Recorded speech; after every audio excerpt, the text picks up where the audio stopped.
like that, or I don't believe that, or I disagree here. And that's how it's supposed to be. We're all human beings. We're not meant to follow everything. You know what I mean? You might agree with a lot, but you don't have to follow everything. Not that fond of marriage. But, and by the way, my brother did try to get married before. You know what I mean? He tried to get married to a chick. I don't know if I think I told you that story a bunch of times, but to the newer viewers, he found this girl who was trying to get married to her. You know what I mean? She was like a nurse. You know what I mean? And she hit him with the finesse. She said, yeah, part of like finish up the nursing program, I got to do this residency, but I could get placed better if I take the one that goes overseas. That's actually a fact. She went overseas to do some like whatever nursing thing, like whatever. Anyway, she came back and she said, you know what? She said, I got to go back again. Now, I never heard about you got to run it back twice, but my brother don't know what's going on. All right, go ahead. They were having a loving engagement. They were engaged for a few years. I knew my brother loved her. I remember one time walking into our old apartment. And this is before I bought my mama house. So, the only house before, I was the first to move out. I was the youngest. And it used to be like 5 of us in a 2-bedroom, apartment. And eventually my mom and my oldest brother, they became the only people living there, right? And I remember walking in one time, it was like, I forgot where I was living. I walked in. And my brother, who is usually kind of like a little macho, a little tough, not like saying tough, like tough guy, but he just ain't the guy to do this. I walk in and I swear it was SpongeBob playing. I swear it was like a scene where you're hearing, what's that nigga? What's that nigga that played a clarinet? Nigga, I heard a clarinet fucking net. I swear, I couldn't believe it. I was in shock. I'm following the sounds because I'm like, this gotta be a new episode of SpongeBob. It's leading to the room where my brother was staying in. Kind of opened the door. My nigga's in sync with his fiance playing the fucking clarinet. Couldn't believe it. I said, damn, this is what love does. Love changes a motherfucker. Squidward, that's that nigga's name. Somebody said, how is that weird? It's not weird. But I only comment and I say that because what love does to you when you really fuck with someone, sometimes you do things that is even out of your comfort zone. You get what I mean? You start acting out of character. And I said, oh shit, okay, this is real.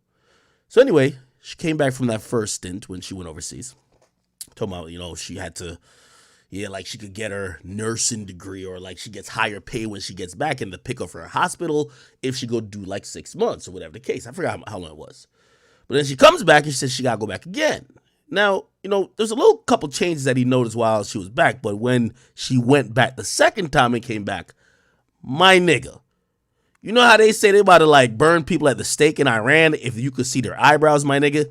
She came back looking like, hold on. I'm about to show you. I swear.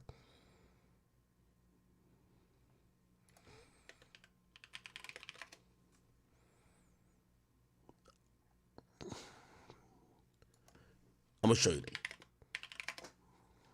I couldn't make this shit up. Bang. And I'm not making fun of nobody's culture. I'm just telling you a personal story that really went down. This is life. You feel me? Let me see. You know what I mean? Just real shit that happened. Everybody who been here for a while, they probably heard this story a bunch of times. But that's for my newcomers. For my newcomers. You feel me? If you never heard this one, you gotta. Okay. Bruh. She came back looking like this, bruh. I swear. Now, granted, now you might be like, what's the problem with that? There's no problem with that. Except the woman that he got engaged to was a young, vibrant woman who was on the path to being a nurse. I remember she was like, before she went overseas, she was even a little bit like immature, like all young women are. You know what I mean? She was all about partying. She was wearing skimpy outfits. You know what I mean? In Jamaica, we call them pum-pum shorts. Like over here, them shorts that basically show half the booty hanging down. Yeah, all of that. Belly button out, belly button ring, everything like that. That's how she was going to the club. Now, keep it real, it's a red flag. Because my brother's not really a club nigga, but she would go with her friends to the club. That's how she was rocking. But he accepted her for that, and he was rocking with her. You know what I mean? My brother's Jamaican. If they tell you anything about Jamaican dudes, man, Jamaican niggas, If one thing they gonna do with a girl, they gonna fuck on you consistently. A Jamaican nigga gonna fuck you 3-4 times. They might even fuck you 8 times a day, okay? So somehow my brother and her found some synergy. He proposed to her, okay? Bought her expensive ring and everything. She goes overseas. She comes back. She says some of the stuff she used to do before, she don't really want to do again. She's not that drastic the first time, and she says, yo, I got to go back again. He's not looking too much into it. She's going for school. Go ahead, shorty. Shorty goes overseas. She comes back like this. Kid you not, I remember walking, I think I stayed a night at my mom's house, at an apartment at the time, but I stayed the night at my mom's house, and I walked out, and she was in the living room, and I said, Bumbo Cloud, I want the pussy. I was in straight disbelief. I'm very tolerant, though, but I didn't know who this person was. It looked like a stranger. I can't see nothing but eyebrows. I'm sorry, I'm not an eyebrow detector. Anyway, I get to realize, I'm like, oh, that's my brother's fiance. Now, he don't like people in his business, and he ain't really never told us exactly what happened till in the aftermath, but I'm going to skip to the end of the story because we got a lot more shit to get into today. What ended up happening is that, she's basically told him that she converted to be a Muslim. And her time overseas was very important and integral in that, and that she was now a Muslim. Now, my brother was saying, I don't know how this is going to work. He grew up in a Christian church, so did I, so did my whole family. And it's not that he has a problem with anybody who's a Muslim, but if you are now a such devout Muslim where, she basically told him the only way they could continue this engagement is that he has to convert. So it can't be she's Muslim, he's Christian. He has to convert. That's already a red flag. Anyway, she continues to make other stipulations. First of all, he's very proud about being with this woman. She used to go out, dress up, this and third. Now when he went out with her, she's dressed like this. You know what I mean? Always dressed like this. Now, he was about to tolerate it until obviously, and again, this is why I told you the thing about Jamaican men. My brother ready to get some pussy. It's been like 6 months, shorty. You've been sitting on that good pussy for 6 whole months, man. I'm about to blast that shit up. She said, wait. Actually, I can't fuck you no more. My brother came to his senses, man. All that clarinet playing went out the fucking window. Come on, man. I put a fucking ring on your finger for marriage. We was fucking prior to this. You went overseas, found some religion, and now we can't fuck. It's over. Got rid of her. Now, the story gets a little bit more interesting. I'll tell you why.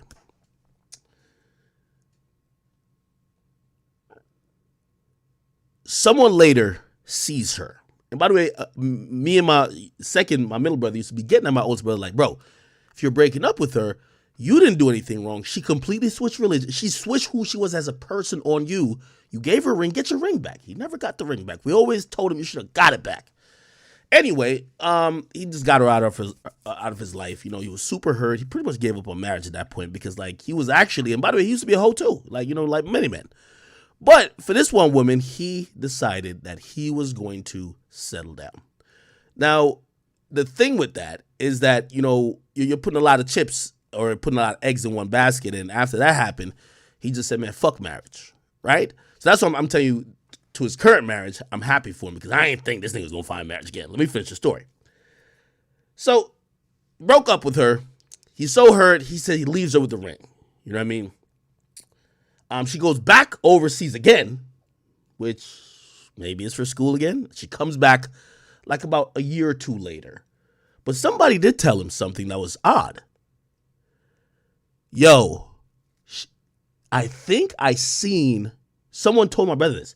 I think I seen your fiance, or I don't know if you still your fiance. She was on a Muslim news program getting married to a guy. My brother's like, what? What are you talking about? Let's fast forward the story. About a year and a half later, right? So he heard this about 6 to 8 months after. Then a year and a half later, so about 2 years afterwards, she's back in the States. And she's at the mall. And he randomly sees her. But he has you hate a chick now? He's hating this chick now. She tries to talk to him. He don't really talk to her. She calls him. He blocks her. She tries to call him a bunch of times, blocks her. Somehow, in the next couple of days, she found someone else's phone to call him. And before he could even get off the phone, she starts a bunch of pleading. Here's the truth what happened with this chick. The chick went overseas for school and met a nigga who she fell in love with. The nigga was a Muslim. The nigga told her, you have to convert. You have to become a Muslim.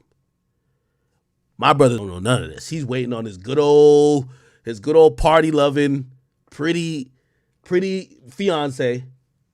She converts. After the first time she comes back, she's not that like, she's trying to still adjust to American customs. The dude over there basically says, no, we rock how we rock no matter where we are in the world. So that's why the second time she's wearing this whole shit in New Jersey, my nigga. It's summer, nigga. It's hot in a wife beater. She's in this shit, chilling. Okay.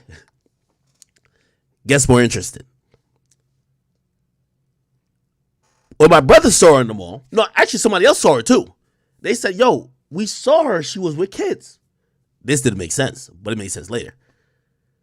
The kids look like they're about like 1 or 2. You want to hear what happened? Shorty went over there. The nigga brainwashed her. She converted to Muslim, put 2 in her gut. When she came back initially, she was already pregnant for the guy. Never told my brother. So she pregnant for another nigga. She just acting weird. My brother don't really know, but he's still trying to figure it out. She pregnant for the whole other nigga. By the way, she later admits this too, because she called him. She was like, oh, I'm sorry, Ruma. Because you know what happens? In Muslim culture, well, I won't say, let me not speak ignorantly, because it's not all Muslim culture, but whatever culture she was in, but they claim that the Islam was the religion that was kind of governing it. I'm a little ignorant, so I don't want to disrespect anyone who's Muslim or anyone who believes in Islam at all. I'm just giving retelling a story. A lot of them dudes ain't into the monogamy stuff, okay? So essentially, he pumped 2 in her gut. She thought, he had some I guess they celebrate everybody having a kid or is going to be. She was one of the harem. She was like Young Miami for Diddy. You know what I mean? So she got tight because she thought, she realized, women at one point realized, damn, I was with a guy that was willing to give me his all and I was going to be the only woman. I come over here and I'm about to be one of 5. Sorry, that's how it goes. So anyway, she comes back over here. She tries to call my brother this and third. But now she got 2 kids. She admits it. She said, when I came back, I was pregnant. I was fucking with this guy. I'm so sorry. I really hurt you. I betrayed your trust. I don't know how I could make it up to you, but I really did love you. Blah, blah, blah, blah, blah, blah. Please, can you give me another chance? My brother was cold as hell. He blocked her. And then I think he even tried to get a restraining order on her because she tried to keep contacting him. And I'm like, damn, my brother will never get married. After this type of shit, I'm done. Fuck you, hoes. But, fortunately for him, he found a woman that, he believes he tried marriage again with, and that's why I was in Mexico. Okay? You know what I mean? After some Jezebel like this, some scallywag do some shit like that, I'm good. But, yeah. So that's why I was in Mexico. I actually went to just, support this and third. I landed. My brother was like, yo, hey. Apparently, which I'll give you the whole story, but it was a destination wedding. The fucking DJ at the wedding cost $4,000. My brother opted to not do it. My brother was calling me a day before I left. I didn't even answer because I was busy doing shit. I land. My brother's like, yo, could you DJ? And I'm like, fuck. I brought my laptop for work purposes, but shit, I said, fuck it, I'm gonna try. I ended up DJing the whole thing, emceeing the whole thing. Shit actually went great, you know what I mean? Which saved him $4,000. But then, still, the weddings be expensive. I gave my brother a really good gift, I believe. The wedding, I'll say it came to near $30,000. It's a destination wedding. Usually weddings here cost $100,000. I ain't gonna lie. So that's cheap. That's cheaper. I gave the last speech at the wedding, and I told my brother I'll pay for the whole thing. So I'm paying for my brother's wedding. He seems happy, and even though I'm not the biggest fan of weddings, you know what I mean, I'm definitely the biggest fan of seeing my family happy. So you found a woman, and this Jezebel, she's gonna be a single mom forever. So yeah. DJ the thing, about to pay for the joint for him. He's still actually in Mexico. Like he went to a honeymoon. He's on his honeymoon now. So hey, it's my oldest brother, man. That's just how it is. If you could give back, you gotta give back. All right. Anyway, that's enough for me. That's enough for me. That's enough for me. And by the way, his birthday was yesterday too. So so really, I'm like, your birthday present and your wedding gift is me paying for this wedding, brother. Like, you good. But my brother's a hardworking person, and trust me, $30,000 is a lot of money. It's a lot of money to people who have to grind. My brother's that brother is the only one that doesn't have a college education because he came over here mad late. You know what I mean? He came over the latest. When me and my middle brother came over here, we went into like middle school. So like we went middle school, high school, and college. He never went to college. He just went straight to work. He didn't have papers. He was just kind of hustling around. You know what I mean? And he kind of made it. So, I'm happy to help out. And also, nobody loves a wedding more than a mom. My mom was just cheesing the whole time. So, yeah. All right. Anyway, enough of that like real life shit. I like to update you with everything going on. By the way, if you wonder what the fuck I do other than spend money on Henny and this and third, I try to give my family, some gifts and try to make sure that their life could be easier. So thank you guys. Thank you guys to the gifters, the viewers, absolutely, the audience. You guys have afforded me with the luxury of being able to bless them like that. Now, since we're going to talk about some debauchery now, we might as well get into it. Holy. This was the most hilarious shit I've seen, man. There's a few things that happened while I was in Mexico, because the whole time I'm kind of in Mexico, but really I'm also on my phone, which I don't know if that's sad, but it is what it is. Yo, I was having fun with this shit, man. I kid you not. Now, I don't know if anybody's seen this. And by the way, YouTube, y'all online? Oh, YouTube online? Got a little 5,000 people in there. Yo, I'm going to get to, there's a bunch of shit that I really missed. We got to get to. Kanye and Clubhouse, Kanye and Meek, hilarious. But this shit right here, nigga. This shit right here? Nigga. Yo, it's so hilarious just watching all of these chicks. Like, everybody who's been preaching the city girl this, city girl that, a city girl these days is just a low self-esteem chick, bruh. You get me? A city girl is just a placeholder on a roster. Let's keep it a beat. You feel me? I love to see what's going on in society now. All of that city girl, hot girl, icy girl stuff has come to an end. And it's all took the same thing that people have preached for decades, man. You know what I mean? A woman start making a little bit of money. She thinks she a boss, whatever, until she meet a nigga who got a bigger bag. And Diddy is a chick to really end all that shit. So Diddy has, if you don't know, Young Miami is like Diddy's side chick, like one of them, like a bunch, like he got like about like 8, 9, you know what I mean? She's like one of the, okay, maybe I shouldn't call her a side chick because, everybody would be like, yo, how could she be a side if she'd have made, she's on the roster. Women try to get technical all the time. No, I can't be a side chick. We're all single. Like, they try to like word semantic you to death. I'm not a side chick. He's single. I'm single. We're friends. Bruh, you're a side chick, bro. Like, I don't give a fuck what you talking about. Like, you're a side chick, bro. Like, stop playing, bro. Like, they try to word something. No, you're a bruh. If you on my roster, you're a side chick, even if I don't got a main girl. Listen, the difference between, and to keep it real, a roster, it might even sound better to be on a roster than being a side chick. Because the side chick just say you're second best. A roster, we don't know where you fall in the lineage. So anyway, all these chicks are coping. Diddy smashing like 10 chicks, bro. 10 chicks viciously.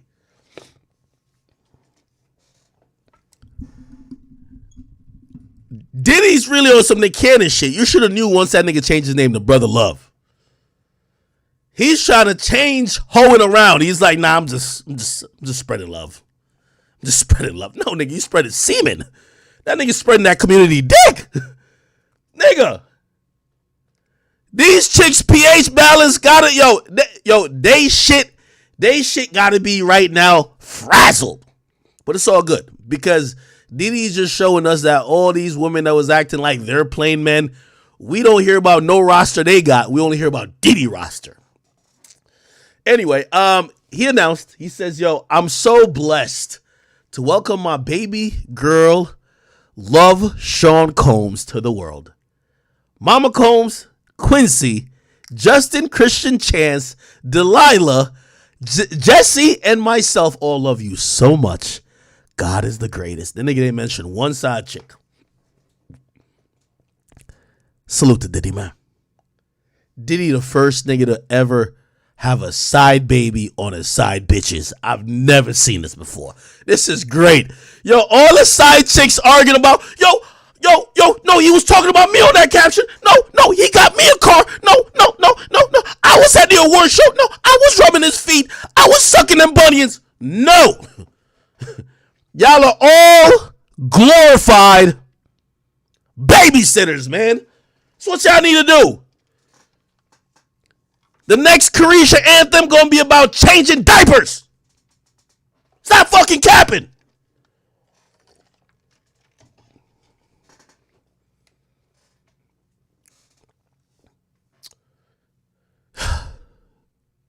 In true act fashion, because I know everybody's saying, who's the baby moms? I found her. Yes. Oh, man. Yo. Well, I ain't gonna say I rock with this chick, because this is what the rumor is. She was just one of them scallywags that was just catching the Henny dick. You heard me? Like, Diddy lit, piping her out. I already put on a rubber, which I ain't gonna lie, most of these niggas don't use condoms, but okay, we'll believe it.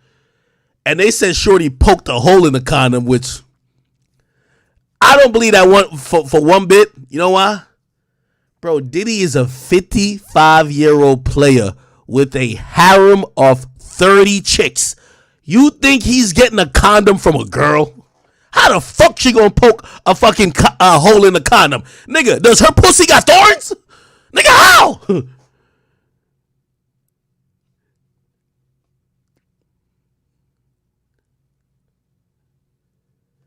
Nigga, you think, Diddy got sued by one of his assistants who used to say that Diddy would just want to get massage with his dick hard. Like, but Diddy got assistants for everything. You think Diddy's gonna get to the point where he's about to fuck a smut and literally say, hey, do you have a condom? I'm just trying to say, it just don't make sense, people. It just don't make sense. Like, come on, we just gotta be honest. Diddy not get no condom? Yo, how could a girl poke a hole in a condom if y'all use a condom, you're providing it?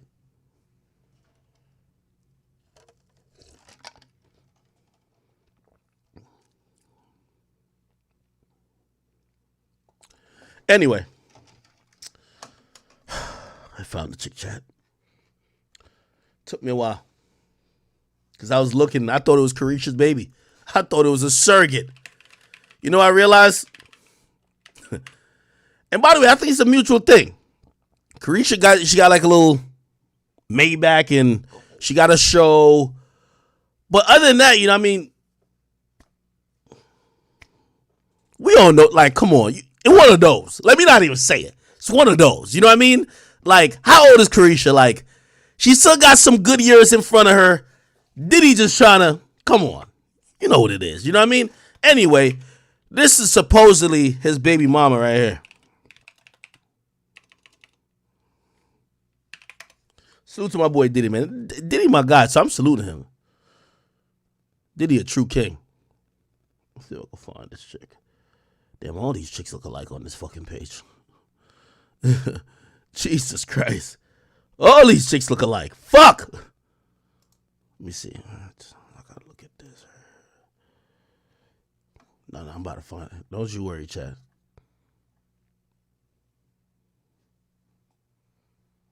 Oh, here we go. I got it. Give me 1 second. Oh, you can't see it? No, yeah, no, I'm looking at it. Okay, I got it. Oh, they deleted it. Fuck, they deleted it while I was on it. It's definitely her then, I guess. They deleting the shit. Okay. Right. Okay, this is a shorty right here. Salute to my boy Diddy, man. Oh, here we go.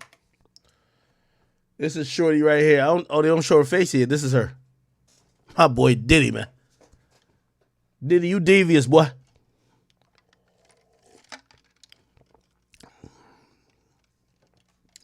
You know what Diddy about to tell his harem of side chicks? Don't y'all be subtweeting my new baby mama now. Y'all are side chicks. This my baby moms. Let me get a better picture for y'all, chat. Y'all deserve better. I got y'all. Say less. Right here. Bang. Got you. Shorty right here.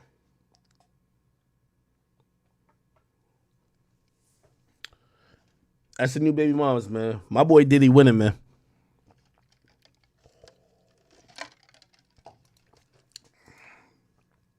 They also caught her right here.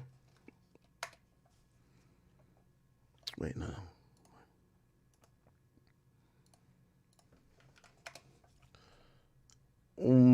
Nah, I can't. What's the link? Oh, no, this is where it's at right here.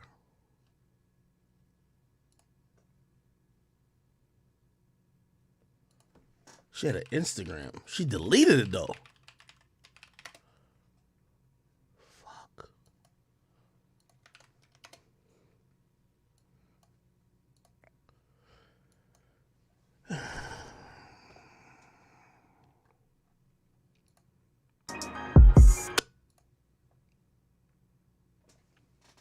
Okay. Apparently, this is her in this video, too, bro. I don't know, nigga. So shorty right here, you know what I mean? Come on, man. Somebody said, you the prize, Big Ack. Nigga, Diddy's the prize. This shit was hilarious. Anyway, this is really some shade room shit, but like I just love laughing at it because all these chicks, yo, you know I love this whole Diddy thing? Because Diddy subliminally is letting all these chicks who've been following and being hypnotized by these other women they're following. Like, they've been listening to Carisha talking about, fuck these niggas, use them for a bag, you to this, that, and third. Diddy's basically saying, when you rich enough, yeah, I'll throw you a little bag, but I'm just like, I'm playing you out. I'm not claiming you. I got you thirsty.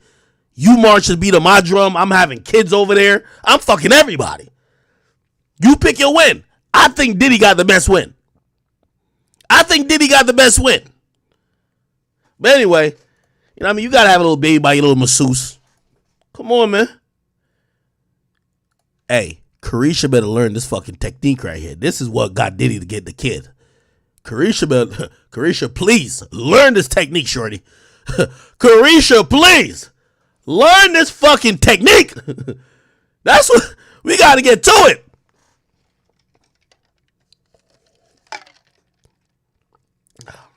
Salute to my nigga Diddy, man. Fuck with my boy. All right, anyway. Dog. Shit get out of control, man. Somebody tell me, why did anybody here, this is hilarious right here. Did anybody here Rich the Kid and NBA Youngboy? Lord Jesus, listen to this shit. Over the world painted. I don't take shit personal. I ain't worried about nobody.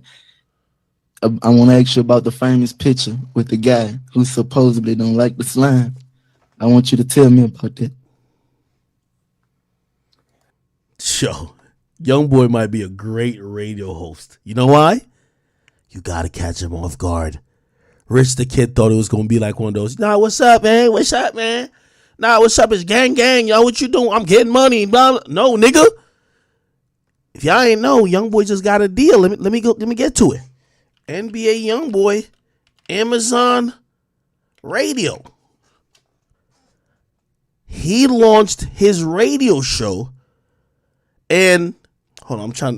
They didn't really do a press release on it, But I'm gonna give you a number I think that's gonna be. If this is a weekly thing, it is a weekly thing. YoungBoy and Amazon. If it's NBA YoungBoy and Amazon weekly radio show, and I would hope they would, because when Drake do his radio show, he'll be on it only when he's dropping albums. He won't be on it sometimes. Some other times he let other niggas do mixes. If YoungBoy has to be on this every week and say it's weekly, if this is a weekly show at Amazon, 100,000% the deal. I'm gonna find out the full details of the deal, but this deal I'm pegging to be at least $15 to $25 million. By the way, Amazon AMP. By the way, AMP. Y'all could talk to me, but I don't know if I can talk on that because I'm in a contract with Spotify and I'm very happy. But I do know they're overpaying and they're giving the bag, extra bags, okay? You know what I mean? So my man Joe Budden went over there, caught that bag real quick. You feel me? Yeah, they're trying to get into the talking space. You know what I mean? They want people to start tuning into them for live content or just content, period. And I could imagine this deal, I'm going to say 20, if this is weekly, and if YoungBoy has to be on it every week talking, even if maybe they say, you only got to be on there talking for 20 minutes, right? It could be pre-recorded. It's probably not going to be live, honestly. If this is for a year, it would be at least $20 million per year. Sorry, it's NBA YoungBoy, bro. NBA YoungBoy has shown and has proved that his name and his fucking star power will actually drive downloads. You know how we know that? When YoungBoy went on Clubhouse downloads spiked. NBA YoungBoy Clubhouse downloads. I don't know if there's an article on this.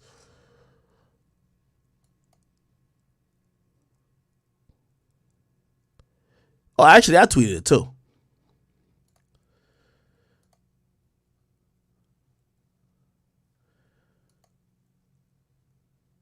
When YoungBoy, hold on, you gotta think about the App Store, right? Credited. Where's my tweet? My tweet deleted or some shit? Okay, here we go. Okay. It's crazy. I'm like looking at my own shit, right? When I said it, right? After YoungBoy joined Clubhouse, his entire fan base flocked to the app. Clubhouse went from being the 60th on the App Store to being top 5 in a matter of days. Do you know what that fucking means? And I know y'all might be like, damn, 20 million is a lot of money. But do you know what 20 million is fucking nothing, especially for a year? If you're going to get the majority of YoungBoy fans to now, I don't know if AMP is a different app. I do know that, and by the way, I'm going to look it up right now. I know AMP, you could stream it via the website, but I don't know if AMP is an app. Amazon AMP. Let me see if it's a standalone app. Okay, I'm on the thing. Let's see if it asks me to download the app. Download the iOS app. Oh, yeah. Bro, put it like this. This is why people like NBA YoungBoy, Nicki Minaj, and a few others, not everybody, they're always going to be rich. Because they have the power to shift. Like, for example, YoungBoy. If you could make 100,000 people download an app, nigga, you have that's like adding fire to an existing company. You know what I mean? YoungBoy could do it, and Nicki Minaj could do it. And again, if you ask me, he's gotten between, on the lowest end for the year. And by the way, I could find out the number, but I don't know if they want every one of their numbers like put out to the public. Because, obviously, YoungBoy my man, Alex my guy. But I would have to say the number has to be between $15 and $25 million. Or who knows? Who knows how bad they want it? Maybe he could have flipped it to a $30 million. 30 million weekly, which means 52 episodes a week. Say it's going to be a 2 to 3 hour slot. YoungBoy could play music for, I don't know, let's say 2.5 hours. He got to talk for 30 minutes. He got to talk in between the songs. Remember, it's not about people coming to listen to him. Obviously, it is too. But what they're really paying for is if you could get YoungBoy's fans to be consumers of AMP, you have now like racketed up Like, because when Amazon is gonna like put forth their quarterly earnings and talk about, oh, we launched AMP, we invested $100 million, and now our listener base or the people who downloaded the app is this amount. They pay YoungBoy that $20 million, and that nigga gonna get them like who knows 120,000 people who gonna download it. Bro, it's a fucking win, easy win. Anyway, this was his first radio show, and it happened. And I think YoungBoy is also smart because he could have just took the money and just chilled and just let people hear his voice like he used to do on Clubhouse when he was doing that for free. He made it spicy. You know I made it spicy? However, Rich the Kid was one of the people that was the guest. And Rich the Kid, I guess, didn't get the memo that he was going to ask about that Dirk picture. I'm going to play the whole thing and then we'll react. Here we go. however the world painted, I don't take shit personal. I ain't worried about nobody. I want to ask you about the famous picture with the guy who supposedly don't like the slime. I want you to tell me about that. Well, shit, that was my performance. We spoke on it. I called you, what I'm saying, after. But, I wanna just be on some stop the violence shit. You feel what I'm saying? I wanna be on some tip like that, just right now. You feel me? On some shit. But if we on some shit right now in front of everybody, For sure, check this out. As your little brother, I had to explain this to another person who I got into it with. Yeah, man. I really wasn't supposed to do it, but I really was supposed to wait till I got in his face and then press him and let him know, hey, bitch, nigga. Yeah, man. I see how you played this situation, and I just told my daddy that damn near like 2 hours ago. I say, you know what? I wouldn't. However the world painted, I don't take shit. Hold on, next one. Yeah, man. I was supposed to wait till I got in his face and then press him up and let it be whatever it's gonna be at that moment. Hey, I'm gonna ask you like this. So, as your little brother, I never asked you for the beef with nobody or diss nobody or ever just get out your element with nobody, because that ain't true. And if this was on top of my heart at the moment, I could do that for myself. I could 100%, get that done myself, however it is. You say that was for your show. I'm saying as your little brother, you ain't feel like you just call me. You ain't feel like you would just cancel it or call me and ask me for whatever they was paying you. It was gonna come the next morning for sure with no ifs and buts. Rain, storm, snow. It don't matter how it is. that was a show by myself. That was a performance. That was a performance by Rich the Kid only. He's the only person that was on the bill. Yeah, man. I was supposed to wait till I got in this. And the next one. How that person even ended up at this event? Yeah, I don't know. How this picture even came across? Like, as a nigga pulled out the camera, you ain't just feel, let me stand up and get the fuck on. Like, I ain't got no problem with dude, but you ain't feel like, let me stand up and get the fuck on.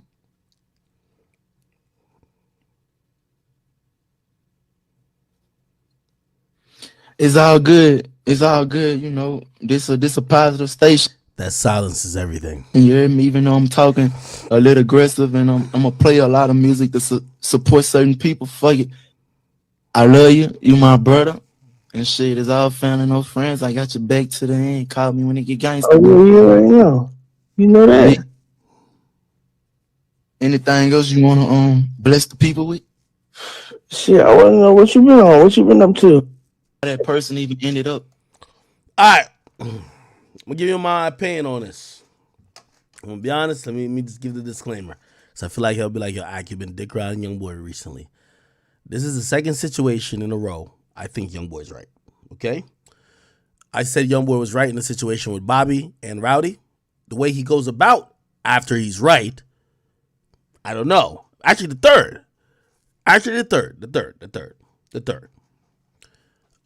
I think he's right in the situation with Bobby and Rowdy. I think he's right with a no cap situation. I think he's right with this situation. Now, I'm not saying the way he went about either of them is the best way. The way he went at no cap, that felt like he wanted to embarrass no cap very badly. But did he have a point? Yes. You know what I mean? Bro, I'm feeling the way because, bro, you signed to the brand over here. And the risk I'm taking and all this, the shit that's against me that I got to fight against is helping what you have going on, even if you might feel a way about me not giving you a feature or whatever. I was trying to tax Atlantic or whatever the case is. But if there's a situation with a nigga who literally, you know what I mean, and you know, I'm putting a little bit personal. I guess I know a little bit personal information.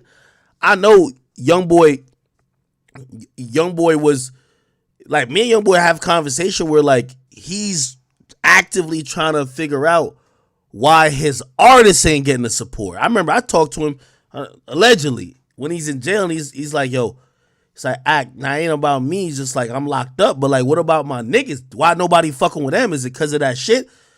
That's who he is. He's rocking out for the people with him. Now, granted, No Cap had no parts of that situation. But when somebody like Youngboy, who, even if you could say he has some part to do with that beef, that why that situation happened, he wasn't a part of that situation. He's trying to say, yo, because it happened, they're trying to blackball or trying to not show love to everybody from the NBA camp.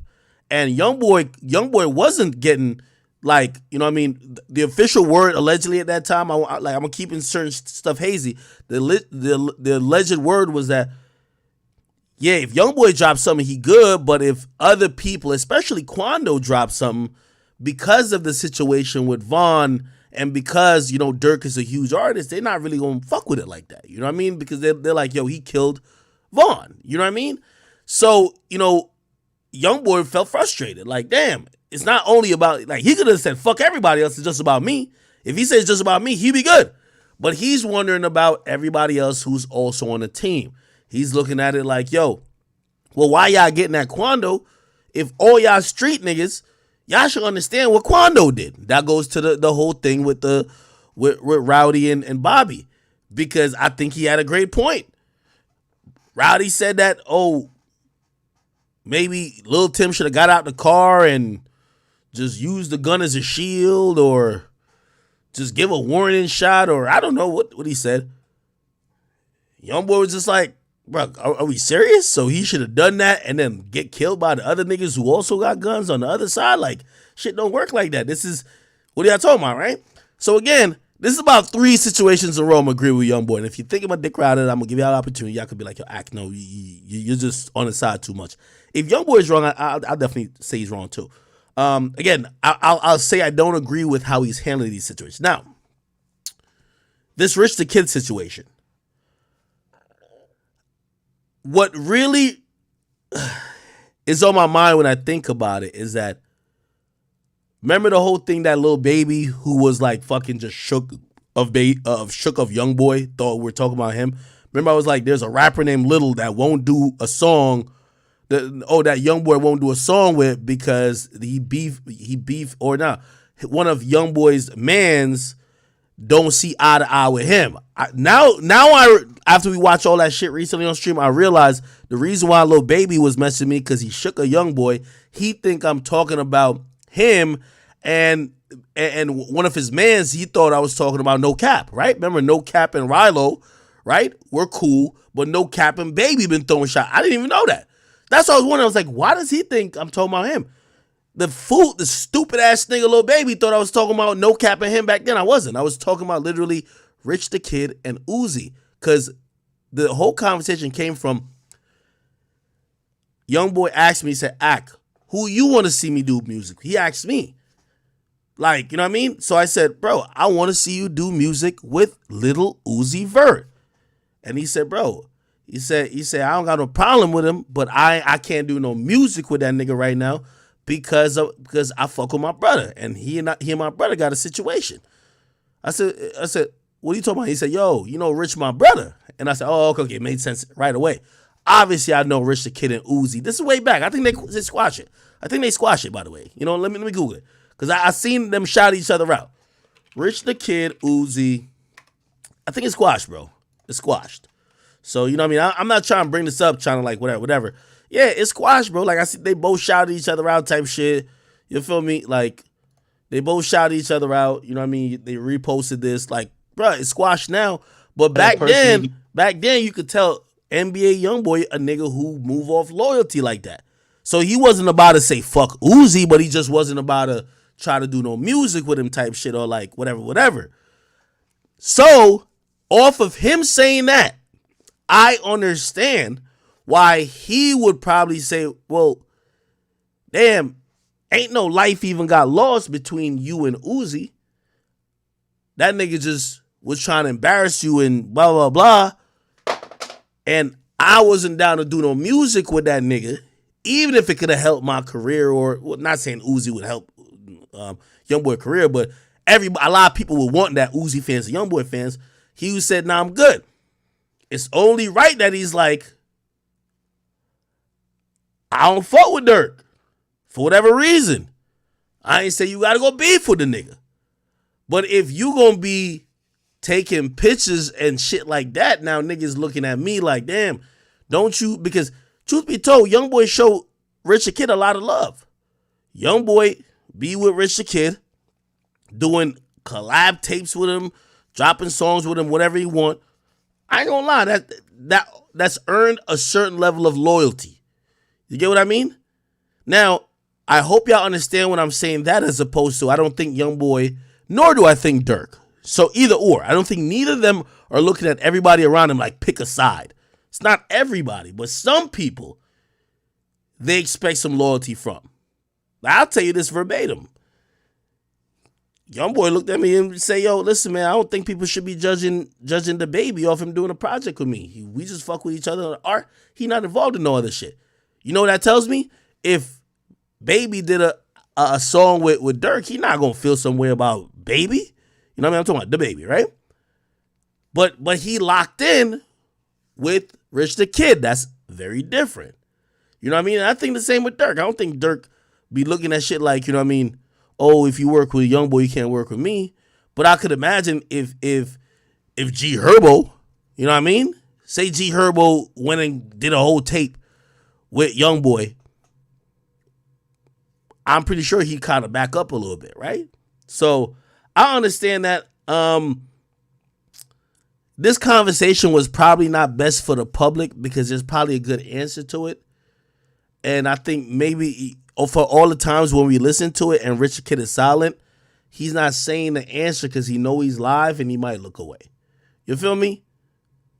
It might look away. Like, you know what I mean? He gonna look, play this. Imagine if the answer, I'm imagining, so this not true. Imagine you say, yo, bro, I ain't gonna lie, like the nigga pulled up because somebody else knew him.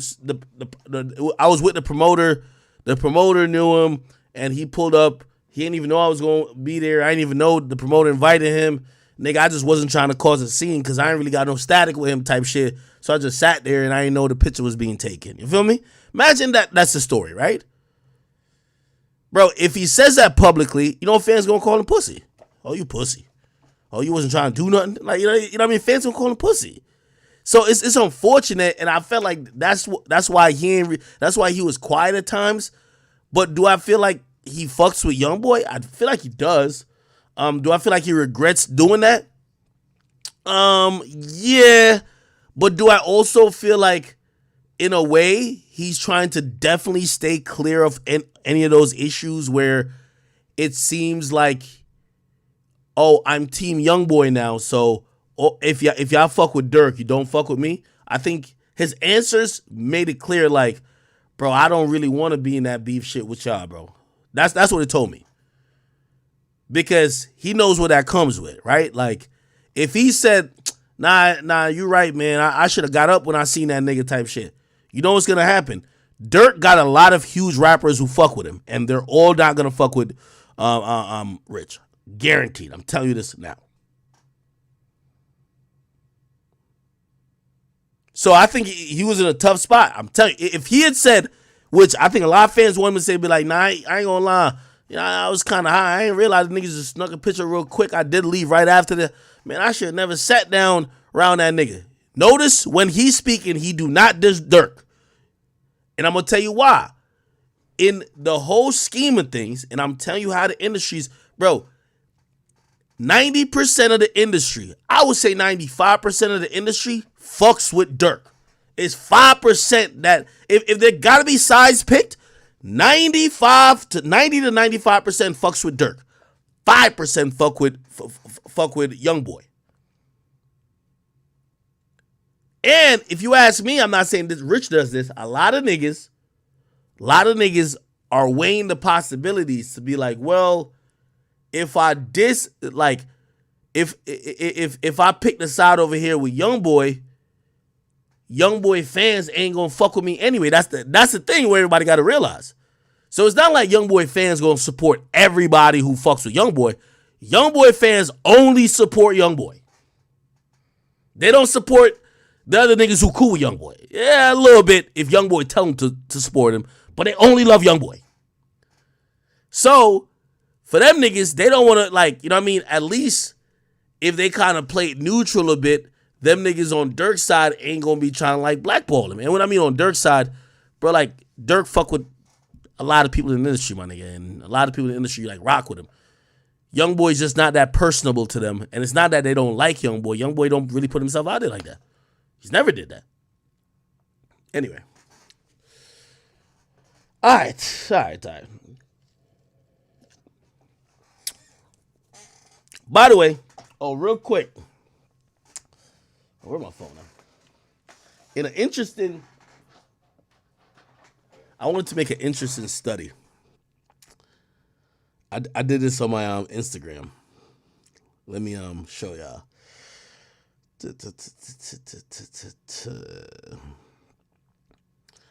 I'm gonna post the results. I'm gonna post the results of the poll I did on my main page, on my personal page. Here we go. And I want to explain something to y'all.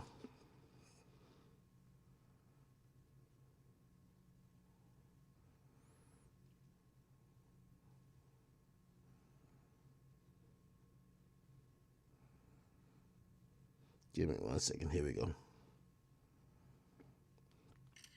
Okay. I'm about to post this to my personal Instagram. By the way, if you're not following my personal Instagram, it is at Akademiks. Here we go. Okay. It should be on there now. I'm going to explain it. So I pretty much was asking people if I'm posting YoungBoy too much. Got on my little Elon Musk shit. You know what I mean? Let the people decide.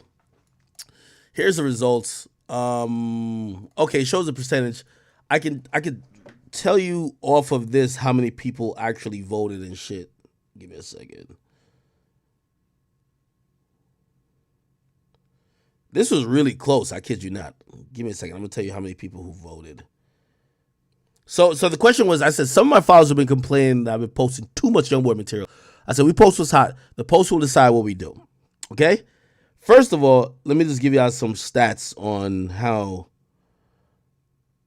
viral or whatever I guess this was. I don't know if it considers viral. Okay. We had 1 million people who viewed it. Okay? So we got 5 million followers, 1 million people viewed the story. We had 300,000 people who ended up voting. Okay? And here you can see the percentages. So from that 300,000 people, 48,000 people said less. 33% said more. 18% says only post YoungBoy. In reality, and this is the outcome of this poll. This poll told me we're doing exactly what we should do, which is continue what we were doing before. I wanted a definitive on one way, and the only way I would have posted less is if less got 51%, which it didn't. Because in reality, the votes in favor of YoungBoy are more and forget everybody else. You add this up, my bad, sorry, chat. You add this up, 33 and 18 is going to be 51. So 51% of YoungBoy fans believe I should post a little bit more or only post YoungBoy, and 49% said post less. Now, the reason why I'm not going to post more than we post now is that it wasn't more than less. And the reason why we won't only post YoungBoy is that the least amount of people said only post YoungBoy. So again, this poll only proved that we're being fair. You get what I mean? That's all it proved. That's all it proved. It proved that we're being fair, right? And also the fact that Les got 49% is pretty much how we're being fair. So, YoungBoy, from my estimation, is one of the top 3 posted artists on my platform currently, and he'll continue to be so because not only his fans do support. And by the way, if you're a fan of another rapper, y'all got to start getting y'all support up. I'm sorry to say, YoungBoy fans are thirsty for information. They send shit in more often. What people don't realize about a platform like mine, like we get fan submission. Nigga, sometimes, YoungBoy fans, I was telling another artist, YoungBoy fans sending stuff like it's like an ESPN historian. YoungBoy is the first nigga with a dent in his head, over 21, that has gotten 40 platinum plaques and gotten 6 million streams. It's crazy. Like, YoungBoy fans know how to make some shit good. I remember telling that, I told that to Kodak one time too. I said, Kodak, y'all ain't gonna lie to me, man. YoungBoy fans, I don't know if somebody's controlling the fan group, but like somebody, like they know how to get shit. They make shit really postable. Sorry.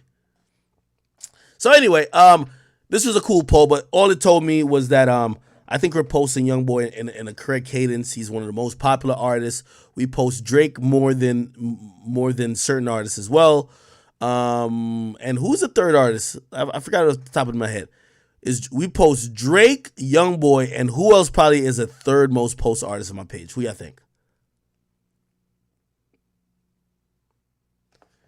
It wouldn't be Dirk. Dirk was off Instagram recently. And by the way, when Dirk is like on, Dirk is usually one of the most post artists too. Okay. All right. Anyway. Yo, y'all on some shit, man. All right, people. Okay. I don't know what YoungBoy did to some of y'all, man. Some of y'all be so upset. Some of y'all are so fucking upset. All right. I know we just getting started. What haven't we talked about yet? Please give me Okay. Oh, by the way, real quick. A Boogie's album's out. Actually, I was supposed to do an interview with him, but I had to go to Mexico. So the day I was going to Mexico, I was supposed to do an interview with him. Hopefully we get to reschedule it. You know what I mean? I love Boogie. Boogie's my guy. Boogie's just one of those for me.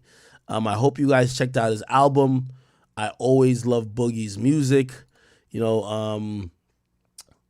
First and foremost, I'll tell you, I'm liking the album. I'll give also critique. Which I think this is a little bit sad just because, and as much as I love Boogie, I got to keep it 100. While I think this album is good, let's go back to when he dropped Hoodie Season. He had like 4 smashes on there. Boogie needs some smashes. And that's just the reality of it. And I don't know if this album really got them smashes. And unfortunately, he should have known from the last album is that if people don't get them smashes, they're going to downplay the album and they're not going to give it its proper due. And, shit, I don't know if he got them smashes, man. And by the way, time will tell and the people will tell. Obviously he felt comfortable enough to, push it back once and felt comfortable enough to drop it, but I don't know. I'll tell you, there's some prediction on the numbers which should come out tomorrow for him, tomorrow or Tuesday. So far, from a very preliminary, numbers thing, I have him at doing 50K. That's what I have Boogie at doing. 50,000 records sold first week, which would mark the first time he sold under like 75 on an album in a while. But this is the time. This is the time where people are just whatever. Anyway, not only that, I was talking to some industry insiders today, and they said, "Ak, what's your numbers at for him?" I said, "Right now, I got him at 50K." They came back to me and they said, "We actually believe he's going to do less than that. We think he's going to do 35." And I think Boogie doing 35 being the person who I give the crown as the king of New York, signals we got to hit the alarm. We got to hit the alarm. You know, it's interesting because, you know, everyone's talking about the numbers now, right? And it's interesting because in this week, SZA, who also dropped, is expected to do 300,000 first week. Now, Boogie did actually talk on the Breakfast Club. He talked about why he believes that, you know, sales are a little bit different. If you watch the episode with 21 Savage and me, Drake calls in at the end, and Drake says this. At the end of the day, you know, ever since we were gunning off the charts from Scorpion, they fixed the charts anyway. So it is what it is. You know what I'm saying? You know, they had to they had to give other people the fair shot. So, you know, the streaming isn't what it was, but it is what it is, though. We'll do what we do. At the end of the day, the music was great. It's more about the feeling, the momentum. It's not about the how long you stay around. Okay. By the way, keep in mind, when Drake said that, a lot of people would say Drake was in his peak of selling records in around the time of Views, or you can even say Scorpion. Right before Views, he dropped What a Time to Be Alive. Or was it right after? I think it was right before. And What a Time to Be Alive sold what was it? It was like 330 something or 320 something. Her Loss sold 400. The reality behind this, and you know, that might be a coping mechanism passed on from label reps or managers to these artists. Not necessarily Drake, but like, you know, maybe A Boogie's misinformed. But let me show you Billboard streaming equivalent. This is probably gonna be it. Okay. Okay, give me 1 second. I want to go to the Billboard link. Okay. Oh, this is the Billboard. It's like a Biz article. Okay. Okay, here we go. This was in 2018. Okay, maybe Drake has a point because it happened in 2018. Scorpion dropped in 2018. Yeah.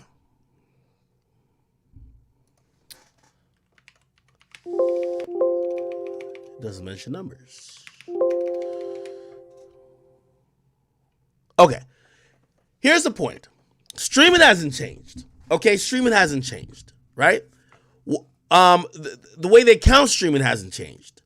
The problem really is music isn't getting the same momentum, or people aren't anticipating music like they used to.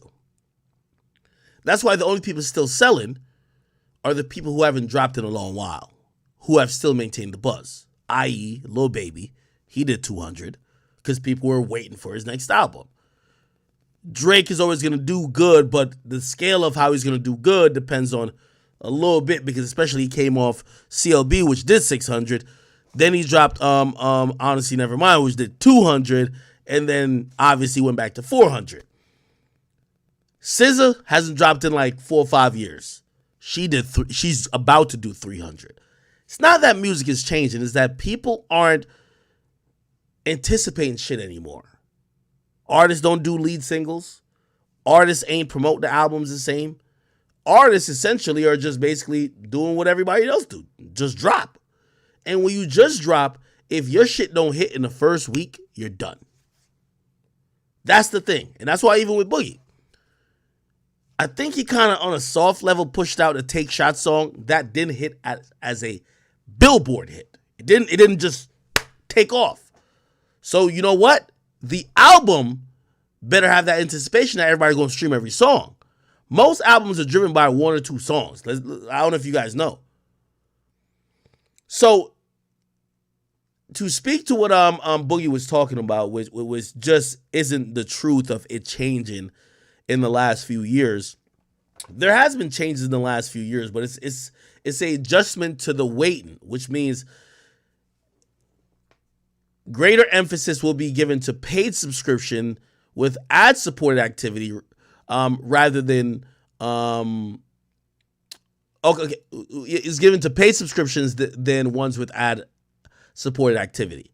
So, for example, and by the way, everybody thought, like, in the industry, I don't know if y'all knew, in the industry, this rule was considered to be the NBA YoungBoy killer. I'm going to be very clear. This rule here was supposed to be the NBA YoungBoy 6ix9ine killer. I'm going to add both of those artists in there. I'll tell you why.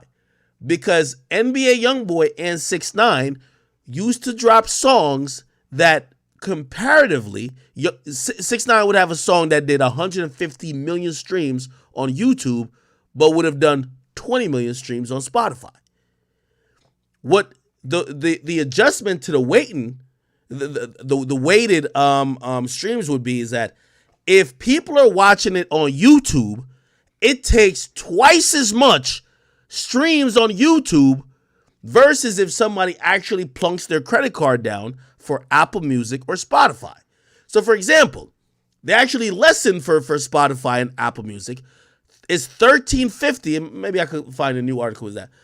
$13.50 streams. You're gonna see it. $13.50 streams. Let's go to news. I'll see it right here, probably. $13.50. Hold on, Billboard rules. Hold on. $13.50 streams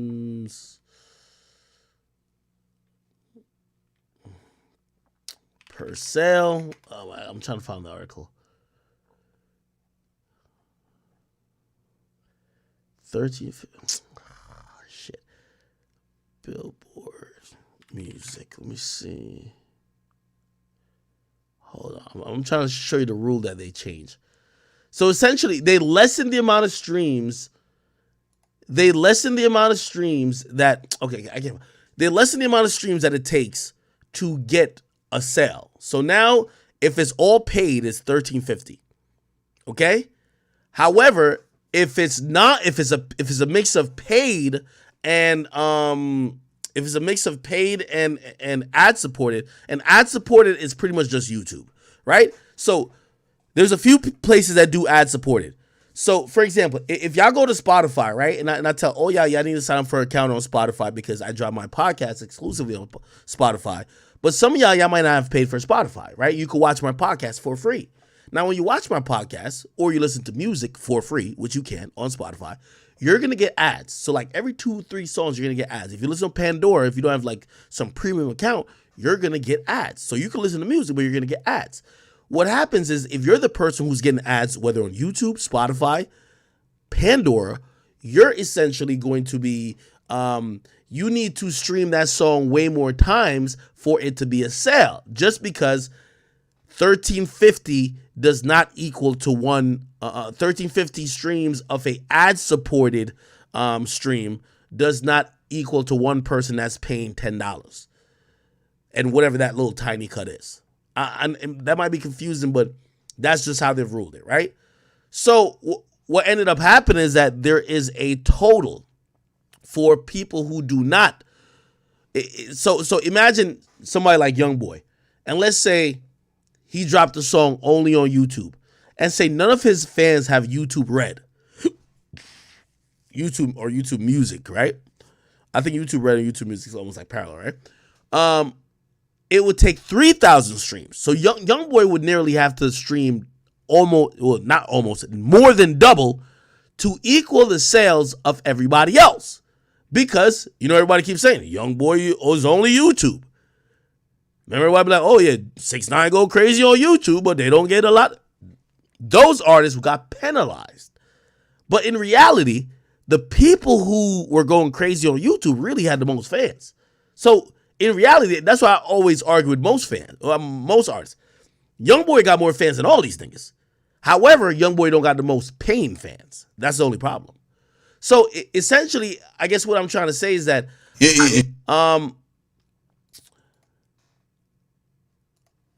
you have Abel Yee who's incorrect, because it's nothing that's changed since he dropped his last album. The only thing that has changed is that literally the anticipation is just less. So this 3,000 that he's talking about always existed if niggas don't pay for shit. It's always been 3,000. at least for the last 4 to 5 years. Somebody said not all YoungBoy fans are broke. I'm not saying all YoungBoy fans are broke, but there was a stigma saying that YoungBoy fans can't afford anything but YouTube. So that's why I'm saying that when they made this rule, they said, okay, this will kill off the YouTube niggas.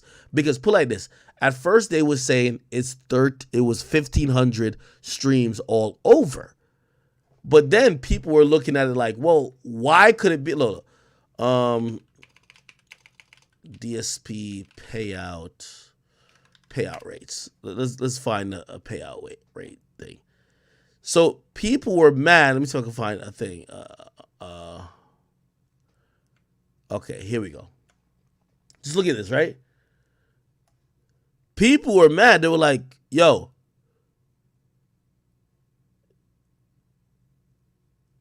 Okay. So people were mad because they're like, yo, so Amazon Music pays this, which by the way, this has got to be, is this new? I don't know what date is this. Oh, this is 2019. Okay. Probably found a better one, but I'll rock with this. Amazon Music. Nobody really uses these, but Tidal. Don't put in YouTube Red because people are paying for YouTube Red, right? And most people don't have YouTube Red. So it's Amazon Music, Tidal, Apple, Google Play, Spotify, right? Really, most people don't have Amazon Music Unlimited. People have Amazon Prime. So in reality, it's Tidal, Apple Music, Amazon and Spotify, and then what else? Then YouTube. Okay, that's how the payout goes. So what happened was they realized that this little thing right here, which is one of the lowest payouts, we're getting the most streams. So they're like, yo, if YoungBoy's racking up 300 million plays in a month, but his payout isn't equal to what niggas is getting because their shit is streaming on Apple and Spotify and Amazon more than YoungBoy, why is he getting reported as the most sales? So that's why they introduced this weighted thing. And I'm not saying that they targeted YoungBoy, but it affects YoungBoy. You know what I mean? Anyway, essentially after they did this, they came up with this whole new thing. And yeah, pretty much Boogie's wrong, bro. I ain't gonna lie to you. Boogie's wrong. If these artists really care about streams or care about sales, they should go back to selling vinyl and go back to try to do, there is a way to still bundle. Artists can still bundle, but you got to sell physical product. And you got to sell physical product that you could deliver the day of or the week of, actually. Unfortunately, hip hop, and I'm telling you this is me telling you, hip hop is not selling well these days because fans have now hit the cheat code on realizing the music they're listening to is only for the moment. TikTok went from helping to hurting. People move on quicker. People ain't really anticipating no more as much. And people only look at a select few artists like, damn, when is he gonna drop? When Travis drops, even without the merch, remember people been saying this. Oh shit, they took away all the merch money from Travis. Now he's just gonna flop. When Travis drop, it's going to be fucking chaos. He's gonna sell just like how he was selling without bundles. You know why? Everybody, bro, just think about it. Do you want a Travis album? Yes, right? Duh. He's gonna sell like it's hotcakes. Everybody is dropping without build. Artists and the labels are in la la land trying to figure out how they generate anticipation again. Instagram don't even hit like it used to when generating anticipation. So how do they generate anticipation? They don't know. So most of these artists, they're phenomenal artists. But the thirst and hunger for their new music isn't like it was before because shit is just too streamlined and shit these days is just too accessible. And TikTok culture has just made it about moving on to the next. I'm telling you the truth. So now we're hearing every artist say, oh no, shit is stacked against us. No, it's not. You have to be you got to think out the box. How do you get people to care? You know what all makes all of this like irrelevant? Glorilla with like an EP sells 30K. She's a new artist. Glorilla just selling 30K. You know what? She got new energy, fun. Everybody wants a piece of it. It's like the new hot shit. It's like Gallery. Like it's some like clothing line, something like that. Everybody wants Gallery. You know what I mean? The older artists got to figure out a way how to make themselves wanted again. And again, it's just not about just popping back up on the scene, unfortunately. Unless you got a big hit. If you got a big hit, it will solve the problems.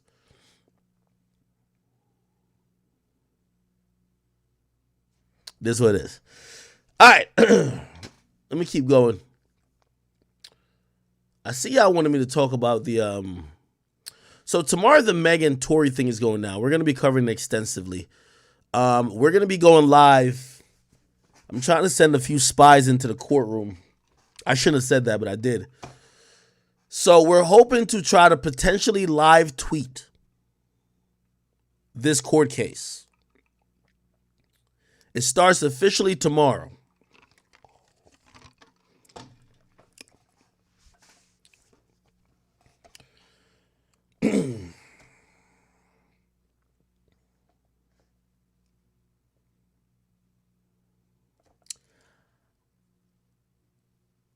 I got a lot of information. Y'all ready for some shit?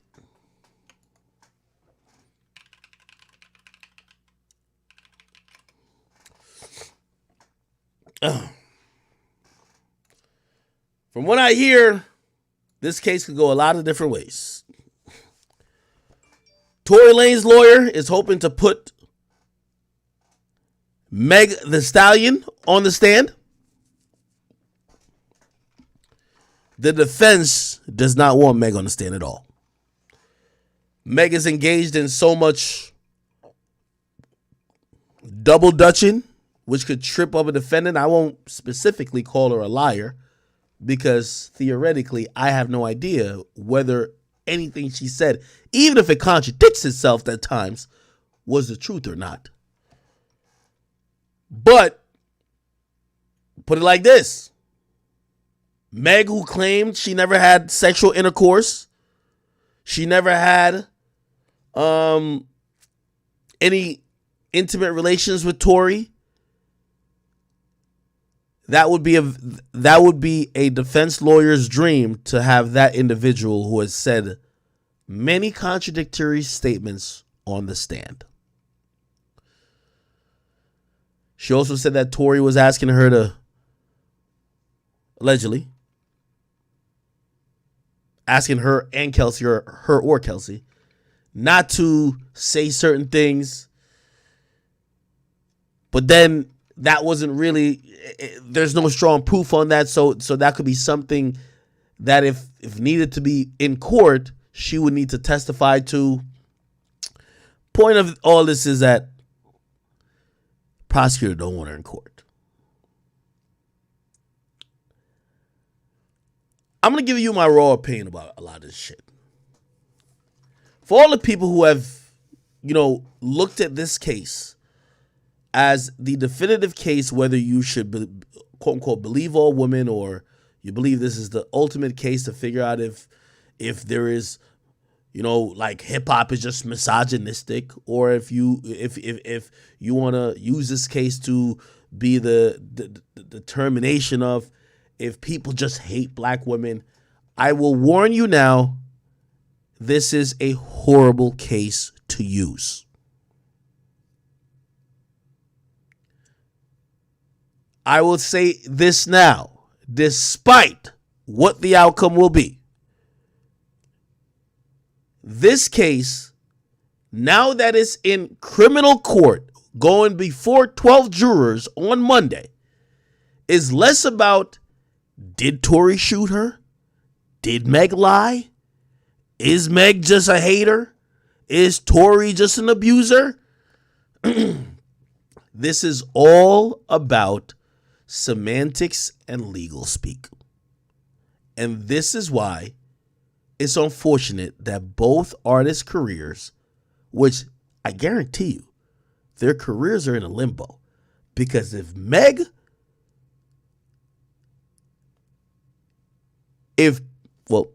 Tory's found innocent, everyone will believe Meg is a fucking liar. And if Tory is found guilty, they'll believe Tory is a fucking liar. There's gonna be an outcome. This is like the World Cup. There ain't no ties, baby. From what I've heard, plea agreements or plea offers have been offered.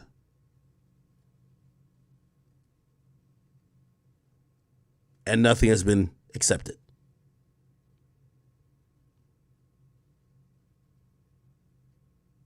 Opening statements start tomorrow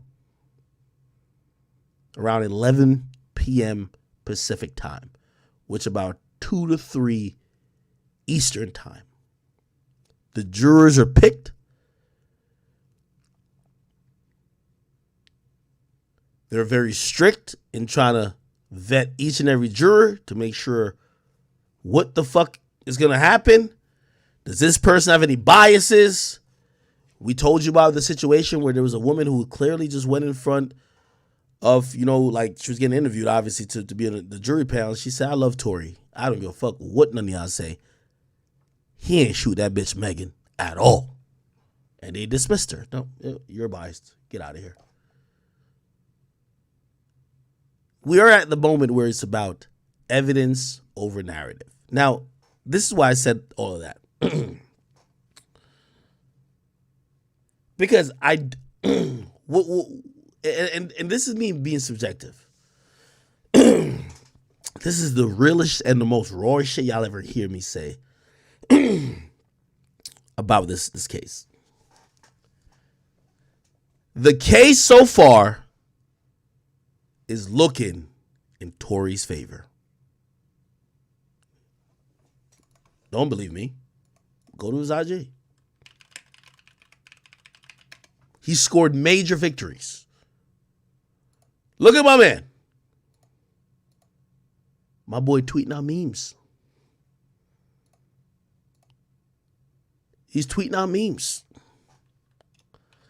Look. Let's go to Tory Lane's Instagram. No, his Twitter. Look. My last tweet. I'm going to leave this here. And watch how it ages. No weapon formed against me shall prosper, and every tongue that rises against me in judgment shall be condemned. You sit and watch now, and don't ever question the God I serve. This is my last tweet.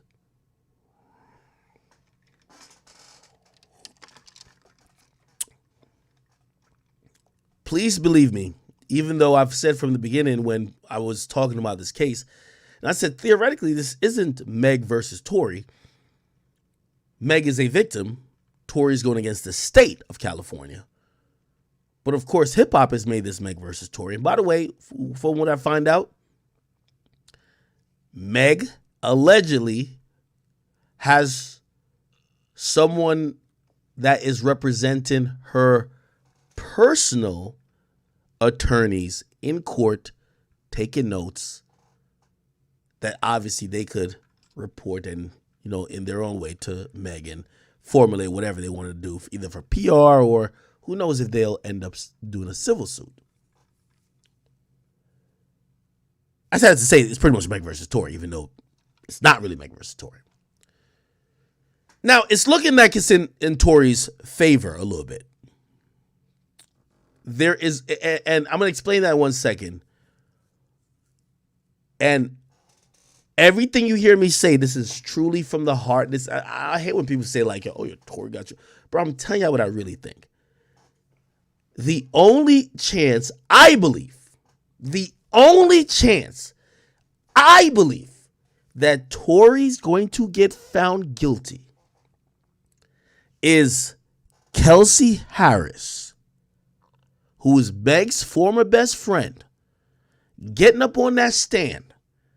And she might have to do something that's very controversial to say, listen,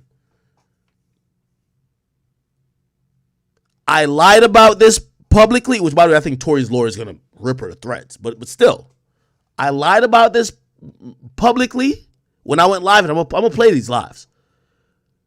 But Tory did try to pay me off. And in reality, I didn't say nothing before, but I did see Tory shooting Meg. Now, granted, I think Tory's lawyer has a lot of defense against that. They found gunpowder on you. Somebody who's a witness said that they saw a woman behind it, like all of that. Like, they have a lot of whatever. But the only way I see this going down where Tory gets found guilty, keep in mind what it's going to take for a guilty plea, now that we're in a court of law, is they're going to instruct the jury to only return a guilty plea for Tory Lanez if, and only if, it is beyond a shadow of a reasonable doubt that he was the person in possession of a gun and who fired this shot that ultimately harmed Meg Thee Stallion. Keep in mind this, and I'm going to throw some things into it. First of all, opening statements tomorrow, I can't wait to hear. You know why? The prosecutor has a hard job. Prove in an opening statement, this is what you would do. Okay, you got to sauce up the jury. Yo, okay, you got to almost tell them a story that you want them to believe, that you're going to show more proof later with exhibits and witnesses. How you going to sauce up the story that Meg, or that Tory is shooting Meg because of an argument over Tory doing too much at Kylie's party and Tory messing with Meg's best friend? Why him and Meg into it if he never fucked Meg? That don't make sense. Why you and Meg fighting over some shit about who Tory's fucking or who Tory's trying to fuck if you never fucked him? Big red flag. Big red flag. Who went on TV to basically announce she never fucked Tory? Meg. Stupid decision, if you ask me. But nobody could control her. She's the victim.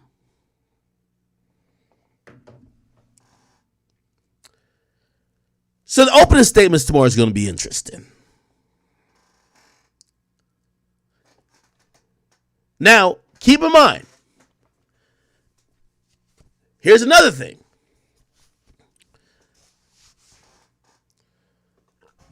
Tory did something good.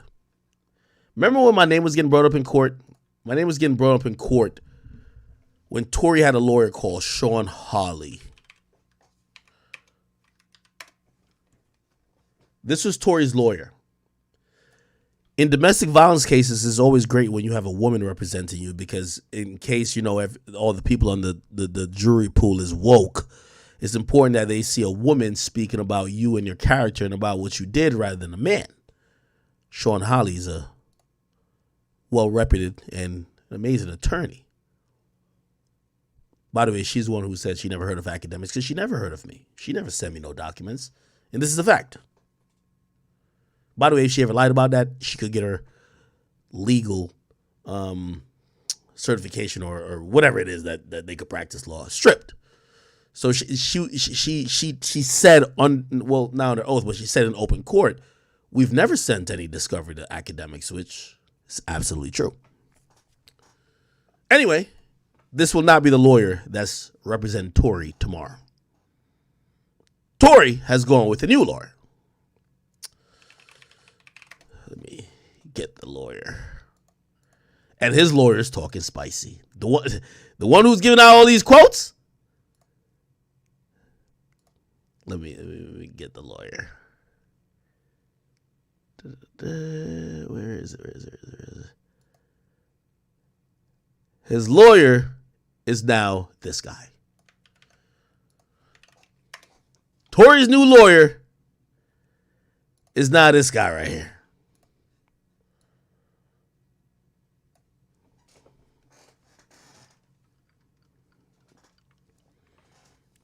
And I'm gonna say, I know a little bit, but I don't know a lot. This nigga is talking like, yo, 4-0 sweep.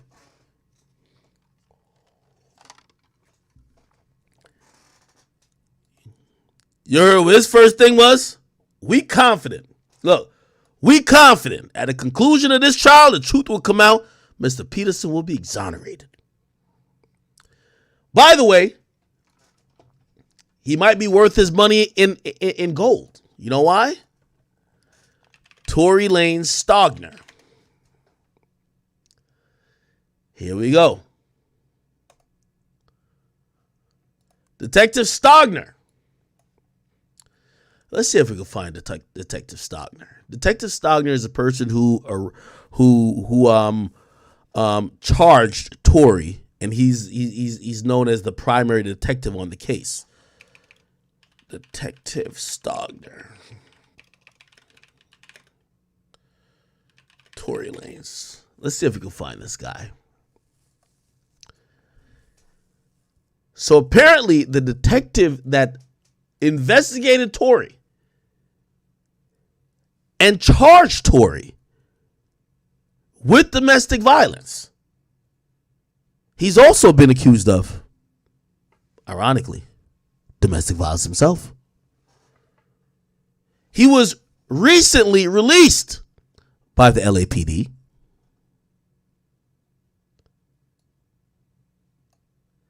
And relieved of his duties. Let me put this into hindsight. Or let me put it in perspective, I mean. Imagine you getting caught, I don't know, for shoplifting.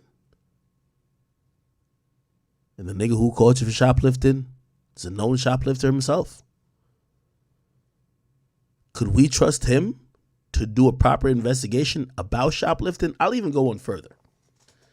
Many cases in the judicial system have gotten overturned because of corrupt police and detectives that was found out about after the conviction.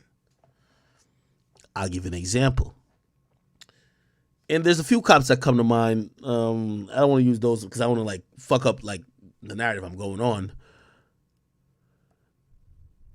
For example, if a nigga got testified, okay, a nigga went down for selling drugs, right? And how he got caught selling drugs, he sold drugs to an undercover cop.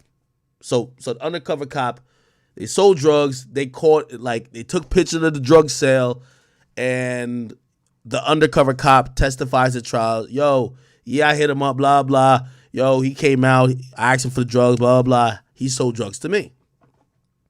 Or the undercover cop said, nah, blah, blah, blah.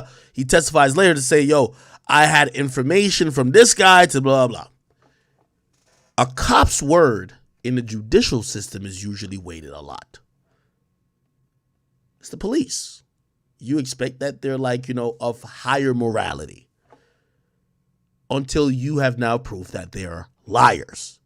So a corrupt cop, for example, if you went to jail because a cop testified that you did something, or he's seen you do something, or he got information that you did something, say that cop in the next year or two was caught essentially doing the same thing. Say he was low-key dealing drugs himself, or he was working with drug dealers beyond the scope of the law. Usually what happens is people who know that, they go back to the court for an appeal and they say, throw the case out because the person who you had testify to say that our client was guilty, he isn't of sound character and he isn't of sound motherfucking moral. So he most likely did lie, and also how can we believe him? A lot of times rather than retrying those cases, sometimes they just kind of throw out the conviction. You get what I mean? So I say all that to say, Tory hasn't even gone to trial yet. And the detective that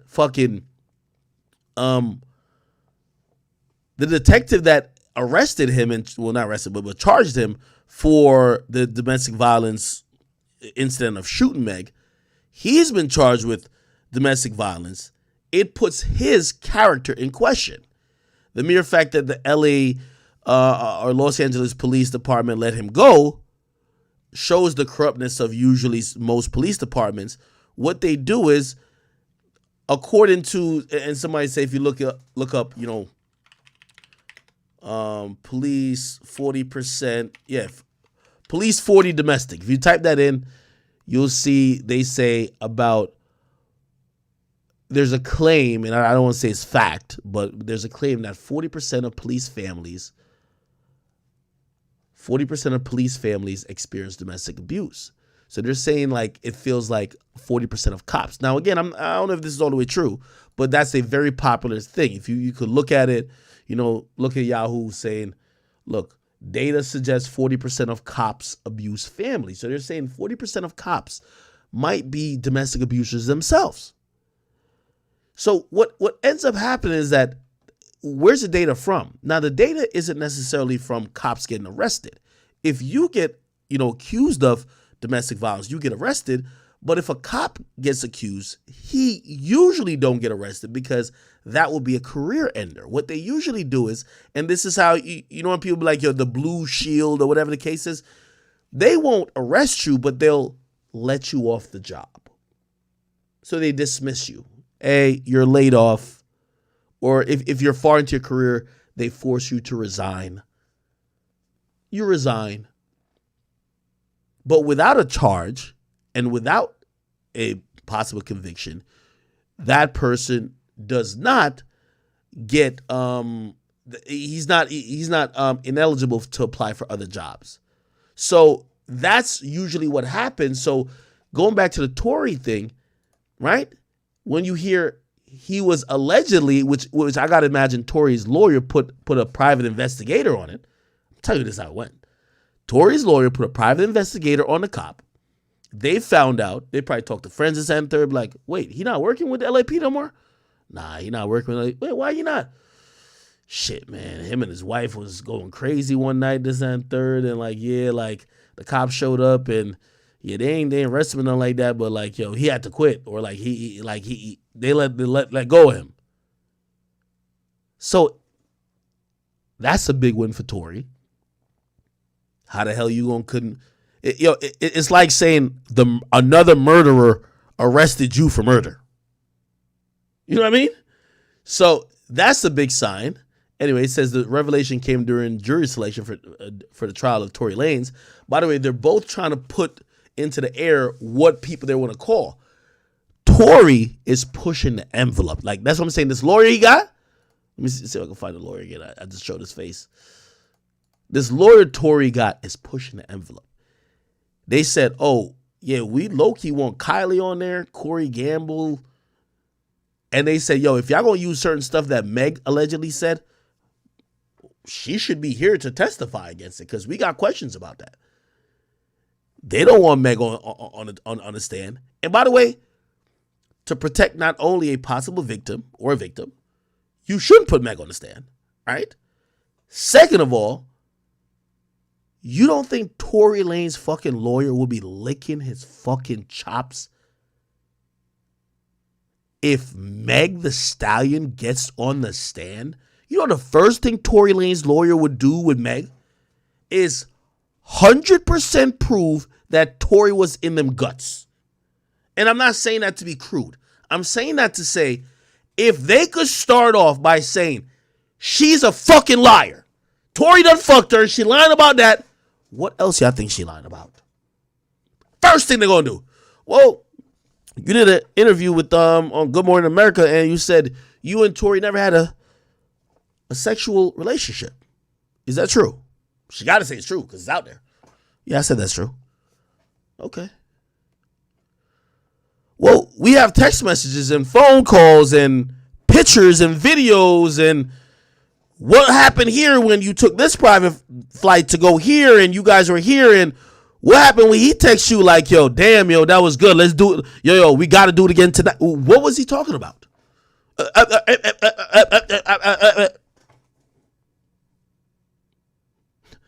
Tory's lawyer going to be like, liar. And that's what I'm trying to say. Maybe, who knows? Maybe, let's say in some wild world, Meg telling the truth. That's what I'm trying to tell you. This is about all the lies and all the shit that everybody's done up until this point.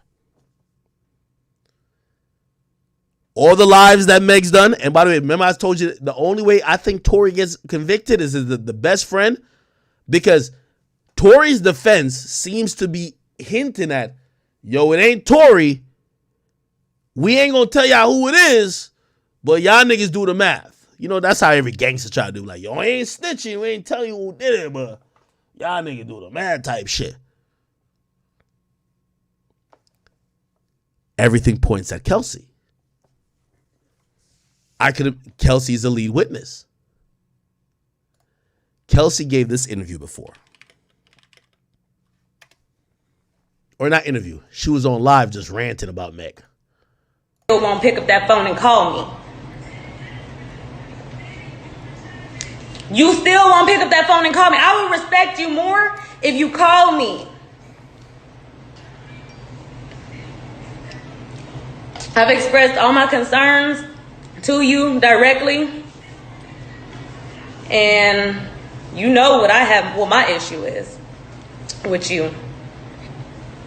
I wasn't your enemy. You made me your enemy. We stopped fucking with each other, but I wasn't your enemy.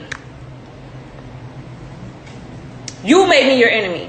I have every right to get on here and address this because you made a diss track for millions of people to hear, trying to humiliate me.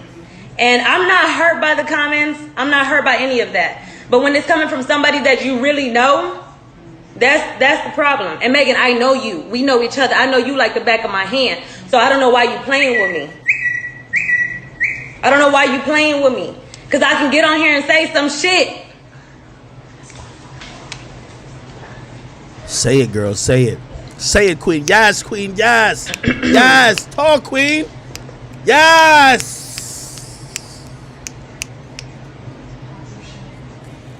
The girl, I told her, she said, you must have been ashamed. I said, I don't understand. It's like you be contradicting like a lot of shit. If anybody's a narcissist, it's you. And I don't keep in mind, and this is why it's gonna be interesting. This is me telling you this. This is like, I know y'all think Tory's telling me. No. Listen, this is just me. I think the DA is twisting Kelsey's hands to testify and probably threaten her with perjury or assault charges herself. I think they went to her and said, yo, we want Tory. We think it's Tory. The victim is telling us it's Tory. The victim ain't say it's you. The victim says Tory. We want Tory. Tory's talking too much shit, rapping about all this bullshit. There's some evidence that points that if it's not Tory, it's you. You also sent a message. I'm going to get to the message. Yo, she sent out a message early in the morning that to Meg's bodyguard, Tory shot Meg. But when you got on live, you never ever talked about Tory. You only keep going at Meg. If you don't blame Tory, if you don't testify for us and blame Tory, we're going to hit you with perjury or a charge of shooting Meg your damn self. So I think no matter if she's never said nothing about Tory, she's about to play. She's about to be 6'9". And I don't want to put that, thing on her like she no snitch, because she's not no thug from what I hear. You know what I mean? But she got to tell on Tory. She's the prosecutor witness. She's not there to be like, oh, no, Tory didn't do it. She's there to say Tory did it, right? But Tory's defense is going to be this video. I don't want, my intentions isn't to mess up nobody's image, nothing like that. I've been trying to move on with my life, actually. Only time I reply to something is when somebody sends some shit to me, some hate shit to me on purpose, intentionally. And y'all see it. Y'all see it. Y'all see it happening.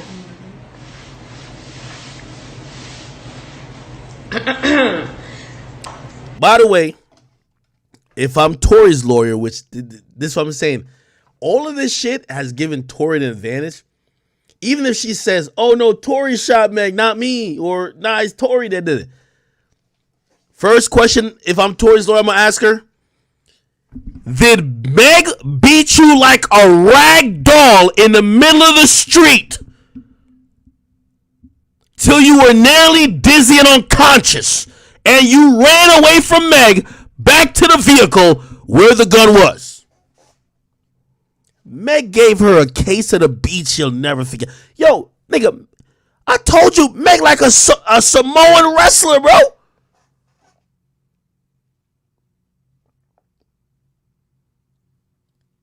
Did Meg beat the lace front off your head? Bro, y'all gotta look what they said. Look, bro, y'all be thinking I'm lying. I think everything I say is a joke. Yeah, it is kind of a joke. But still, listen what I'm saying. Tory Lanez, Meg, nails street. Bro, they found nails in the street. Hold on, we gonna figure it out. You know it's two bitches fighting, bro. They found nails in the street. Aaron, bro, it was, Meg was beating that chick like, yo, Meg was hitting the sonic rings out of her. Boof, boof, boof. Hit her with the hoofs. Bow, bow. Come on, nigga. Hold on, man. I'm trying to. Okay. Oh, you know what? Hold on. See, damn. I got the evidence that got processed. I got the evidence that got processed for the scene. Y'all gonna see what they found. This is what they found in the streets. Hold on, let me see. Damn, it's been a long time since I. Is this it? Fuck.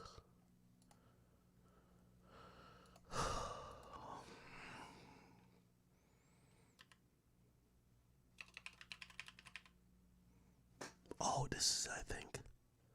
Is this it? I think I got it. Chat.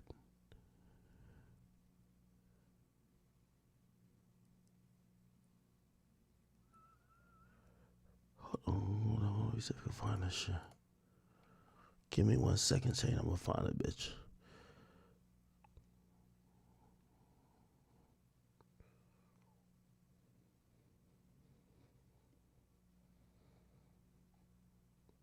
Let's see if I can find this shit.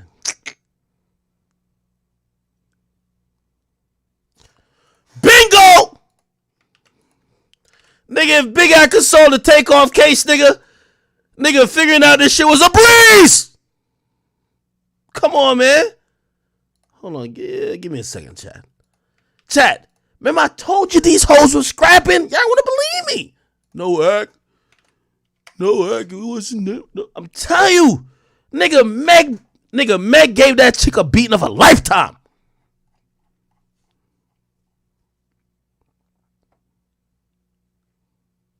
Nigga.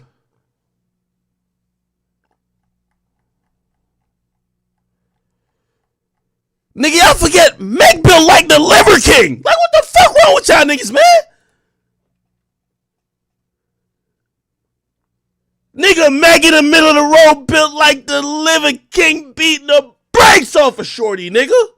Hold on, let me put this up on the screen. Y'all niggas think I'm really playing. Nah, y'all really think I'm playing, man. Y'all niggas really think I'm playing, bro. Y'all niggas really think I'm playing, bro. Every time I tell y'all something, y'all be like, yo, I know it. Shut up. Come on, man. Y'all know Big Act got it, bro. Look, this, y'all want to see what the cops found, nigga? This is a police report. By the way, also, this is why I knew Tory, I'm glad you got rid of that old lawyer. You let the prosecutor, who seemed dumb as hell too, like, no disrespect to the prosecutor, because I come to LA. I don't want you to do nothing to me. But still, Tory's last lawyer, you had to go. I'm going to tell you why. You let, they said, how did Act get the police report? Bro, police reports are actually public documents. Like, that's not, y'all protect the discovery. This shit is from the police report. You could call it, if you know a case number, which, by the way, or you know, a report number, like, you could call into any police report, like, oh, can I see the police report for that? Blah, blah. Nigga, they'll tell you to come pick it up. You just need somebody to go there and pick it up. They probably won't email it. They'll probably tell you to come pick it up. Anyway, don't tell me how I got shit. So it was like, oh, did somebody send him the police report? Look, listen to this. On Sunday, 12th, 2020, at approximately 4:35, my partner, Officer Oliva, and ideas were assigned to blah, blah. All right, let's get past this bullshit. We arrived at the above location along with additional units and canvassed the area for possible victims. This is where it happens. And met with Sean Kelly, witness Sean Kelly at the rear of blah, blah, blah, blah, stated he looked out of his bedroom window and heard arguing outside. Kelly observed a black Escalade with the passenger side door open and two women fighting in the vehicle and street. He observed a large male and a thin male at the location. You know the thin male is Tory? Bruh, the two women, or maybe... Nigga, he observed a Liver King and somebody fighting. Word. After getting back in the vehicle, suspect made a U-turn. During our investigation, I observed and recovered 4. Damn. So it was 4 shots. Wow. 4 bullet cases and acrylic nail. Come on now. Chat. Again, I'm just showing you. You know bitches fighting when an acrylic nail is... Come on, it's an acrylic nail. Where my nail techs at? Yo, we bringing a nail tech to the stand, bro.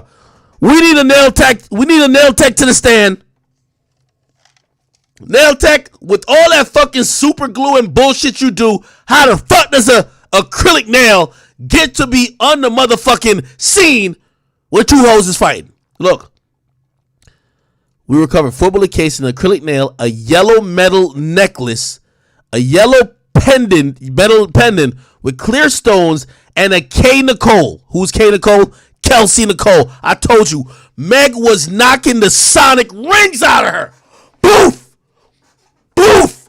Bro, rings flying, acrylic nails flying, weave flying. Y'all don't believe me?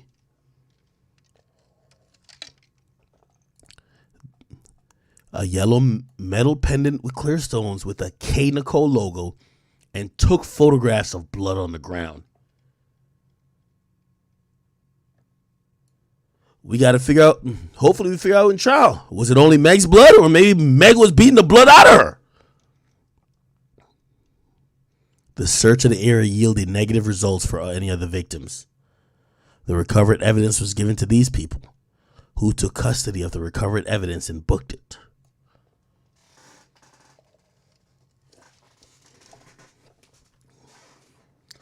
I told you, it's giving her a beating of a lifetime.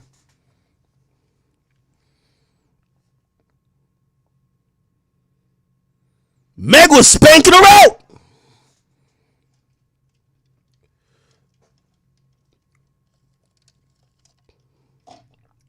Meg built like The Rock.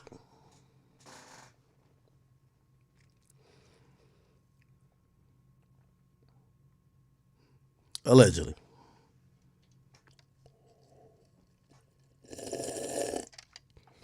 I'm only reading the police report. By the way, here's a police report number. Y'all can go find it too. Here's a police report shit. Y'all can go find it too. I ain't made this shit up, bro. I ain't made this shit up. Hold on. Who said that? Grant, we not done yet, nigga. We not done yet, nigga. So let's go back. I just wanted to tell you. Kelsey not explaining it. Kelsey, when you get on the stand, they gonna ask you about the beating that Meg was giving you.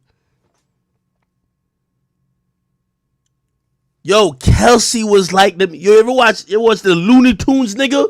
When you get like the little 6 like little yellow birdies around your head, and you like this, nigga, it's like Mortal Kombat when you just kind of like. That was her. Y'all niggas stop playing. Let's keep listening. So, let me make sure I ain't forgetting nothing.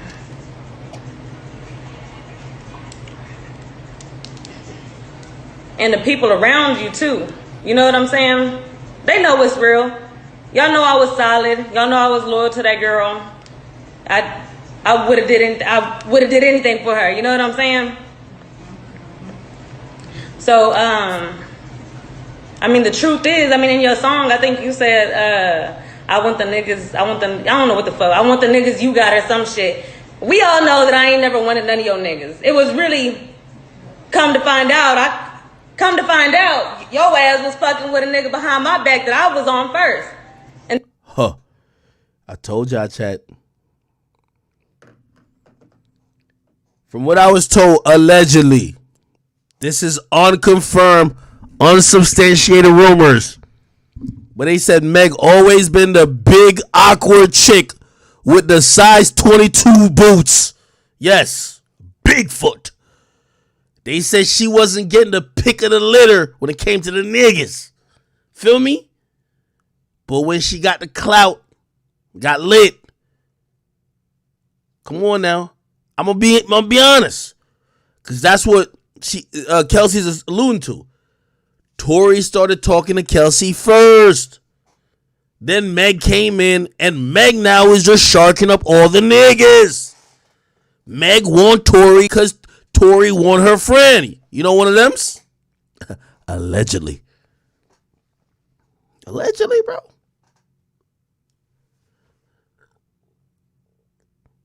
I ain't gonna lie. If I was like, yeah, Kelsey cute. And I know, like,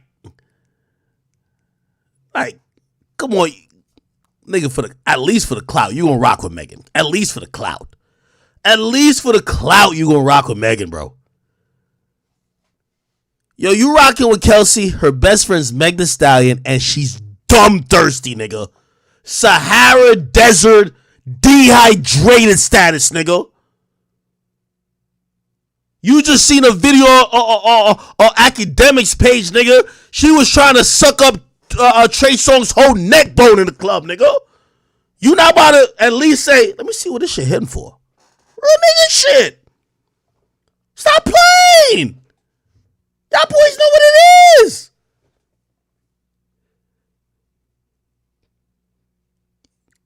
Now, Greg, you're right. Meg Bill like Batista and motherfucking Brock Lesnar had a love child. It's okay, though. There's no problem with that. Meg could be my trainer. Get me to lose some weight. Real rap. Ain't nothing wrong with that. Salute to that queen.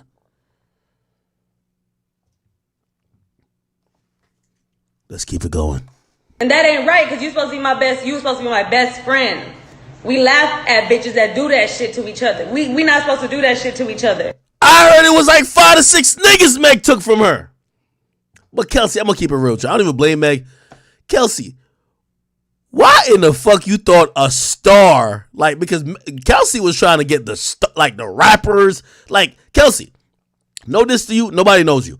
You got to fuck the weed carriers, the nigga who's like the last in line to get pussy. Like, you not, like, I'm not, you cute and everything, but you ain't that cute, shorty. Like, yo, come on now. Like, I could see why Meg was robbing you. Like, yo, get the fuck on out of here.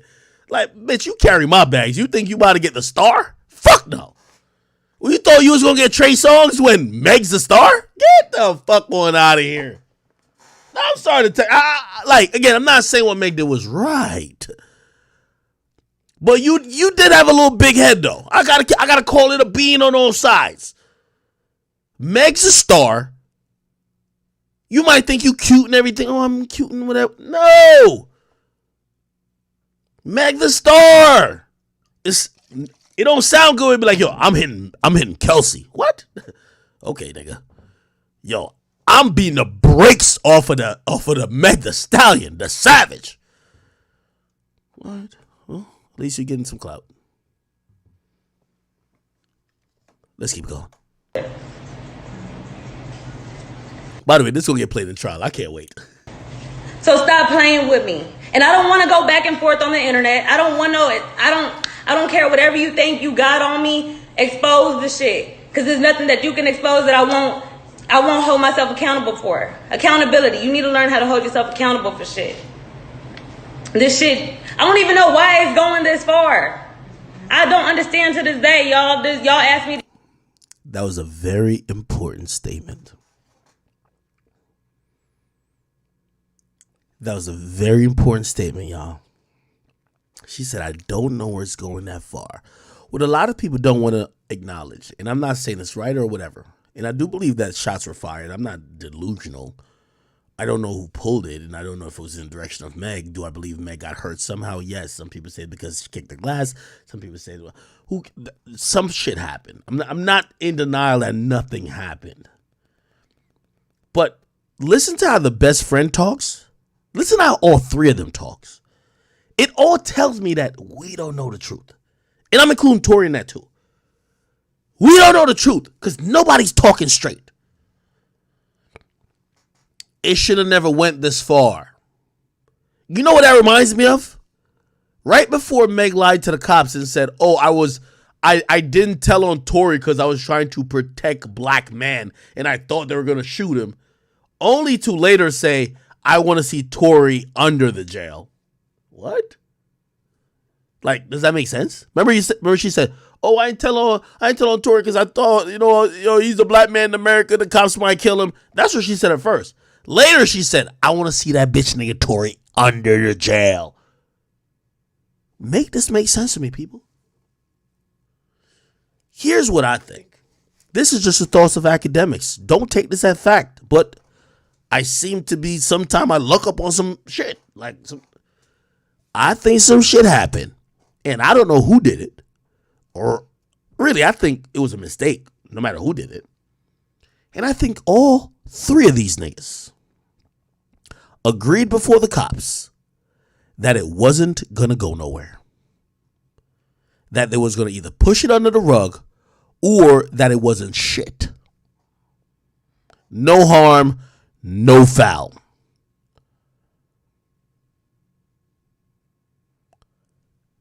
Meg gets a little pressure. She starts telling tales. Whether you believe the tales are truth or not, we will eventually, hopefully, see. Do you get what I'm saying? Why am I saying that? Because Meg said that she had a reason not to tell the truth at first. Now we're hearing the best friend in the aftermath saying this shouldn't have got that far. Well, if you were all about justice, once someone gets shot, it already is far. But you're not talking about someone getting shot. You're talking about the media dragging this and people getting locked up, and now this is about to go to trial. This is 2 years ago. You said it shouldn't have got that far. Where are you talking, before the shots got fired or after?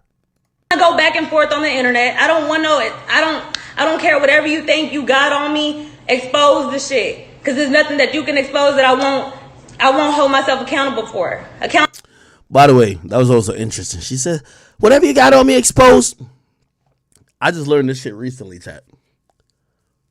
Women sometimes share their sex tapes with other women. I'm not saying this is what happened in this case, because I've heard another woman say that. Oh no, she might have some stuff on me, and I'm like, what could your friend have on you? Oh well, she seen me naked. She seen me fuck people. Like what? Like nigga, what? I don't know. Again, this probably has nothing to do with their shit, but like, what the? I'm always confused when women say other women have, like, wait, have you done other crime? Sometimes it's some dumb shit. Like women, I know 3 different sets of group of women who, right? They have sent videos of them sucking dick or fucking a nigga to their friends, and they talk about it casually. The biggest whole shit is when women communicate with each other. Women only talk about whole shit. Like, no BS, like niggas be showing off like when they fuck some chick type shit, but it's like nobody's like, yo, well, I don't know, maybe y'all group chat is, but not my group chats. It ain't full of videos of, oh yeah, bitch, look, like I've seen a girl send a message to another girl, bitch, look how it's sucking his dick. And I'm like, yo, you sent that video of you sucking a nigga's dick to your friend? It's like, yeah, so what? Okay. Bruh. Again, I'm just adding some color commentary. I'm probably all the way wrong. But what the fuck could Meg have on Kelsey unless she did some other shit? Expose the shit, because there's nothing that you can expose that I won't hold myself accountable for. Accountability. You need to learn how to hold yourself accountable for shit. This shit, I don't even know why it's going this far. I don't understand to this day, y'all. Y'all ask me these questions. I don't have the answers. I don't have the fucking answers.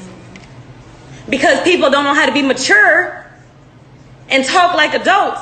Y'all can't say that I ain't trying to have no real conversation. Y'all can't say that. And really, I'm not the one that should have been having. Y'all should have been having conversations with me. Y'all owe me a fucking conversation. I don't owe nobody shit. I don't. Again, she's talking about you and Tory owe me a conversation when y'all been fucking behind my back. Owe my loyalty to nobody no more. I don't owe shit. So please stop playing with me. Stop fucking playing with me, because, you know, we can take it there. I want you to move on with your life. I want you to elevate. I want you to succeed. I'm not you. You're Megan Thee Stallion. I'm not you. I'm Kelsey. Let me do what I have to do to get where I need to be to make sure my family eat. You know what I'm saying? I'm out here really trying to make some shit happen. That's why you fucked with me so tough, because I was a hustler. Because I was on my shit. I stopped what I was doing to support you because I wanted to do that from my heart. Anyways, if you had the right people around you, they would probably be telling you, you know, to slow down on some of the shit you're doing. It's not right. You know what she talking about. Slow down with all the shit you're doing. Meg was putting up, that summer, Meg was dropping straight 40-point games, man. We don't got to get into it. Meg was putting up 40. Caught every 40. It's not. If you're going to preach protect black women, stand on that shit. Stand on that shit. Because you and I both know. You and I both know. Here we go.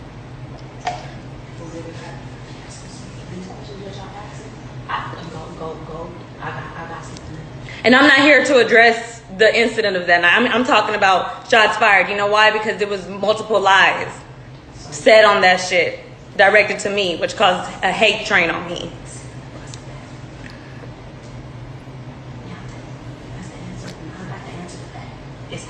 Anyways.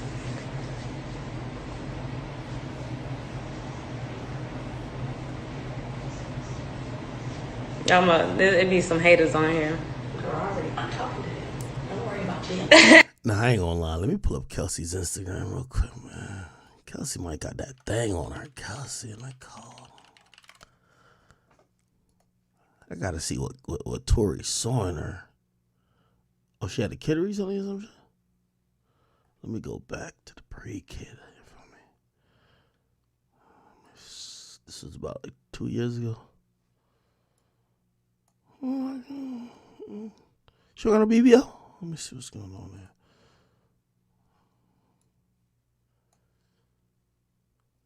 I mean, I guess if she would with Meg, and Meg looked like a mix of the Liver King, Batista, The Rock, and Goldberg, yeah, she probably is the dime of the group. Like, I don't know.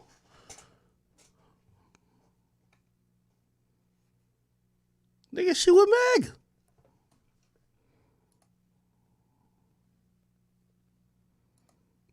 I don't know. Nah, she definitely thought she bagged Tory, though. Okay, I see what's going on, shorty. See what's going on. This is before that COVID. It's around this time type shit. Okay. Try to see if that thing was stanging. Let me see what's going on. Okay. Let me see what's going on. Is that Gilly? Okay. Nah, I can see it, man. I can see it type shit. Okay.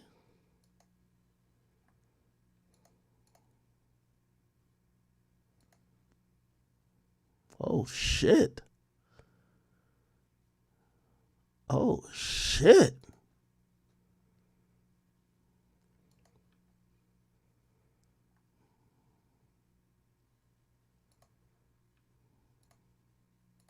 Yo, what's y'all rate her? Chat, what's y'all rate her, bro? Nah, them joints is huge. Nah, them joints is huge. You know what's crazy? Both of these chicks weigh at least 3 to 5 times more than Tory. Nigga, Tory's like 108. Bro, these chicks are bro, these chicks weigh as much as me. 250. Like, come on, bro. Tory 108. Oh, she was pregnant right here? Oh, God bless her. God bless her. God bless her. Okay. Okay. Get off of this page, man. All right, man. Holy. Anyway, remember when, okay. Let's finish up on this. Anyways. Am I mad? No, I'm actually, yeah, I'm upset. I'm real upset. I'm gonna read a few of y'all's comments and then I'm gonna get the fuck off of here. But y'all stay tuned because I'm definitely sending my response back. I'm definitely replying. Okay, shorty. Oh yeah, and I don't got no fucking hush money for the 100th time. That's gonna be important. Because that's what Meg is alleging, that she got hush money from Tory. So if she didn't get hush, if now she comes back, remember she's never said Tory shot Meg. If she comes back and says, yo, Tory shot, Tory did shoot Meg. You know what Tory's lawyer's gonna say? Well, you never said this before. You've spoken out a couple times. This has never been what's been said. Also, it's been alleged by the victim that you got hush money. Why didn't you initially say that Tory did it? Now she's in a bind because she can't come back and say, oh, I did get hush money. Because it just looks unreliable. You get what I mean? Tory did talk, though. I ain't gonna lie. Tory Lanez speaks on Meg. I remember when he spoke on it. I think it was this. Here we go. The head and a woman neck. I still need to be guided by a woman. So regardless, it's like, I don't feel like before y'all know the story, like learn the story first, learn the factual parts of the story first, and then come at me and be like, yo, you need to fix this and fix that if that's what you feel like I did. But instead I'm being torn down for a narrative that's like, now I'm the poster boy for I don't like black women. But anyways, let's get into this. I want to get into this because it's very important for me to just say. By the way, to all the people who are here who just think I'm Team Tory, I'm going to do the same thing to Tory's case. I'm going to do to Tory's side too, bro. Okay, we're going to do the same thing to it, bro. I'm not here to bash this woman. I'm not here to come down on this woman. I'm not here to. By the way, I had a conversation yesterday, a couple days ago, actually, while I was in Mexico, randomly, because I have a bunch of family and then friends of everybody who's there, and they started bringing up Tory, and I was talking about it too with them, because everybody think I just somehow know the magic scoop. And they were like, man, Tory just stupid because he talked about this stuff. And then I said to those people, I said, well, you have to realize Tory Lanez is an artist.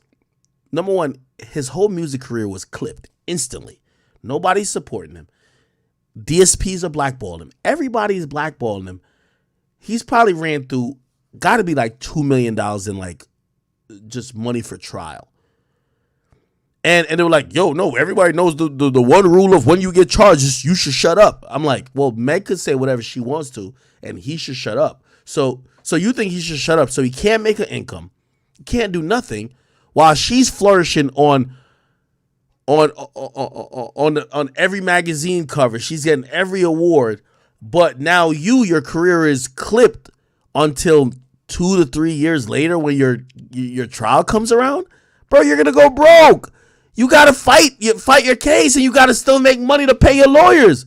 The day you can't pay your lawyers gonna be like, yo, bro, well, I didn't know I could do. Yo, pass this shit off to a cheaper nigga, bro. So, like, I remember saying, yo, for whatever happened with August Alsina, I think Tory was completely wrong, but I can't sit here and say that Tory shouldn't have never, like, tried to defend himself publicly. Bro, there are two public artists that are both trying to use this somehow to try to either maintain a career or promote their career. I think Megan's trying to use it to promote a career. I think Tory is trying to use, like, his voice to try to continue his career in terms of protecting it to say, hey, I'm not guilty. Anyway, let me just play the whole thing. Disrespect her or throw her under the bus, but it comes to a certain standpoint where I just can't let my character be assassinated for things that are not even really true, like and for falsified narratives and information. Let's start this off. When the original report came out, and it was a TMZ report about this, that, and the third, and there was gunshots in Kylie Jenner's house, and Tory Lanez goes to jail. They gave y'all all the facts of the juice of Tory Lanez going to jail, and this, that, and the third, and Megan getting arrested, and da-da-da-da. 2 days after that, I get a call from Rock Nation that says, yo, we heard you're going to make a statement about what happened, and it'd be in your best interest if you don't make that statement. So I'm like, oh, okay, I don't understand what the issue. Yo, Jigga, you ain't do that, did you? Jay-Z! Jigga! Jigga! Of me telling my fans, like, yo, look, it's not that serious of a deal. I went to jail for whatever. It's like, I didn't get for that 2 days why that was an issue. 2 days later, the TMZ report come out. TMZ reports, and they have the surveillance now. Now they see the video of the arrest. You see Megan, you see me, and you see it's all sprawled out on the ground in bathing suits and blah, blah, blah. And everything I'm saying is public record. You can go back and look at this shit. You can go back and see it. Like, you feel me? So they say, oh, okay, you know, you see her out of the car. She's getting out of the car. She's hopping. It looks bad, bro. And I'm not going to lie. Like, I felt bad watching it because it made her look bad. And it didn't make her look good. It didn't make any of us look good. And I didn't want that for her. I don't see that for anybody. So all of a sudden, when we get arrested, or when it looks like we all got arrested, the memes start. Now I want to really bring you guys in for a second so you can understand something. And I really just want you to take this in. Like, she is a person I spent enough time with her to observe and understand something about her, where it's like, she's going through a lot. She goes through a lot. She deals with a lot on her day-to-day basis. And because of that, she's not used to, you know, and not even just because of that, but just because of the fact that she's been praised so much. We've always looked at her as like, yo, that's hip hop sweetheart. Like, she's nice, she's talented, whatever the case is, cool. And because of that, like, we've never seen a moment where the memes have come at her, where the memes are like, yo, nigga, let's laugh at your pain. Ah, ha, ha, ha, ha. She's never had to deal with that because she's always been praised. So everything that's been happening has been a reaction off of what's been going on. So it gets down to this point now where it's like, now the reports are starting to say, okay, well, everyone's pointing to different things. No one really knows what's happened, but nobody has ever said she got shot. Nobody has ever said she got shot. Not TMZ, not the police report at this point. Nothing is saying that she got shot. Soon as she sees herself on video with the bikini and the things like that, and it looks bad, she then comes out and says, yo, the narrative of me getting cut by glass, it's just not true. She doesn't point at nobody or anybody or say anything or anything like that. She just says the narrative that whatever came out of me being cut by glass is not true. I was shot in my feet with the intention to harm me and put harm and danger upon me, right? So, okay, cool. Like, all of a sudden, the affiliates of her circle start pointing like little subliminal fingers, like, count your days, and like, I won't be around, and you shooting at feet, and like little funny things that they start doing. And I'm kind of like, damn, hold on, where are y'all about to take this? Because y'all told me not to make a statement, so I'm trying to figure out where y'all taking me to. I don't get it. So then at this point she goes live because people are not really understanding the story or whatever cases. She waits. She doesn't go on, you know, a time when it's just a regular time. For y'all who don't understand, it was one of those things where me and her knew what was going on, but y'all didn't know what was going on. She went live on my birthday with all. And then she says, yo, you know. That's what he mentioned in the song. He said he wouldn't live on her birthday. Now I want to add some pushback. And, you know what I mean? I don't, you know, I get, you know, again, I keep trying to tell y'all. Big Act is so very comfortable. No rapper could really ever buy me out, you know. But, you know, obviously people are always going to be like, oh, this and third. Am I leaning in Tory's favor? I kind of believe him. Or if I don't believe everything he's saying, because some of the stuff he's saying, I'm like, you know, just talking to Tory personally, Tory never told me who shot Meg. Somebody, we saw 4 shell cases. Tory's never in his life told me who fired the gun. I assume there was a fight for the gun with Kelsey, who was getting her ass beat, and maybe Tory probably tried to stop her or something of the sort. It had to be that, because nigga, Meg is built like motherfucking The Big Show. You ain't shooting 4 times at Meg and missing and hitting her feet. Fuck no. So, in my opinion, I feel like there was a fight for the gun. Now, Tory's never told me this. This is me, what I'm really telling you, I believe from the heart, bro. You feel what I'm saying? I just feel like it was coming from either Kelsey. I think it was coming from Kelsey. Now, granted, I still think Tory could get found guilty, because if it was found that they want Tory, they don't want... It's not an attractive story to lock up Kelsey. Kelsey's a woman. Meg's a woman. This has been a huge media story for years. They need to lock up a man. The only man they can lock up is Tory. What they're going to try to just say is Tory, even if they was trying to say Tory was trying to stop Kelsey from shooting Meg, Tory grabbed the gun and Tory pressed the trigger. That's all they need to say. You get what I mean? Why this fucking thought calling me? Thought be gone. Okay. So I'm gonna scrutinize Tory too. So let's go. Here we go. So they say, oh, okay. And by the way, YouTube, I'm watching y'all. By the way, thank y'all for thank you for all the super chats. You know, you see her out of the car. She's getting out of the car. She's hopping. It looks bad, bro. And I'm not gonna. What Tory does not say in this that I am a little bit concerned about. Okay, Tory, you're right. At first, she never said nothing about the shooting, blah, blah, blah. And I know you said Rock Nation called you. But, bro, I feel like there's another piece that even on his side he could tell us that would probably make a little bit more sense to why would they just jump to say you shot her if that's not even remotely the case? If you're in a call from Rock Nation who said don't make a statement, and it seems like some other shit's going on, why do they immediately, and that's where I think, I don't know if Tory's trying to play the gangster card where he not trying to tell on other people, because we then hear, okay, gunshots are fired, they find gun residue on Kelsey. Well, why would they say you shot her? That's the only thing that confuses me.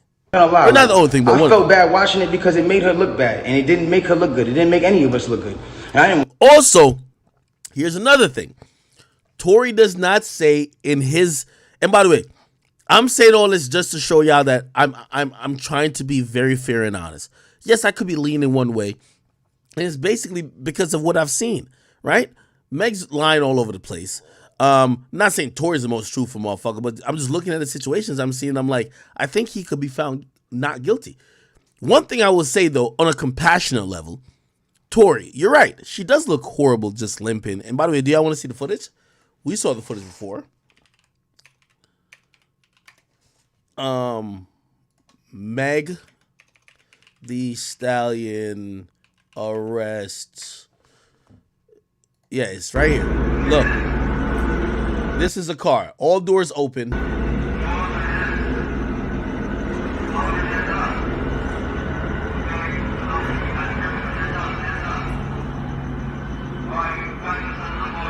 It's interesting because I think Kelsey's out the car already. Thank you, and with Tart.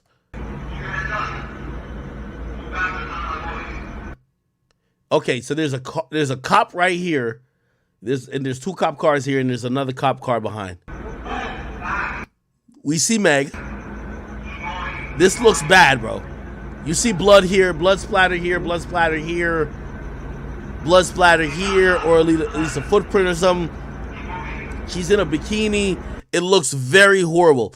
One of the things I think that Tory talking about it actually, and I know maybe he wasn't in that mindset because she was accusing him, but if Tory detailed what maybe he did to try to help her, you get what I mean? If he detailed that would maybe be like, well, bro, he was helping rather than just a bystander. Because what Tory's saying is right, but you know what I mean? Like, if Tory was just like, yo, bro, The only reason we even got pulled over, bro, we driving erratically to the police station because she's bleeding. Like, we're trying to get her help. It makes it seem like he's trying to help her. But when Tory just says, like, you know, oh, stepped on glass, like, bro, like, it doesn't seem like there's an urgency that you know that she's hurt somewhat. And again, I'm just trying to be as fair as I can. And I know people are never going to think I'm trying to be fair, but really, I honestly am. You can see blood.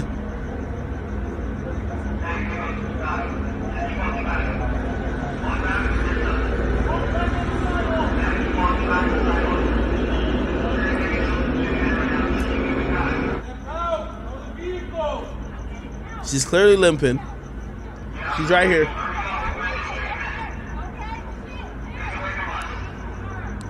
This is Kelsey. Okay, by the way, this is very important too. So if you know, just like in the Melly situation where it's very important to know who was sitting where because that's how they prove who the shooter was, and that's why they said it was Melly. So Meg is on the right, right? She's on the right passenger. Kelsey is on the left passenger. Tory is on the right. He's on the right front seat, and the driver is on the left front seat, obviously, right? Now, here's the thing. This is all we know about the orientation after the shots are fired. Because remember, they were fighting outside. Somebody get out. Shots get fired. They eventually all get back in the vehicle. We don't know if they get back in the same positions. This is the positions they get arrested in. So it seems like Kelsey was in the left position because this door was closed. You can see it's closed here. And then she opens it. This is Kelsey coming out. Meg's right here. And they blur it because who knows if her fucking titty or her pussy's popping out of the skimpy bikini she's in. Now you see Kelsey. I wish we could zoom in. Okay. By the way, they tell her to walk backwards. Just watch her walk. I don't think it's because she's drunk. I think it's because she got a concussion from how Meg been beating her ass 20 minutes before this. Real talk. I'm not gassing. That's what I believe. Could be wrong. Look, she started walking over here. They tell her to walk backwards. She walking over here. Feel me? Look, just listen what it, look. Turn around. Here we go. Look, she's walking this way. They tell her to stop. She on her knees. You can tell she's a little bit discombobulated. I would say it's not the alcohol. She need to go into a concussion protocol. If y'all watch football, y'all should know what that is. She been getting her ass beat by Meg for too long. I told you, the only person who could defeat Krishan Rock is Meg the Stallion. I've been told y'all that. Okay, Tory Lanez is here. I don't know if y'all can see it. Let me put it right here. So, Meg here. Girl here. Tory's here. I don't know where the driver is. I never see the driver in this. And the driver is the guy which ironically, I've been asking about this. I've looked through every file I've seen and I've had access to. Where is the driver?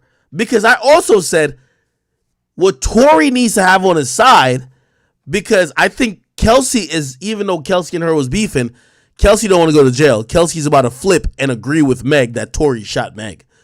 So the only person that could negate Kelsey, which would be an eyewitness, would be the driver. I don't see him. But this is Tory right here on the underground. Here we go.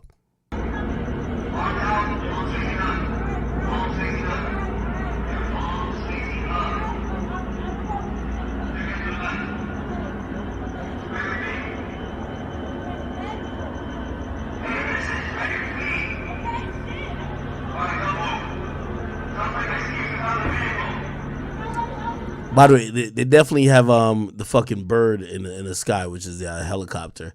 Let me see if I can find another thing. Tory Lanez arrests Meg. There's another video. Let me see if you find it. Here we go. Okay, that's Kelsey. That's Kelsey. Okay. That's Kelsey here. That's Tory here. You can tell they both just got out of the pool. They basically didn't change. This is how you could also tell another thing. Once they got out the party, because like imagine you go to a pool party, you don't just hop into a vehicle unchanged, not even like showered up, or maybe you don't shower up, but like you try to change into some dry shit. This is the pants or the swimming trunks he was in the pool with, right? Meg's still in the bikini, right? We still don't see the driver. That's concerning to me. That's Kelsey.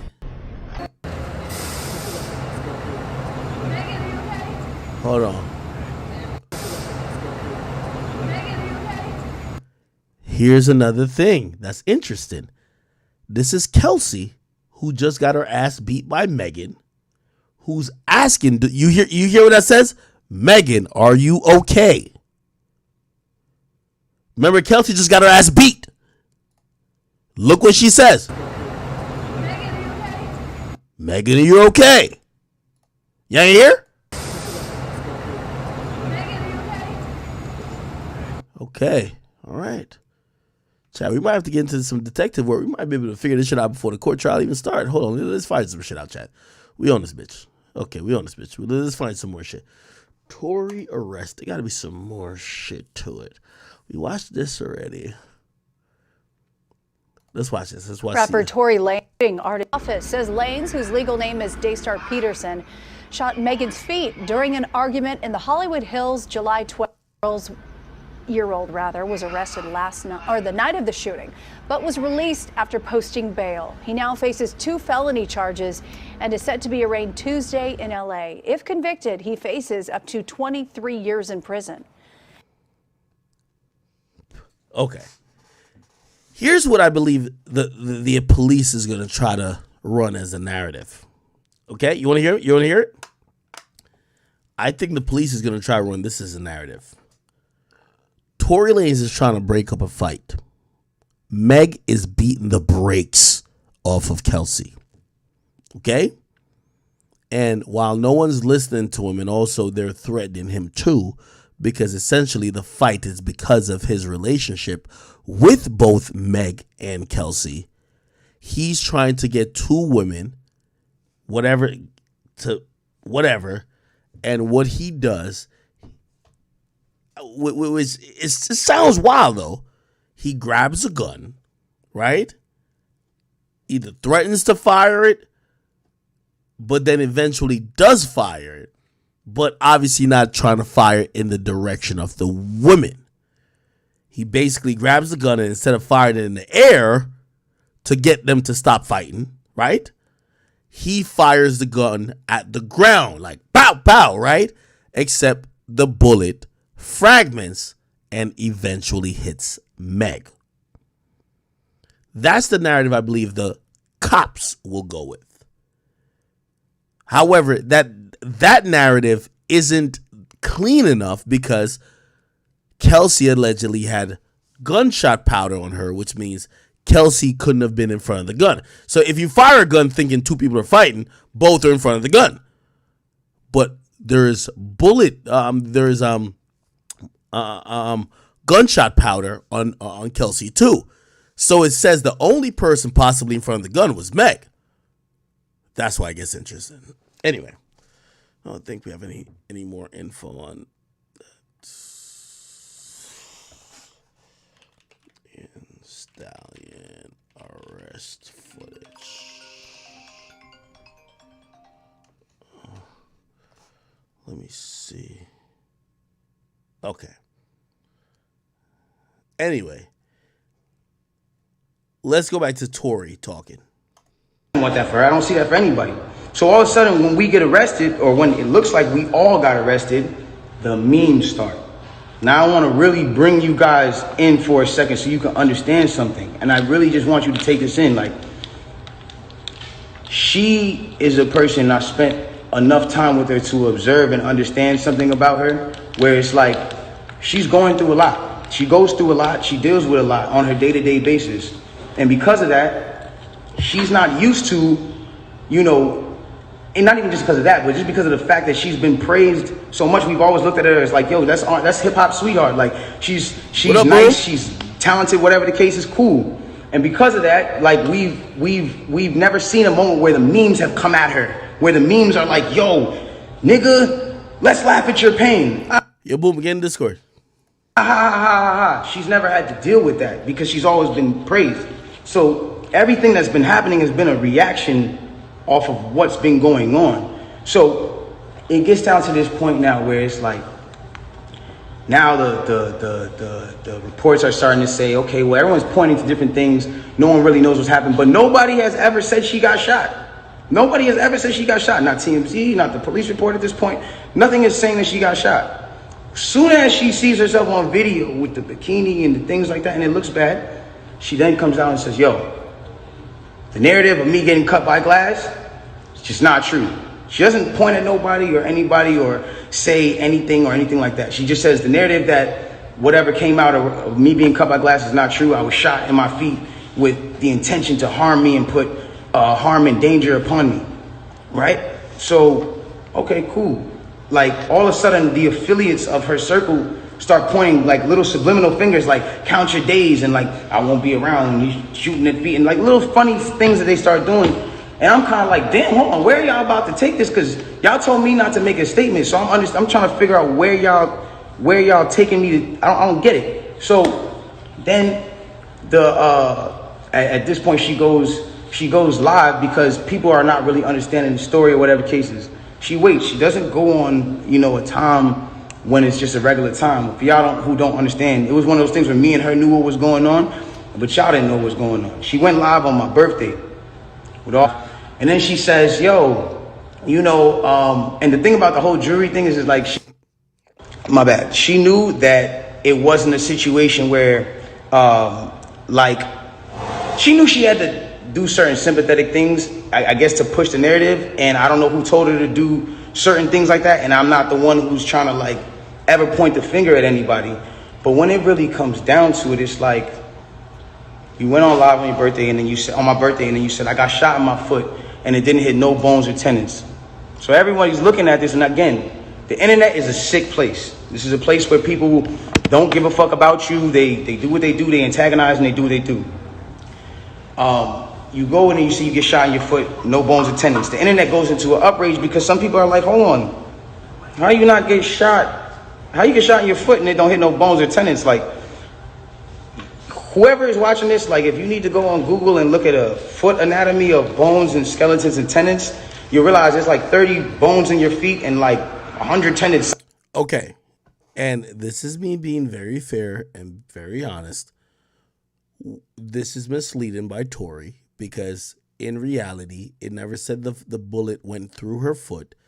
And you could call it, you could have a conversation if you want later on. Did she really get shot?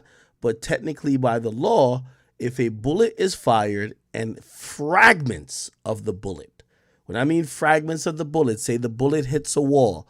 If you've ever watched a bullet get fired or hit something, a lot of times that bullet it depends on what type of bullet it is. Some bullets do different things, but a lot of bullets will fragment. And that fragment sometimes will go in different directions based on whatever it hit at whatever angle. According to the law, there doesn't have to be a full bullet in you for you to say you got shot. I think by the letter of the law in most places, if you got injured by the result of a bullet being fired, you got shot. That's the letter of the law. Okay? So essentially, Tory talking about no bullets and tendons, I get what you're saying, but even the doctor said fragments. So it's not about did you shoot her in the leg directly. Nigga, did you pull a gun that eventually harmed her? That's the only thing that matters. Now, that matters in the grand scheme of things.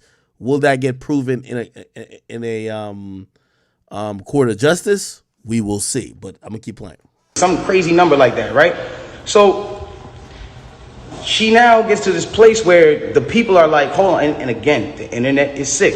The internet starts coming at her and saying, yo, show your feet. Because we're seeing you at DJ Khaled's house and you're on your tippy toes, and then we're seeing that you're here and there, and they're antagonizing her. They're brutally coming for her and not giving her, I guess, what it is that she needed. But it gets to this point where now she posts a picture of her foot, and she posts this picture of her foot. There's no exit wound. There's a lot of inconsistencies in the story, and she says under the post, you see, I got shot in the back of my foot because when I was walking away from the car, she says she puts this in capital letters. She says, I was walking away from the car and I got shot. We're gonna fact check everything, chat. By the way, we're doing all this today because tomorrow when I go live, we're only fishing and feeding for information that's presented in court. You know what I mean? For everybody who's new to this, and I know this has been a long, drawn-out thing. Trust me, I'm tired of this too. We want to get to a verdict. We want to get to a resolution. I don't want to have to keep having to give like a 2-hour prelude to what we're going with. So after today, the trial starts tomorrow. I hope all you guys return tomorrow, but this is the only time we're going over all this type of shit. But we're going to fact check everybody. Let me just type in Meg shows foot bullet. Okay. Meg shows gruesome blah, blah. This is what she said. The rapper revealed blah, blah. She got stitched around and she was ready to celebrate blah, blah. This was when she was ready to celebrate her hit track WAP going #1 with Cardi B. She says, LOL, what I've learned by the majority of people, social media is like, y'all like to hear bad news before good news. A lie spreads quicker than the truth, and y'all really be believing the shit y'all make up. I got hit at the back of my feet because when I was shot, I was walking away, facing the back. Why would I lie about getting shot? Why y'all are so upset that I don't want to be in bed sad? Why y'all upset that I can walk? I got stitches on my feet like 2 weeks ago, and I was ready to go celebrate WAP Go #1. I usually don't address internet bullshit, but people are so sick. God was really watching over me, and I'm healing so well. Sorry, I'm not as sad and sore and miserable as a lot of y'all, but I'm gonna keep being Megan the motherfucking stallion. This was the foot. And yeah. So apparently she's saying bullet fragments hit her here. So obviously here and here, they stitched it up here. I'm guessing somehow bullets kind of like hit her kind of there. So to kind of put the skin back over the flesh, they fucking,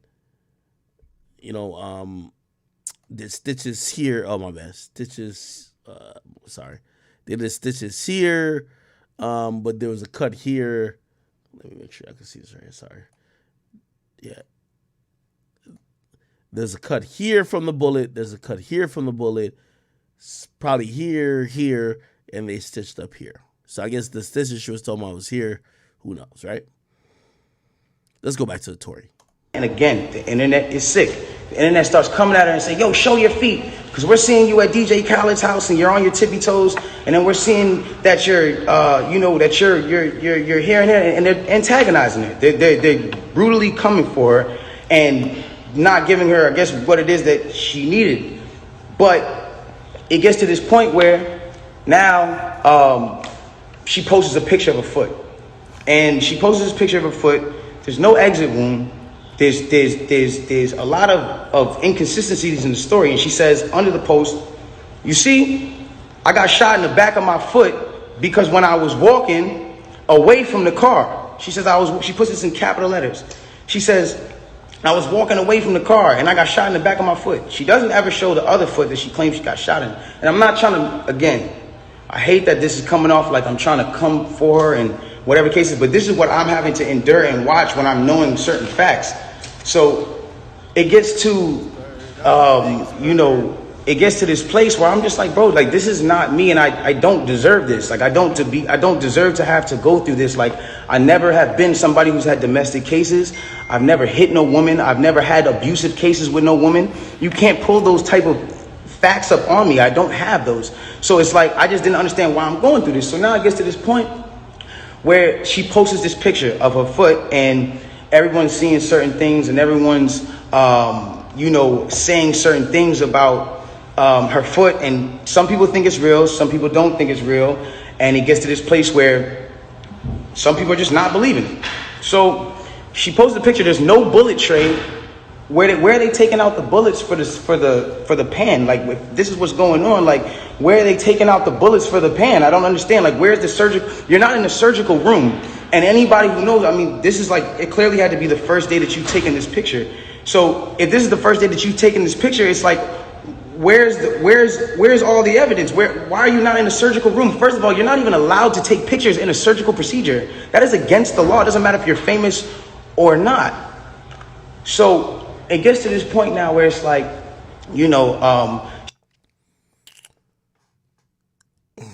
I'm sorry, I'm actually playing defense attorney for Meg, but I want to just show people that I'm being fair.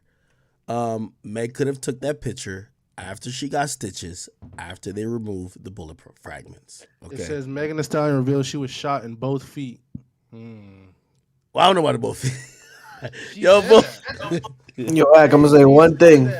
He said that, twin. Yo, boom said it. One thing, Ak. Wait, she got shot in both. Nah, she ain't say both feet. She said 1 feet, bro.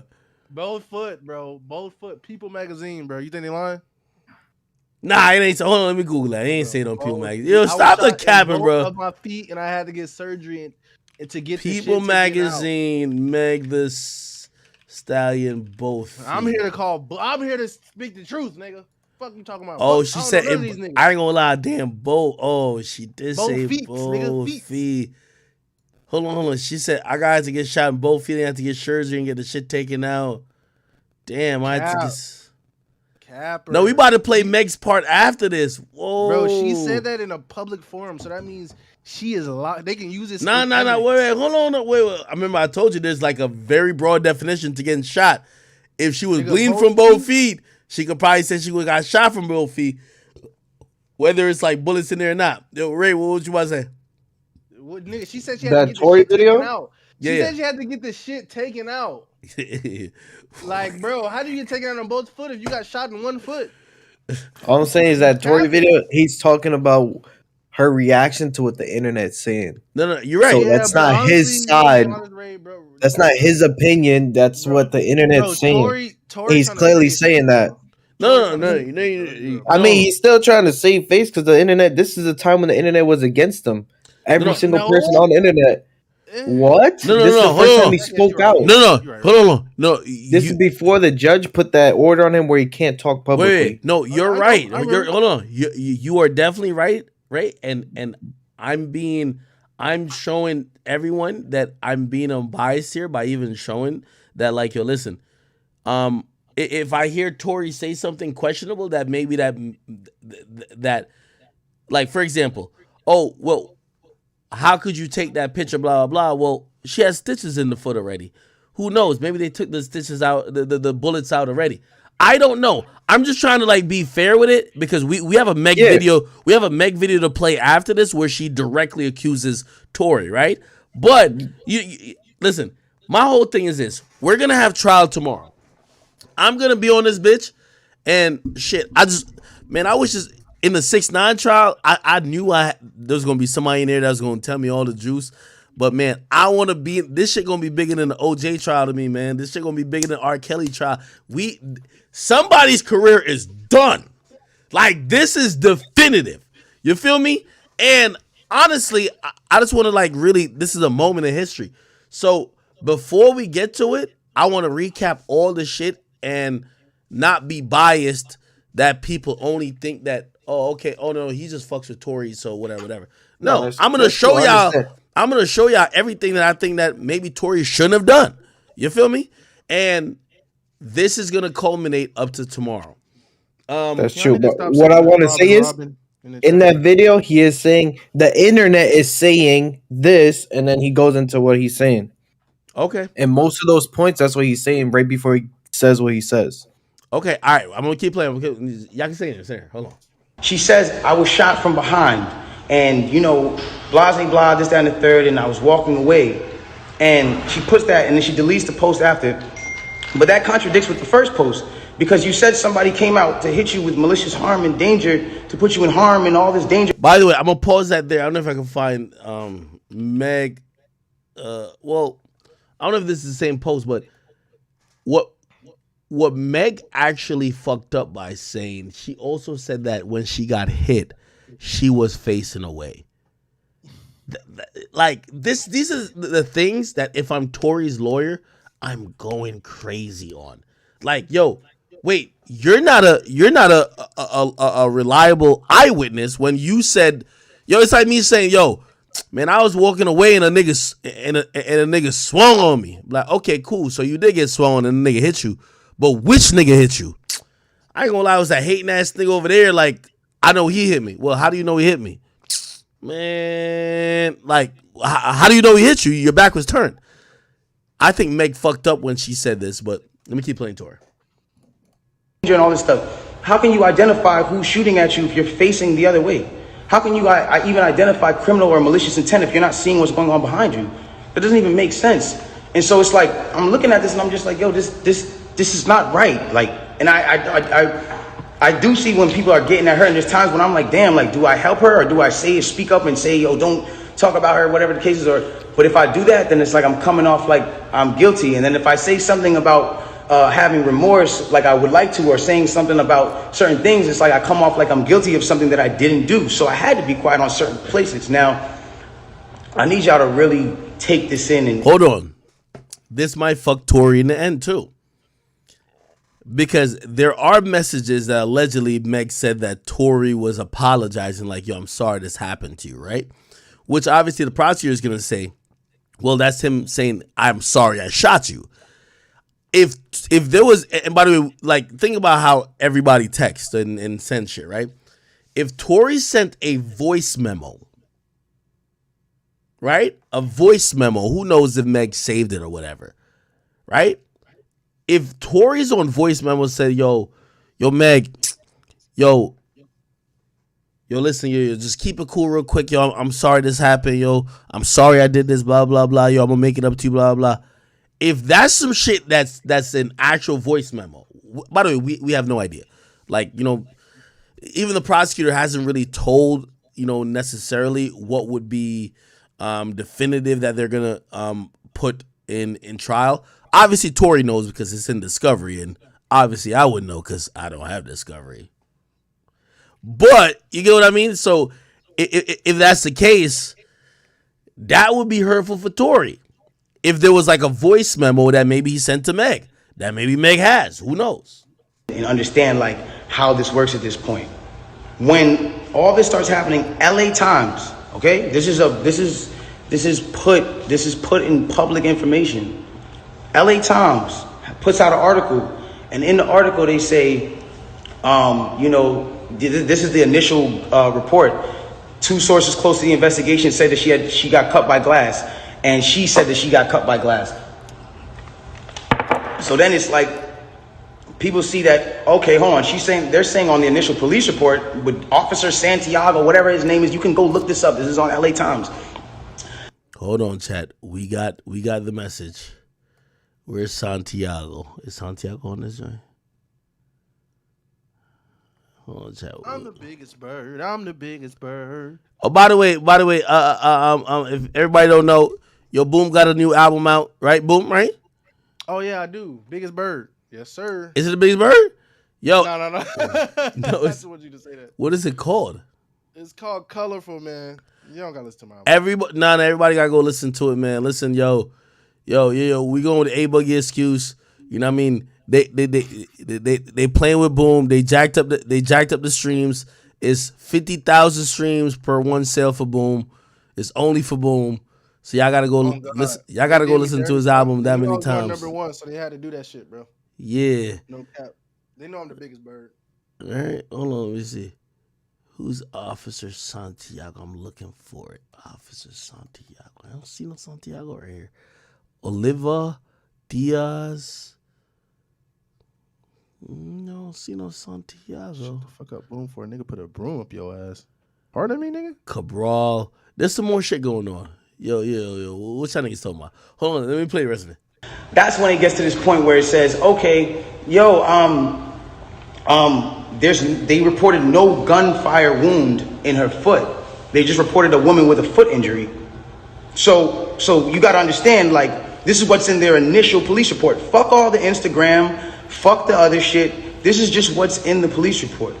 So you got to understand, like, I'm getting to a point where I'm like, wow, I'm looking at this and I'm like, wow, like, at the end of the day, like, maybe some people might see this, maybe some people might not. It gets to Akademiks, it gets to Akademiks, it gets to Hollywood Unlocked, it gets to certain places, right? And she comes out with this tweet that says, keep talking and I'm gonna stop sparing you. Wait, it's been a while, chat. We gotta look everything up. Keep talking, I'm gonna stop sparing you. Let me see. Did she tweet that? On Twitter. I remember that tweet. Nah, she ain't tweet that. Hold on. I remember that tweet. Nah, she ain't say that. Later she tweeted that, bro. Keep talking, Meg the Stallion, Tory Lanez. Nah, she ain't say that. Larry, nigga. It's in black. It's as real as that Meek Mill vibrating panties tweet, bro. Stop playing. Yo, we gotta talk about Meek afterwards. So nah. She ain't say no shit like that. Hold on. All right, hold on. Let's just go to let's see, tweet. It's been so much shit. I'll look on Twitter. Wait, is it this? At this point, I'm getting annoyed. Stop believing. Oh, hold on. Let me see. Yo, it's been so much shit.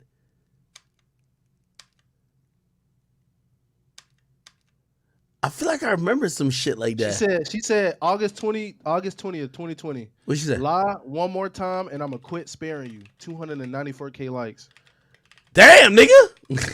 Nigga, I'm the real detective, nigga. Nigga, I'm the real detective. Lie one more time.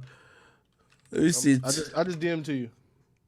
Oh no, I got it. I'm on her Twitter right now. Just go to Twitter and type. Nah, I got it, nigga. Lie one more time, I'll quit sparing you. Damn. Holy. Damn. Let's see what Tory was feeling when she said that. Nigga, fuck the other shit. This is just what's in the police report.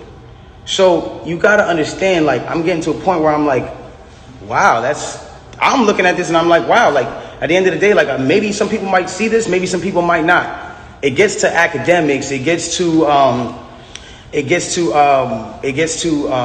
Akademiks, it gets to Hollywood Unlocked, it gets to certain places, right? And she comes out with this tweet that says, keep talking and I'm gonna stop sparing you. It's like, my love, I have not been on the internet for 3 months. And then 30 minutes later, yo, Tory said, my love, I haven't been on the internet for 3 months. Nigga said, mi amor. Ugly ass nigga. Mi amor, lo siento, mi amor. That nigga said, corazón, yo te la cara. No mentirosa, mi amor. she just goes on live, and it's like me telling you, yo, keep talking, my nigga, and I'm gonna slap you. Oh shit. Yeah, that's what that nigga that's what that nigga at the airport. He say, yo, don't call your homies. What's up, nigga? Keep talking, I'm gonna slap you. Hold on, what's their yo, chat? All right, no, we gonna get there. Let's just finish this up because we've been going this Tory shit for a while. All right, come on, let's go. And then I just slap you. It's like, you didn't do anything for me to slap you. I just slapped you. So it's like, who was talking to who? Who are you saying to keep talking to? I don't understand. Whatever. It gets past this point. And it gets to a place where now she says, I'm gonna stop sparing you, whatever the case. She gets on live.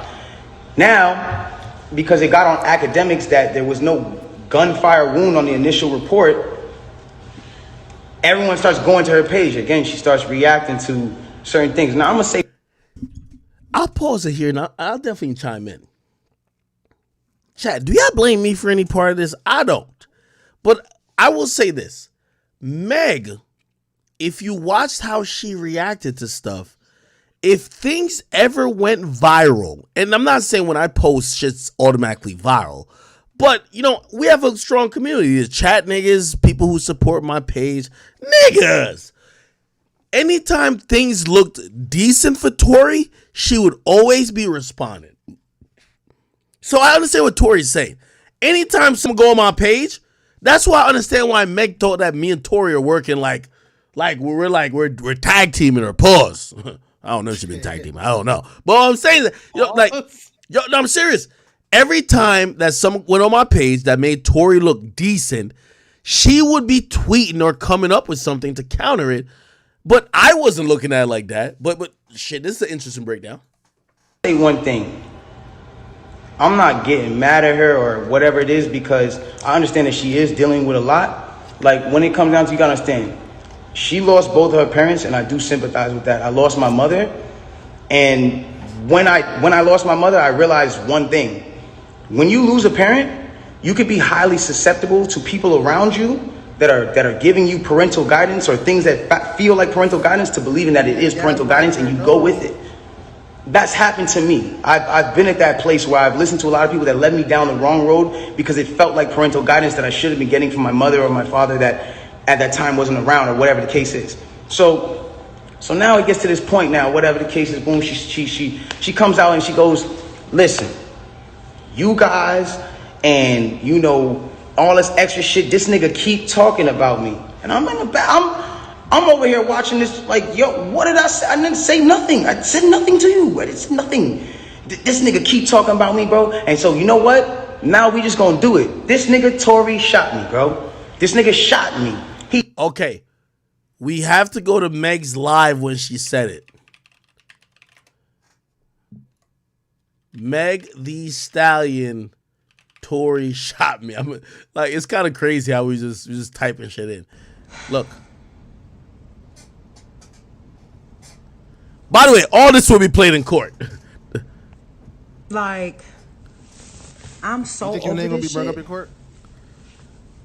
I don't And know. y'all gotta know, I am the You're making me a shout out though. nicest, the most calm, just cool ass woman. Like, I'm gonna keep it 100 with you. Meg be giving me Krishan Rock vibes. I don't be fucking with All she needs is a pizza in her hand and some drool. nobody. I don't do nothing to nobody. You can miss Y'all it too. motherfuckers really dragging it. Like, I tried to just be cool, stay out the way, because at the end of the day, I'm really a real bitch. Like, I'm from Houston. I'm from the motherfucking South Side. It ain't like let me go run and tell my business to the motherfucking internet. Let me go run. And by the way, Meg not no snitch. Number one, she a savage, nigga. Tell my business to the police. Like, you know what I'm saying? I ain't never been that type of person. Like, but I'm not gonna let y'all keep playing in my face. And I'm not gonna let this nigga keep playing in my face either. Oh God. Wait, which nigga? So since y'all hoes so worried about it, yes, this nigga Tory shot me. Oh shit! You shot me. And you got your publicists and your people going to these blogs lying and shit. Stop lying. Why lie? I don't understand. I tried to keep the situation off the internet, but you dragging it. You really fucking dragging it. Yeah, this is so crazy to me. This is not even an internet situation. You're trying to get a nigga locked up. She's like, yeah, I try to keep it off the internet. No, did you try to keep him out of jail? Motherfuckers talking about I hit this nigga. I never hit you. That might be true. She was beating the fuck out of Kelsey. Motherfuckers was like, oh, she mad because he was trying to fuck with Kylie. No, I wasn't. Like, cap. Like, yo, come on, let's keep it real, man. Yo, remove Tory from the situation, man. Put any real nigga in there, man. You done fucked Meg already, bro. Bro, you at a party that's not your girl. Kylie feeling you. Meg on your back. Who y'all picking? Kylie or Bigfoot? Y'all spamming. Who y'all picking?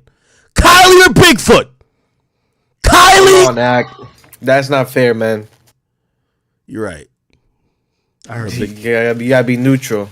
that. Is, nigga, maybe I'm not being neutral here. You know what I'm gonna say? I'm not being neutral because nigga, I'm picking Kylie. Nigga, get the fuck on out I'm of here. picking Kylie too, but nigga, I'm out of here, nigga. I don't know what y'all niggas talking about. Nigga, I don't care how. Yo, I'm a savage with bougie baddie, whatever the fuck she said on that song. Nigga, I throw her ass into the bushes for Kylie, nigga. Nigga, we want Kylie. I'm sorry, Kylie 20 times better than you, shorty. I'm sorry, she ain't never sing a lick. billionaire She Kylie. huh? Oh man, billionaire Kylie. Kylie on Talented, Fake Lips, BBL. No, like she ain't got shit going for her, but basically a fake Kardashian because she's not even a Kardashian. She a Jenner. Nigga, I'm still picking her over 6'4" Batista build. Nah, bro. Nah, I'm not taking her. I'm taking her with Bigfoot, bro. I'm sorry. Nigga said Batista. Nigga, she built like the Liver King, bro. Nigga, she beat her best friend till her friend. Nigga, you ever see when these chicks go to their nail tech, bro? You know how hard it is to get one of them nails to just rip completely off? Nigga, Meg beat her best friend till her best friend acrylics was on the ground, nigga. No. Y'all listen, I don't know if y'all really take care of yourself like that. You ever went to like a nail appointment and like, of course, y'all not getting no weird shit done, but like, you just get a little, you know what I mean, a little manicure, pedicure, because, you know, you got to keep yourself clear up. coat. No, I mean, you might get a little clear coat, but play this, man. All right, you done did that, and your girl just got some acrylics and shit, and you look over, nigga, they got an ultraviolet beam, nigga. They said, nigga, I read the fine print. They said that shit's stronger than the sun.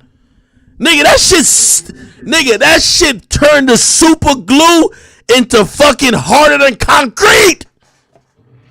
You know how bad you gotta beat a chick for that shit to just dissipate?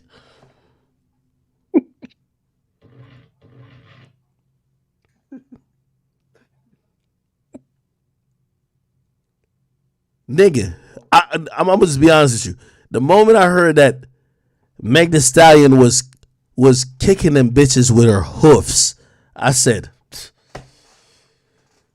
y'all ever seen the video when somebody getting donkey kick, nigga, or a mule kick? Nigga, you ever seen a stallion kick somebody, nigga?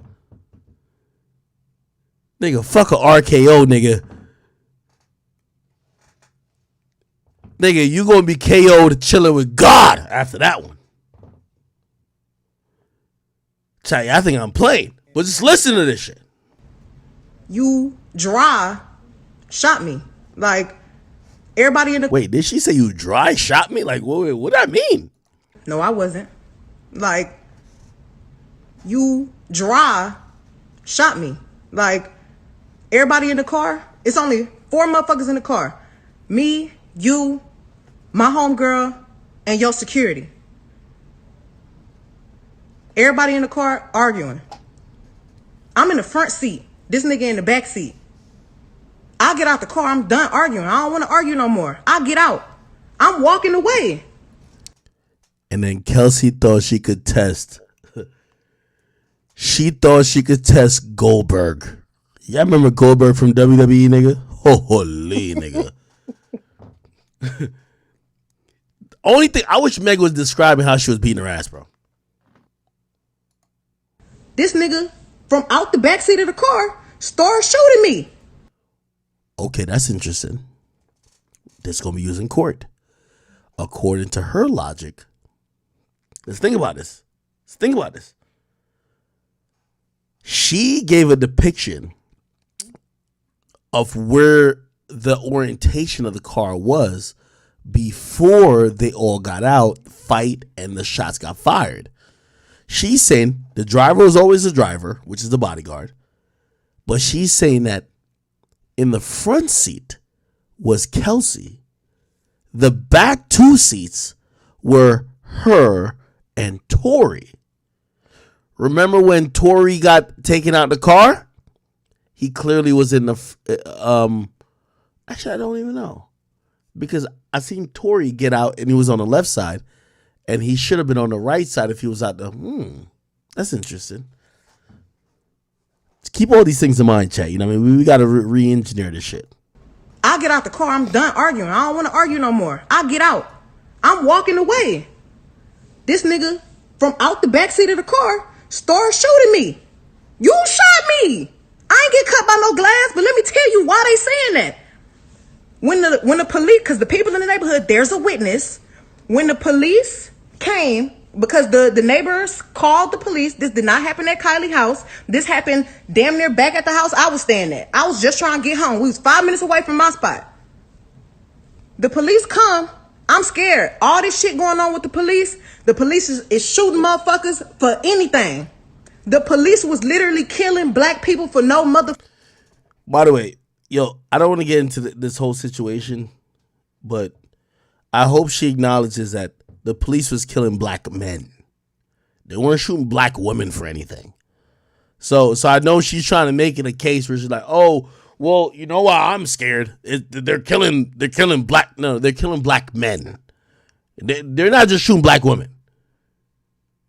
And by the way, at first you started saying that you were the only reason why you ain't snitch on them is because they were shooting black men. Now you're trying to act like you felt you were in danger because of the cops.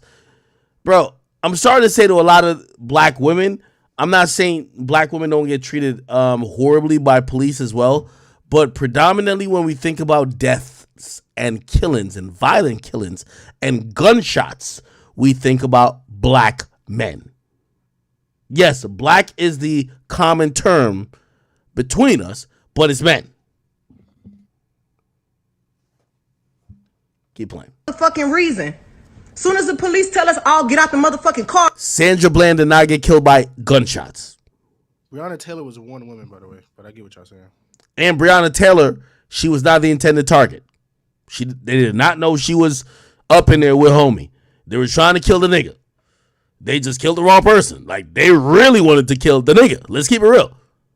By the way, like, you know how tight they are? They had to pay that nigga they had to pay that nigga like $1 million or like a couple million. The police is really aggressive.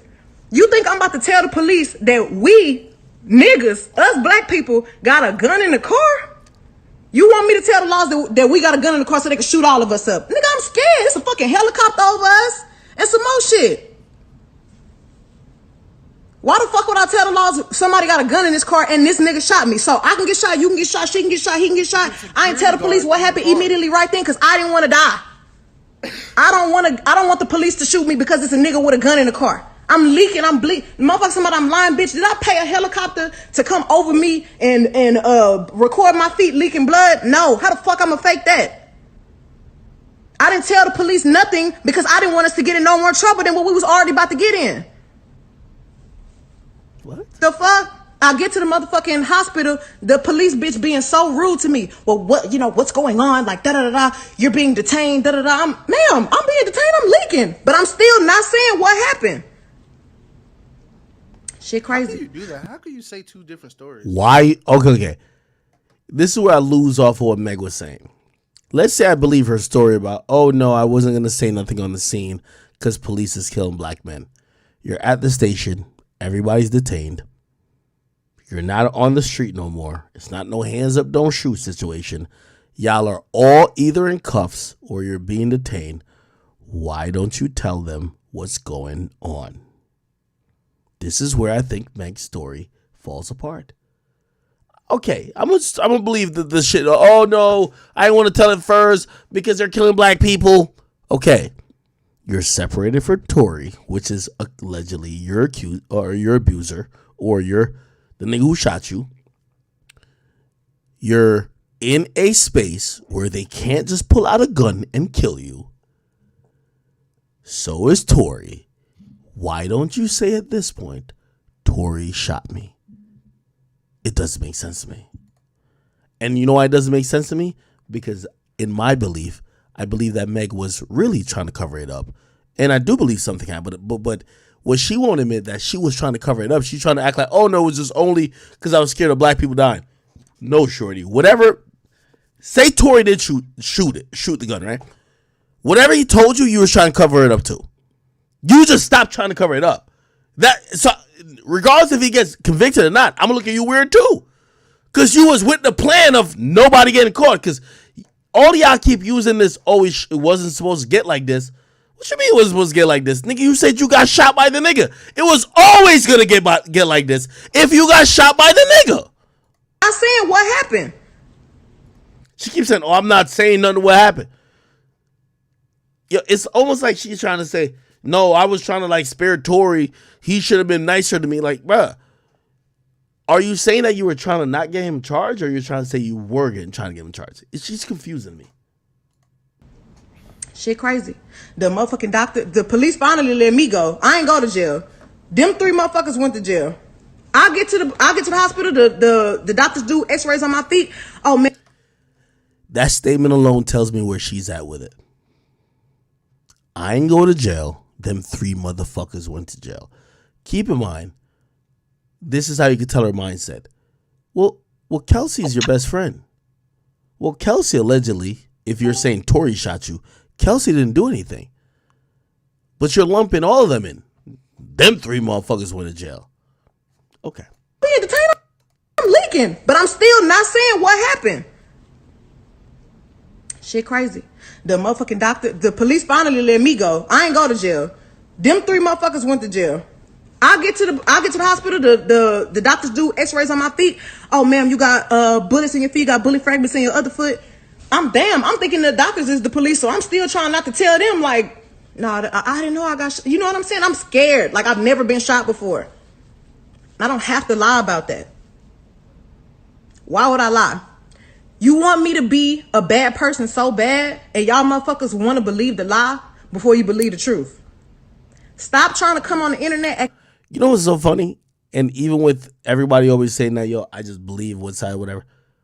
I actually believe her to this point. I do believe that she had bullet fragments in her foot. Do I believe she knows who shot her? I don't know.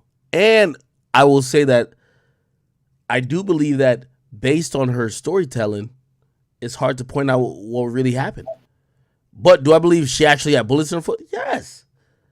Bro, nobody's like denying that. Or at least I'm not.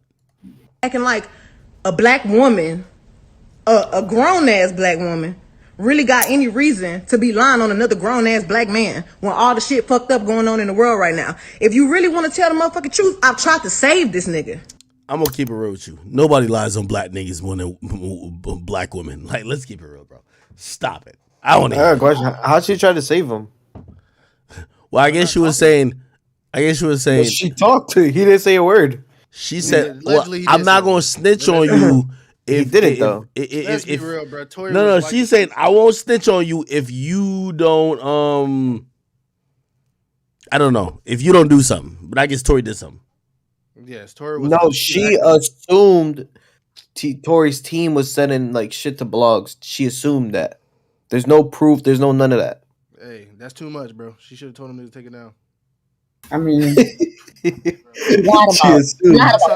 I'm gonna keep it 100. I saw that. You know who's to be blamed for all this? It's gonna be surprising, but I gotta tell you the truth. The baby. The baby's the last dick she sat on, my nigga. A woman, in most cases, is only loyal to the last dick she had in her pussy, bro. And to keep it real, nigga, the baby done fucked the last, bro. She not finna believe nothing about Tory that is on the up and up, my nigga. You know what I mean? She done fuck. Like, remember, you gotta realize, Tory didn't get no pussy that night. The last thing she fucked was the baby. Feel me? Sorry to tell y'all. Do the math. Do the math. Do the math. If you asking why she's feeling like Tory on some shit, who the last nigga she fucked? I guarantee if Tory had fucked her that night, if Tory had fucked her that night, nigga, she would have blamed that. Nigga, she might have came out with a story saying she shot herself. But Tory ain't fuck her that night. You know who fucked her the night the last time? It was that nigga, the baby. That's how it goes. He said it in a song or something. Huh? He said it in a song. Yeah, he had it in a Said in song. the song, nigga. He did interviews about it. He said, yeah, nigga, I fucked up the night before. And the day of. By the way, which makes sense. By the way, you know, I'm Team Meg a little bit for some of these things. When I can see why Meg is mad at the baby now, like, bro, like, nigga, you the last nigga to get the pussy, and the nigga before you who shot me, in my opinion, you doing songs with him and chilling with him, like, it's all cool. Like, yo, I gave you the pussy last. You gotta ride out. See, I don't want to tell the truth. I'm gonna tell the truth. All right, hold on, let me keep playing. Why would I lie? You want me to be a bad person so bad, and y'all motherfuckers want to believe the lie before you believe the truth. Stop trying to come on the internet acting like a black woman, a grown-ass black woman, really got any reason to be lying on another grown-ass black man when all the shit fucked up going on in the world right now. If you really want to tell the motherfucking truth, I've tried to save this nigga. Even though he shot me, I tried to spare him. What? And y'all motherfuckers is not sparing me. That's crazy. That's fucked up. I go through so much shit on a daily basis. Yo, she went from this to say, I want to see that nigga underneath the jail. Anyway, then to have to get on the motherfucking internet where I'm just trying to make my music, do my shit, pop my shit like the bitch I always been. And I'm trying to save niggas. And y'all on the internet talking about, oh, bitch, you ain't get shot. Oh, bitch, you this. Oh. She just trying to twerk on them ankles. Like, what's the problem, man? Why y'all niggas got mad at her just because she was twerking on the same ankle she got shot in, man? Nigga, I told you she was a mix of Wolverine, Batista, and goddamn The Rock. She healed. What's the problem? Nigga, what's the problem? She got mad over the internet's reactions over. Nah, salute to Meg, man. Just cause if y'all pussy ass got a little, you know what I mean, got a little leg ups from a hollow point, y'all might not walk for like, you know what I mean, 8-9 months. She was twerking in like 13 days. What's the problem? Nigga, she built like that. It was less than 13 days. It was the end of the week. Nah, you're right. Nah, she was twerking like 3 days later, nigga. She was twerking quicker than you could get a package from Amazon Prime. But who cares? She just trying to tell y'all, yo, why y'all mad at her that if y'all got shot, y'all be in bed, y'all would need a wheelchair and crutches? She like that, nigga. She just had a 50 pop, bro. You wouldn't get it. You wouldn't get it, Act. You wouldn't get it, bro. She been healed, bro. Did she fuck Tory? Nah, well, she said she didn't fuck Tory still. I'm gonna keep it a bean with you. We gonna play that too. It sounded like she was trying to say she sucked him off real quick, but you know what I mean? She ain't get it. That's sex. I mean, I feel like she lied about it. If you could lie about something small, you could lie about something. You know what I'm saying? Like, it's just a little stuff. Now we trying to really get to the nitty gritty of everything, but I'm just saying, like, the way she talked about it is like maybe she gave him like a little eddas, you know what I mean? Like, you know, a little. She popped the sensu bean. Oh, nah. It sounded like she might have just gave him some head. Like, she ain't. Yo, we gonna play it. No. After this, we gonna play that in detail because, like, I don't know if she thought about those words before she said it. She just says she never. She basically did a Monica Lewinsky. She said, or like Bill Clinton. She said, I never had no sexual relations with that nigga. He just shot me. Like, for real. You in this nigga car. Yo, I ain't gonna lie. She should have just told the truth, my nigga. Like, yo. Be like, yo. Bro, you know how hard it is. Yo, I'm gonna keep it real with you. Yo, Rock Nation, man. This is why I gotta fire these niggas and send the check to Big Act. You know the story I would have told Meg to say? Bro, if she told a story like, yo, I gave that nigga the pussy one time, he was literally just sprung, stalking me on my body, and he was so obsessed he shot me. Bro, you good. You good. Like, yo, he's on me so much he shot me. I gave him the pussy one time. Nobody will call you a hoe. Nobody will call you a hoe. You gave him the pussy one time, he was sprung. He ain't know what to do with himself. He seen you macking you could just make up a lie. You seen you macking at Kylie Jenner's party. You feel me? You was about to link with Logan Paul or some dumb shit. And then he ain't know how to act. And he, you know what I mean? He gave you a leg us. But saying you never fucked the nigga is ridiculous. Like, bro, who finna You believe think they're gonna have Kylie Jenner at the trial as a witness? Shit. She ain't gonna be there. Nah, she ain't gonna be there. Yo, Kylie gonna make sure no matter what, because play like this. Kylie don't like. I mean, maybe Kylie would have fucked Tory. I ain't gonna lie. From everything I see, that yo. All right, hold on. I'm gonna ask a question to all my real niggas in the chat. You ever seen a bad bitch or like a chick that you never really thought would fuck you, but maybe you seen her at a party or at the mall or some social setting, and you're like, yo, if it was any time she would fuck me, it would be tonight. Just off of that, like, just how she was going. I think Tory was risen shorty up that even if he would never fuck again in his life, the best chance he had to punch dick in her, word to my nigga Kevin Gates, was that night, bro. But you know who fucked it up? A good old hater named Megan Stallion, bro. Bro, you can't. But I'm not even mad at Meg though. You can't bring like a shorty you've been really hitting and try to upgrade on her, bro. Like, yo, woman ain't dumb, bro. She about to hate on you, like, nigga. You think you about to upgrade on me in front of me? You gotta have some respect. So Tory ain't had no respect. I'm gonna keep it real with you. Tory should have did it on a sneak, got the number, and not do too much. Here's the rest of the shit. Oh, free Tory. That nigga not in jail. He not in jail because I didn't tell the laws what happened as soon as it happened, and I should have. Oh, shit. I'm smart. Are you? I didn't have to spare that nigga.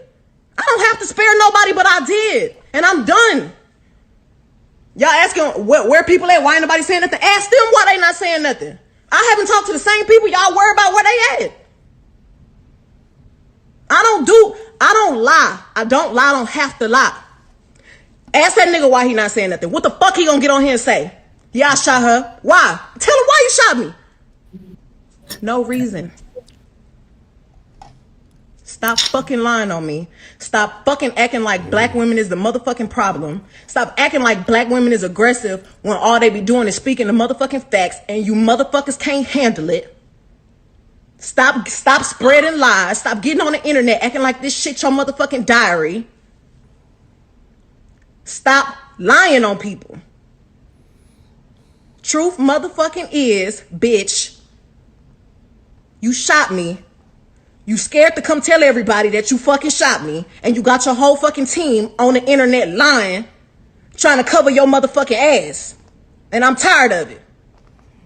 Stop doing that shit. Stop dragging me, and y'all motherfuckers don't even know what really motherfucking happened. Y'all niggas wasn't there. Period. Y'all motherfuckers be so quick. Oh, but bitch, you a dry snitch. Oh, da-da-da. Who? You niggas talk more than bitches do. You niggas go tell on other people quicker than a bitch will. So don't ever play in my face like I'm wrong. Y'all niggas don't know no code. Y'all niggas don't know no loyalty. I don't even know where half you motherfuckers be from on the internet. Oh, shit. Stop playing with me and don't play in my face no more. Okay? And that Damn. All right. Period. Now, let's just listen to the rest of this Tory shit and we'll be good to go. It's like 6 minutes left. He shot me. She gets into it. This nigga shot me. She starts breaking down the story. And I want y'all to pay close attention to how she breaks down the story. Okay? Really pay close attention. She breaks down the story and she says, yo, I'm arguing. I'm in the car. I'm arguing with this nigga. I'm tired of arguing with this nigga. We get into a heated argument. I'm tired of arguing with this nigga. I get out the car. This nigga get out the car, and he starts shooting me. For no reason, he starts shooting me. So boom, then the cops pull us over and da-da-da-da. Hold on, let's take the first facts back for what she just said. So you mean to tell me that you're in a car with a person and this person is arguing with you? This person has gotten you to a place of like, yo, I don't even want to be around you. Like, I'm above this. I'm out of here. You get out of the car because the heated argument is so heated. And then this person gets out and shoots you in both of your feet. And you jump back in the car? I ain't gonna lie. That's a fucking good case. Yo, anybody in here who can hear my voice? If we arguing, we hop out the car, I gave you 2 Legos, nigga. Just like how Kershawn Rock gave Blueface matching black eyes. Y'all hopping back in a car and like be like, oh no, I gotta protect this nigga from getting shot by the cops. Nigga, I want you to get shot by the cops. Nigga, I want you to get blazed by the cops. Nigga, I don't give a fuck. Nah, this shit was a little weird. Hold on. Why would you jump back in the car with a dangerous man who just did a dangerous crime to you, who did this criminal intent to you, and all this? Why? Why would you jump back in the car? Well, yo, then the police pull us over, and I see, you know what I'm saying? We're all black in the car. There's a gun in the car, so I don't even want to be like, you know what I'm saying? I don't want nobody to get in more trouble, and I'm trying to protect this man. I'm trying to protect this man because at the end of the day, it's niggas getting shot out here. She then throws the black card at me. I'm trying to protect this black man. My love, nobody ever reported that you got shot but you. So how are you trying to protect me? At what point were you trying to protect me? At what point? Like, you know I got a child. You know that these type of situations, even an accusation, is something that I can't even be playing with. I don't even play with my life like that. So why would that, that to me just doesn't make sense. Okay, cool. Yo, I lied to the cops. I lied to the doctors. Let me tell you why they saying there's glass in my feet, though. Because I lied to the cops. I lied to the doctors. I lied to this, that, and the third. Ladies and gentlemen, I need us to really understand what she's saying here. You mean to tell me that these medical doctors that are in an ambulance that work on-site injuries 24/7 for all day, that have to know every type of on-site injury, the specifications on the type of on-site injuries, so they can treat it right? You mean to tell me you lied to these people and they just treated you for glass when you had a bullet in you? If that's what you're saying, okay, I'll give you the benefit of the doubt. Let's just say they were dumb. You mean to tell me that the cops who were called for a gunshot in a Suburban or whatever the car was, found that same Suburban and found a gun in it, see you leaking, and didn't check you for bullet wounds? I'll give you the benefit of the doubt and say they were dumb. You then further said, yo, I'm at cotton mouth like a motherfucker smoking on it. You then say, oh, well, I was trying to protect this black man, so I never said nothing. I didn't want them to shoot me. I didn't want them to kill me. Okay, but when me and Kelsey and Quan were over there being questioned, you were in a stretcher. No one is going to shoot you in a stretcher. You had plenty of time to tell the cops that you were in danger. That is true. That is true. You had plenty of time. I'm not protecting somebody who just heinously shot me after a conversation that we just had. My mind is not on protecting you. I'm bleeding from my feet. I'm thinking about protecting my own life, and I'm in danger. Why would you not say that with 2 feet bleeding from 2 bullet holes, from what you're saying? I don't understand that. And then there's this whole narrative of, you know, like, I didn't want to put this black man on you know, I didn't want to get him in trouble. Like, you know what I'm saying? I'm protecting this man, and he keeps talking. And so now, you know, he keeps getting his media team to start doing certain things to make me look incredible and to smear me. And to make him look good and to make it look like I'm not. Hold on. Ladies and gentlemen, have I been around in the last 3 months saying anything? Have you seen in the last 3 months one article that made me look good during this? One? Have you seen it? You haven't seen it nowhere. Because at the end of the day, my PR team is not out here playing with my jeopardy of my life and freedom. Y'all are doing this for the internet. This is my life. I'm the only person with the case. So at the end of the day, when you sit here, y'all, like, I'm not gonna jeopardize my son, even if I know, regardless of what I know, it will come to light, and the truth will come to light. And no issue with that. I have no issue with that. But I need y'all to understand, like, I'm a human being, bro. Like, this shit hurts, bro. Seeing my friends, people that I had on quarantine radio, be people that were just like my real, like, at least people I thought were my friends, like people I thought were like cool people, like, you know what I'm saying? And it's like, yo, everybody just shunned me. I showed everybody love at the top of the year. Everybody was on quarantine radio, hee hee ha ha ha. And the second y'all have an accusation, not even evidence, niggas just come bash me, I'm somebody who just, I don't get a say, then I understand. Sometimes the way I move is unconventional, you know? And I came to a place where I was dealing with so much just talk and heat and just people coming at me that... All right, man. I'm going to just cut it here, man. Listen. Yo, Tory, we're going to cover this case very unbiased. And we're going to be impartial, and we're going to try to figure out the truth. And obviously, there will be a truth. If you guys don't know the timeline, this case will be determined at latest. They're giving it 2 weeks. So it's going to start tomorrow. Opening statements will be tomorrow. Maybe that will last into Tuesday. After that, they should be bringing up witnesses.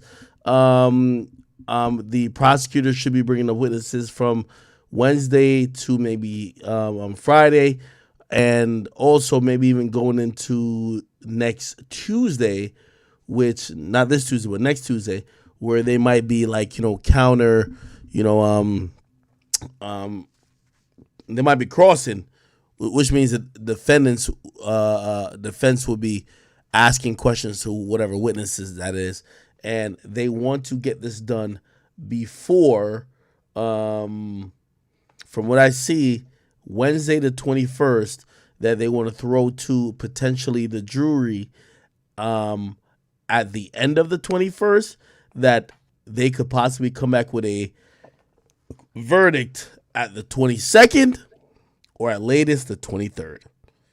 Okay?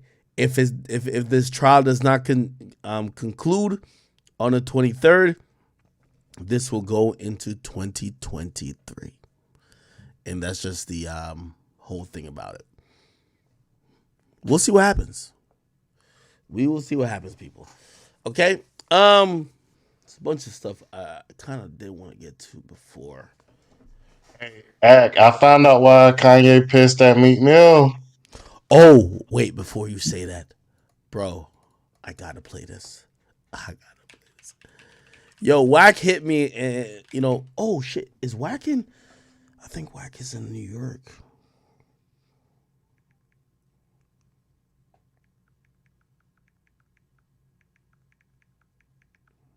Tory's innocent, man.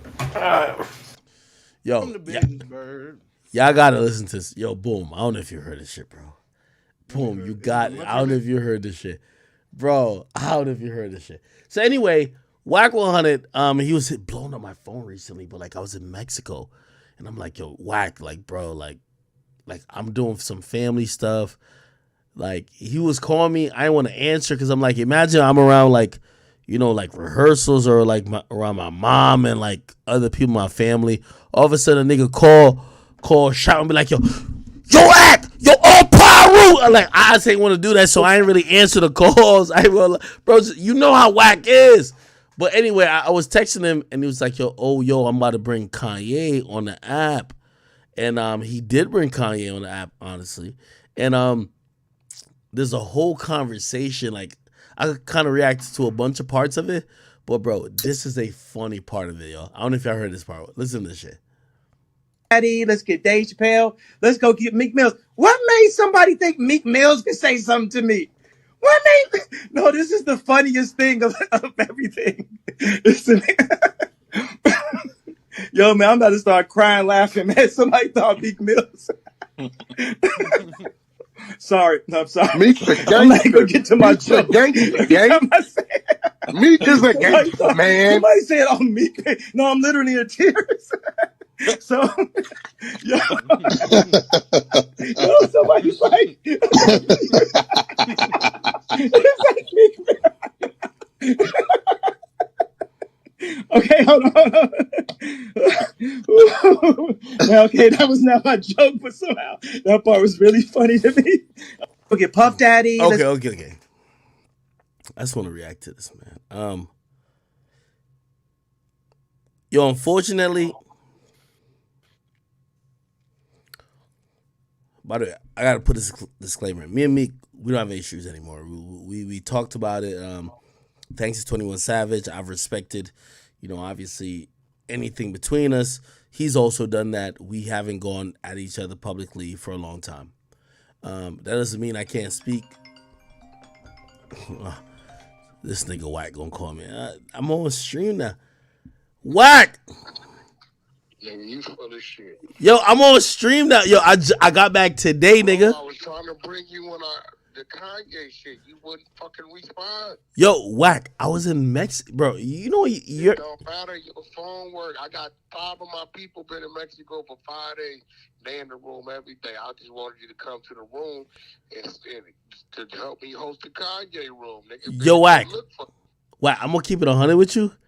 Not at you. You know I did what I was. Nah, you did. Yo, Whack, I'm gonna be honest with you. And by the way, I was in Mexico, but still, I ain't think you was bringing no fucking Kanye to Clubhouse, nigga. Motherfucker, what I ever tell you, I'm gonna do something, ain't do it. Yo, Whack. I hit you. How many times did I No, hit no, you, bro? Whack. Me and you, we gotta really have a private conversation, and I'll say to everybody because I'm on stream right now. So I'll say to everybody else, Whack, you doing too much of Clubhouse, too much. Nah, I'm doing what I gotta do. No, you doing too much. I'm gonna keep it 100 with you, brother, because I listened to the whole shit and I'm like, this motherfucker Whack got Kanye on Clubhouse, nigga. Clubhouse, bruh. As I said, you should be walking around Clubhouse swinging like Paul, swinging your dick like the big nigga on the fucking yard, nigga. I got the 100 side, my side to build my people. Hey, yo. It's a way for me to reach my people, bro. See, niggas get money, they get up the mountain, and they forget about their people, bro. This is how I can get to my people down there that need help, assistance with credit, how to buy a house, motherfucking trucking industry, music industry. I don't forget about my people, bro. All these motherfuckers be talking about they real niggas, they outside, they all this. But nigga, you got 300 security guards around you. You running in the building, jumping out the SUV. You ain't fucking with your people. I use Clubhouse as a way where my people can get to me and I can get to them, bro. Straight up. Hey, Whack, I'm gonna keep it. I'm gonna keep it. I know by the game I ain't supposed to be there, but I'm supposed to be there, bro. I'm gonna keep it 100 with you. I'm really impressed that you got Kanye. Yo, Whack. Yo, and I hit you. Hold on. I know. Hold on. Days in advance, bro. Hold on. But I'm gonna be so real, but it's giving you credit. Here's the thing. Even when you would hit me and be like, yo, act, because I say, yo, blah, I said, whoop-de-whoop, right? And I say, yo, I'm in Mexico right now with family. And you say, yo, I have a play coming up with Kanye. I ain't gonna lie to you. Even when you said that, I'm like, yo, I feel like you were gonna, I'm like, yo, all right, he's just about to make a splash real quick, but not really have Kanye on the platform. Bro, I'm trying to tell you, bro. Nah, you weren't crazy though. You weren't crazy. Yo. I'm on live, so I don't want to say too much shit. But me and you got to connect on a bunch of stuff. Like I'm back stateside now. Yo, playing, bro. No, I'm backstage. Stop playing, man. Yo, look, I'm gonna be real. In the next 180 days, I'm out of here. I got 250 million on the table. I'm trying to fuck with who I'm gonna fuck with right now. I want to fuck with you on some shit. Stop playing. In 6 months, it ain't gonna matter, bro. I'm gone. It ain't gonna matter about none of this shit. I'm out. Whack. My diapers already hit. They sitting in Long Beach Pier right now, bro. At Long Beach Terminal right now, bro. Whack. I'm backstage side, man. Well, let's lock in this other shit and let's hit me back, man. Yeah, no. When you get done, hit me, man. Whack going, yo. For everybody listen, Whack hit my phone. I'm gonna tell you, and I did have to ignore him, but I did text him. You know why, bro? I'm at the preparation for a wedding for my oldest brother's birthday, and I'm like, bro, they don't even understand the type of shit that Whack really be in. I can't go off to the side and do none of that. I gotta just text this thing, but I'm back now, nigga. Let's keep it moving, man. We gonna shake this shit some more. Let's lock in that plate that you talking about. Let's get it going. All right, bet. Yo, Whack. What up? Call me.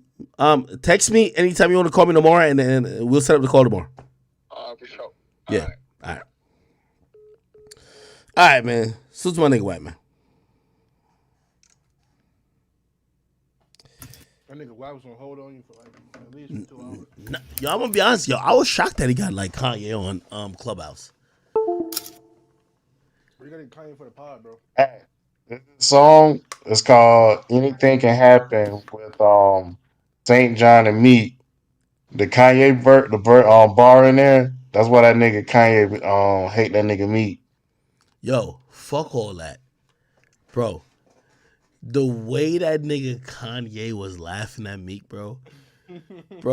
I didn't even want to post it, bro, because me and Meek cool now, bro. Like, or not like cool like that, but it's just like, bro, I don't got no issue with Meek, and I don't want to like spark it off. But bro, yo,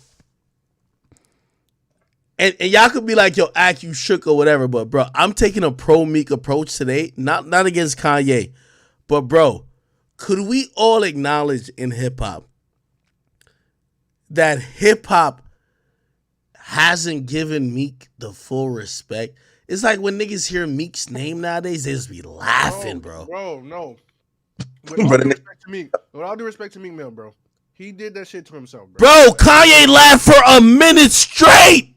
Bro, Meek did that shit to himself. No, dog. Bro, he really did. Bro, hip hop always been about the realest. Meek, one of the realest. Like, Meek got shook by 6ix9ine. Nobody ain't took that man serious. Like, you really let 6ix9ine shook you. Nigga, look at his Twitter, bro, and you'll see why niggas don't take him serious, bro. Like, come on, bro.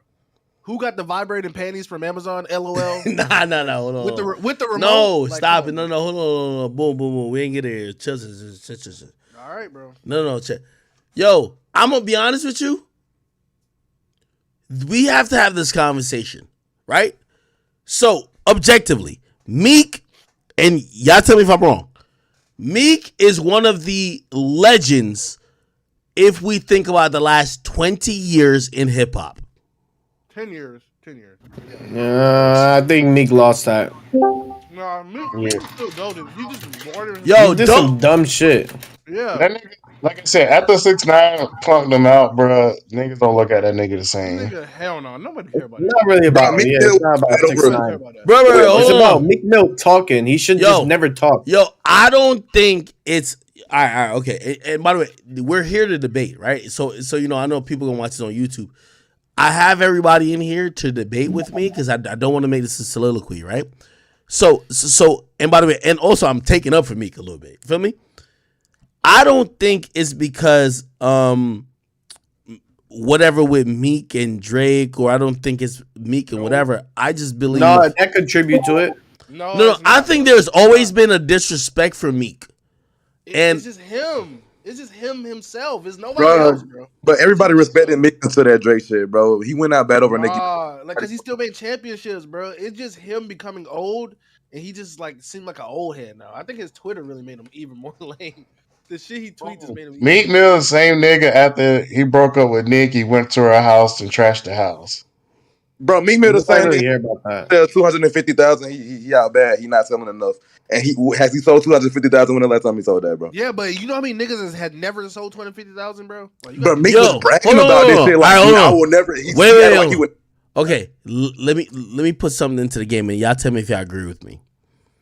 The funny thing about even us having this conversation, I actually believe that Meek, if he played certain shit differently, y'all wouldn't be talking about him like this. I'm not saying y'all would talk about him like Future, but like, bro, I feel like there's a way where he would just be way more respected. And I feel like these days it's like everyone wants to disrespect him. Even Kanye, even though Kanye obviously is a way bigger artist than him and a way bigger legend, which we could understand that disrespect. I feel like people want to disrespect Meek. Am I wrong? They want to disrespect him. No, he just Not does really. People disrespect him because he plays both sides. Like, I'm a street nigga, but then I'm a non-street nigga. Yeah. But what is you, bro? Like, Meek funny, bro. Like, no disrespect. Meek just funny. He just a funny nigga, bro. Like, he just funny. All right, hold on. I'm gonna give real conversations behind this. So I need y'all to really we're gonna have some real conversations. Okay. Like recently, and by the way, I said this. I said this to his manager too, which that's my nigga. Like I fuck with these niggas, and this is nothing that was going against Meek.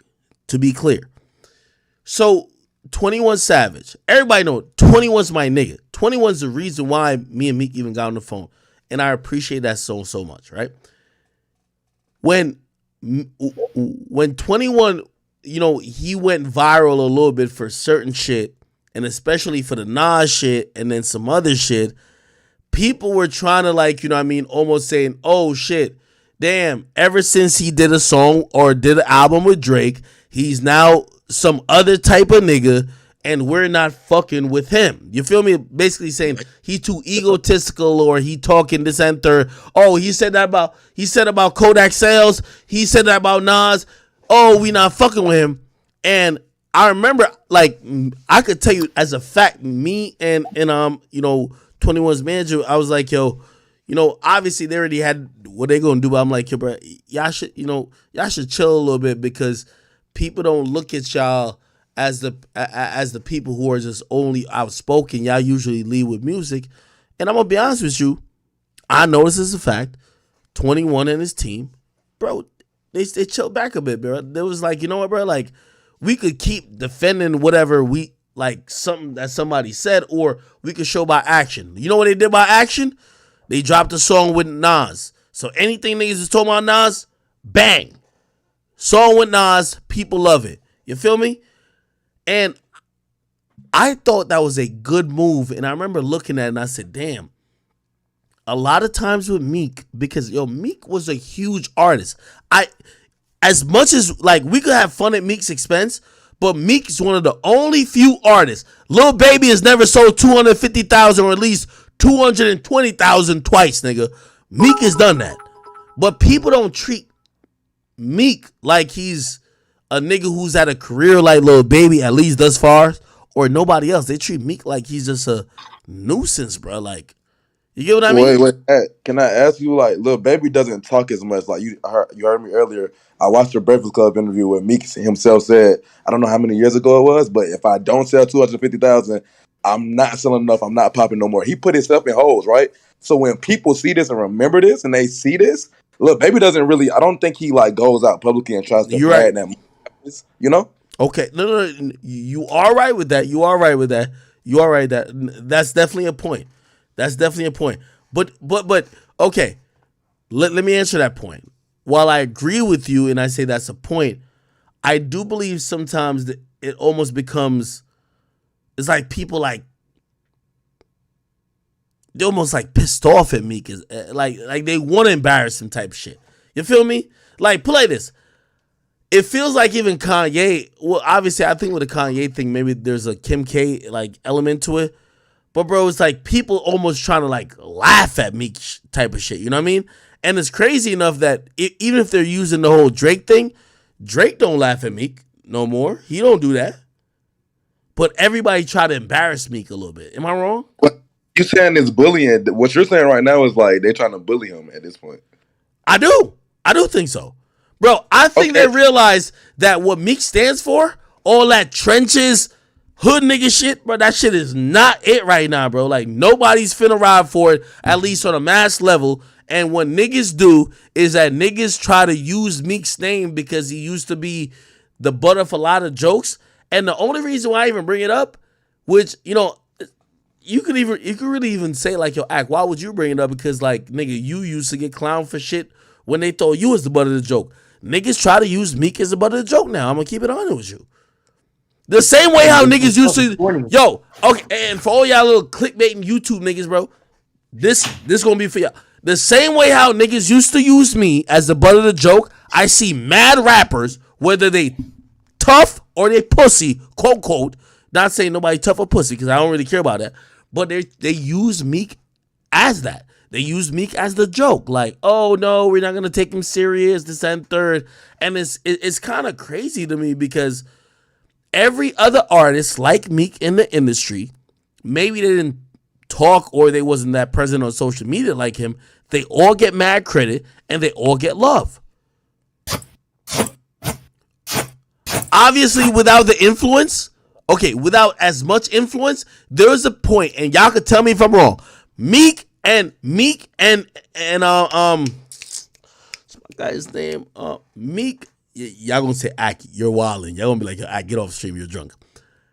Meek and Future, people are looking at in the same realm as artists as influence.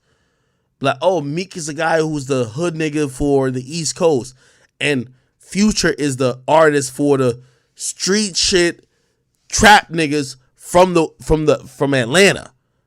And somehow it just stopped. Everybody was just like, nah, what we said about Future was good, but nobody said that about Future, about Meek no more. Wait, can I ask you something? Because I'm from Atlanta, right? All right, go ahead. Do you think Future would beef with another rap nigga over a bitch? Okay, now I get you with that, but like, bro, so are y'all trying to tell me that's the only thing that affected me? No. There's multiple things. He's just corny. Everything he tweets is corny. Drake violated him. It was hard for him to come back. And then when they fixed things, he jumped on Drake's dick. Every freestyle, Drake this, Drake that. Wait, act. Look. Well, I used to listen to Meek a lot. I used to listen to Meek and Future a lot, right? The thing that I feel like I don't like, because I'm from the hood, I'm not from the suburbs. I don't like the fact that he tries to like play up the I'm a rich nigga now, but I'm not a hood nigga, but still try to be like I don't feel like his main audience, like the hood niggas that fuck with him, fuck with that side of him. Like he's not, bro. This nigga not Martin Luther King, bro. Niggas ain't like fucking with that. So it's either you a street nigga or you fully like Jay-Z. Like you can't be one foot in, one foot out, bro. Like you got to pick a side. Like come on, bro.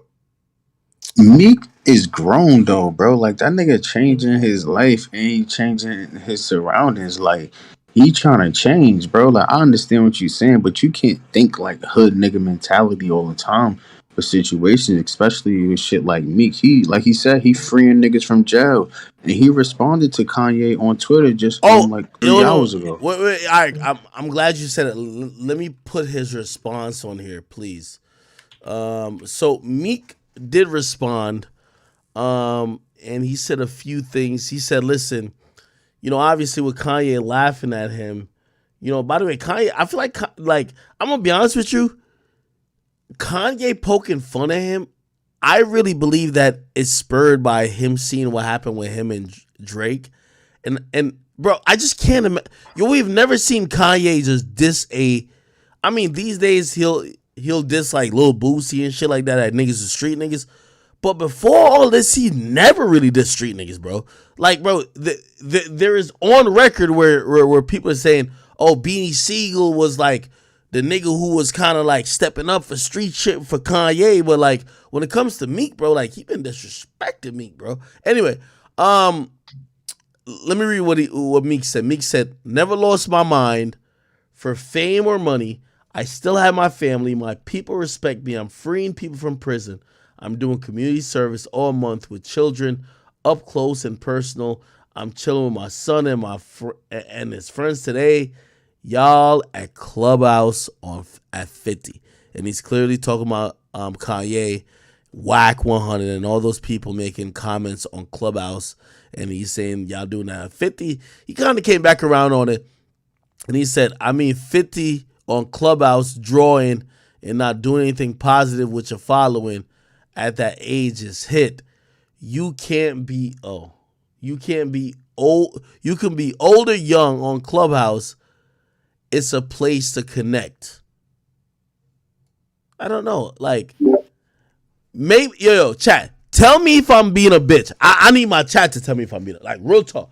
You know what? Because obviously me and Meek, like, we squashed our issues. And obviously I'm not trying to look for issues with him no longer. He not trying to look for issues with me. But also I'm trying to be also fair. So tell me if I'm being a bitch. From what I've seen is that Meek is just trying to say like he's just not on some of the stuff that we've accused him of being on that some of y'all call corny. However, bro, he's still kind of getting dragged into it, bro. I don't see Meek really going hard at no rapper right now. Like, yes, he did mention the Kanye shit. And I don't blame Kanye for responding to him, but at the end of the day, with all due respect, Meek is Meek and Kanye is Kanye. Meek Mill, and maybe that's what Kanye is clowning. Meek Mill can never tell us not to fuck with Kanye. Kanye was about to drop a song, and everybody in the world was about to fuck with it. Apparently, I heard now the song couldn't get cleared. Bro, Kanye's the only nigga who could do what he want. So what do y'all think? He should exact question. He deserves getting responded to like that. Nah, Meek Mill just gotta chill out, let the hate go by. You know what I'm saying? But he gotta just stop trying to chase the sound. Bro, I thought he been trying to chill out, bro. Meek been trying to chill out, bro. No, nigga, he made a Munch remix, bro. Like he ain't. You're lying, Do you think trying to chill out is mentioning Kanye when he one of the most controversial artists in the world? Like, it's like who the fuck are you to tell Kanye West anything? You are a fucking hypocrite. So who the fuck are you to tell another hypocrite? Like it's like Spider-Man. So you ain't in no place to tell any nigga how to live when you promote violence to the youth the same way Kanye West is promoting whatever the fuck he promoting to whoever. So you ain't fucking Dr. Umar to be coming and tell this nigga, and then you ain't shit compared to him. So it's like, bro, come on, dog. Like he just like he like look for brownie points from niggas, and it's like, bro, you are a fucking hypocrite. So one day you want to do protests, and the next day you want to rap about killing a nigga, and then the next day you want to do dirt bike wheels with a nigga, and then give out turkeys, and the other day you want to talk about slaughtering your hop, and you want to kill a nigga over a bitch and shit. So it's like, bro, it's conflicted because you can't look. If Meek would have made this change before he went to jail, niggas would respect it. But we know you're only scared of jail, bro. Or even after jail, like even if he got after jail and kept that positive shit, you know what I'm saying? You would have lost fans, but niggas would look at him as corny. They'll just be like, damn, this nigga ain't trying to, you know what I'm saying? You know what I'm saying? Like they want to look at him as like the reason why people think Meek Mill's corny now because he always bite his tongue. He always is a hypocrite on everything he say. One tweet he's talking about this, the next tweet he talking about complete opposite of whatever he's talking about. Like he bitching about contracts, and then he's bitching about these new artists and how he not as popular as them. And then he bitching about labels, and then he talking about he want to be independent, and then he talking about he want to sign, and it's like, bro, like I don't rap. think It's like you know him more than his tweets than his fucking raps anymore. Yo, I don't think that he was bitching about the contracts. I think that he was being vulnerable and transparent. Bro, he was bitching. Okay, I don't think it was bitching though. Talk facts, facts. I agree with yo. Okay, wait, and then y'all could debate after this. Went about it, though. Wait, hold on, boom. Let me say this, and y'all could go about it because, and this is coming from a nigga who, you know, bro, a lot of like shit. I remember. Nigga, and Salutes is Savage, bro. Like Savage is my nigga. And I remember like when he first like, you know, even tried to bring it up, like yo, okay, I guess he probably bring it up on Meek's side too. He was like, yo, all right, what's your issue with Akademiks? He asked Meek, and he asked me too. He said, what's your issue with Meek? And he was trying to figure out the seriousness. And I remember I told him, I said, yo, Meek said some shit that I feel like, yo, Meek would really try to get a nigga like really, like he would try to do some shit to me, like, and nigga, like at that point, like nigga, what are we really talking about? Like, there's no rules or how I should deal with stuff, and that's how, you know, even things even got to the point it was. So, even even me saying that is like me letting y'all know is like, bro, I'm not trying to in no way, shape, or form try to make Meek sound like somebody who he not. I just really think that Meek hasn't been on shit recently. And what I mean by been on shit, he ain't been sparking shit up, dog. I've seen Meek when he wants to have a problem with niggas. I've seen Meek when he was poaching for issues with 50. When he was poaching for issues, even with the nigga who eventually got something happen to him, which obviously was Beanie Siegel. Supposedly one of Meek's dudes did some shit. I've seen it with Safari. I've seen it with so many people. I think Meek, and I've always said about artists, the only thing that humbles artists is their own career, bro. I think Meek started realizing that his own career was not going to benefit from some of this stuff, and he was able to humble himself. And for me, me and him, we had a conversation, and I thought that he was cool. Like, I don't make it sound like no niggas down bad because I don't think he was down bad at all. But I just think he wasn't on that no more, bro. And So that's the so thing. hold on. So That hold on. nigga is Wait, around hold on. Facts. billionaires. So, Act. wait, That nigga hold changed. on. Facts. So with me saying that, if anybody's gonna say anything that they feel he's done, whether corny or whatever, this and third, do y'all think he's still on the BS? Because I personally don't believe he's on it. I really don't. You know what I mean? Because if he was really on it, bro, the nigga was beefing with me. You think that Kanye says something and he just reacts on some, bro, I don't want to get, bro, he would be on go. Now, maybe you could say, oh, well, maybe he not on go no more because of what happened with him and Drake. Maybe that's a possible, like, answer, but, like, bro, the nigga hasn't been on go for the last year, and it's not like Meek's been a nigga who's always been ruffle of feather niggas. Tell me if I'm wrong. I could be wrong. Let me know. No, it was a situation like part of why he might be going like not having the same love he got is from his hood he tried to sign artists, rival gang members to his label, and his artists didn't like the people from his hood, like Meek Mill's own neighborhood didn't fuck with that, and his own neighborhood like went against him, like the young people in his neighborhood. So like he lost love even in his own community, like somewhat.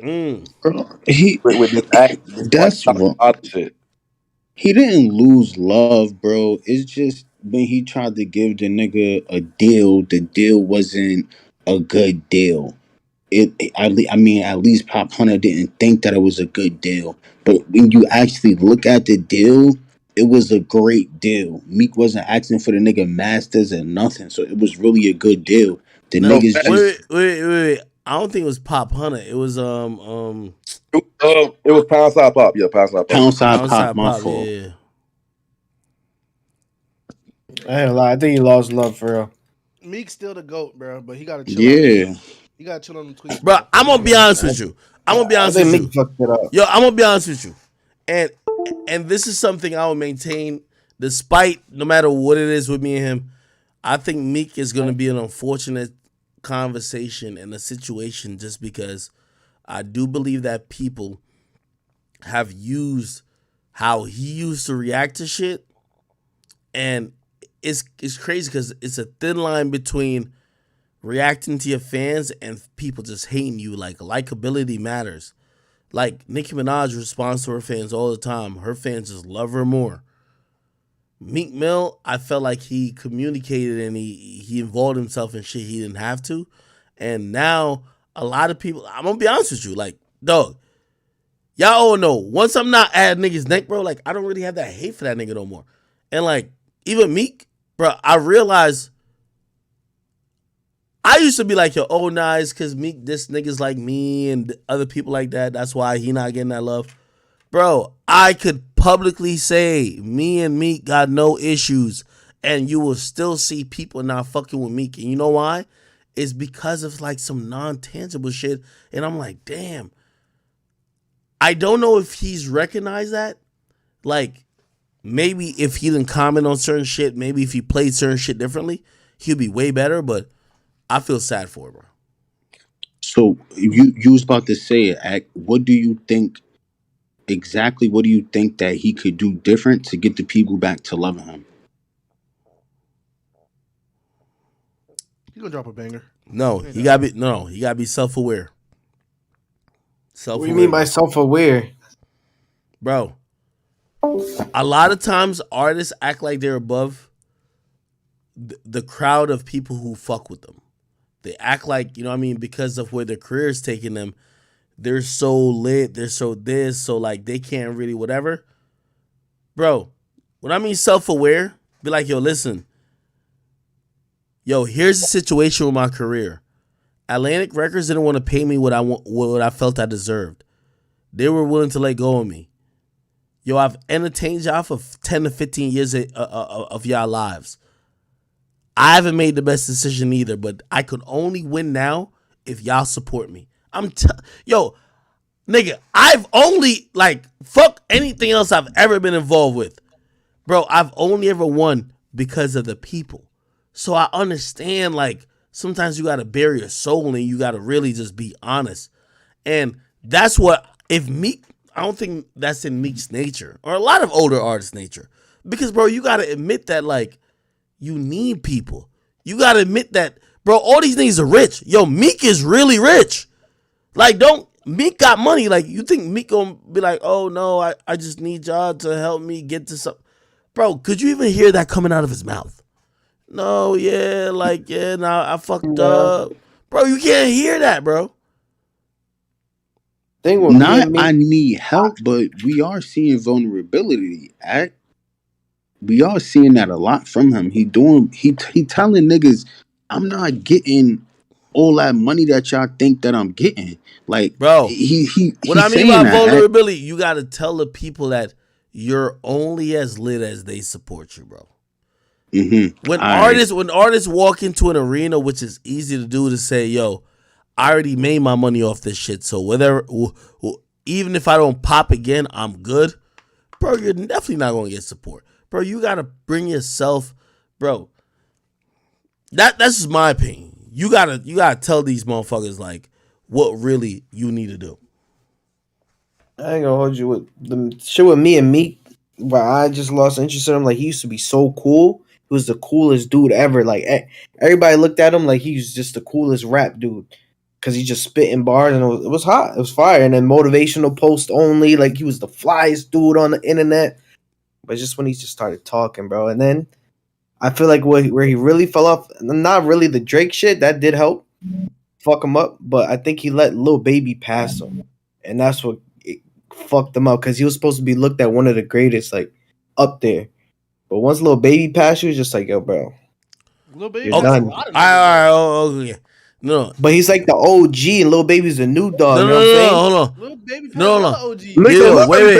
Durk. No. Yo, I think Ray's making a great point, because I thought that too. I can tell you this honestly. That's not fair, bro. When me and Meek wasn't on the same page,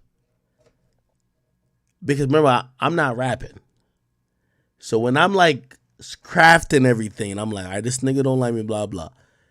In my scheme, the moment Lil Baby became bigger than Meek, to me, I won that beef. You know why? Because when I started with Meek, he was the biggest. So that is true. What Ray is saying, not that I contributed to it. I'm just saying that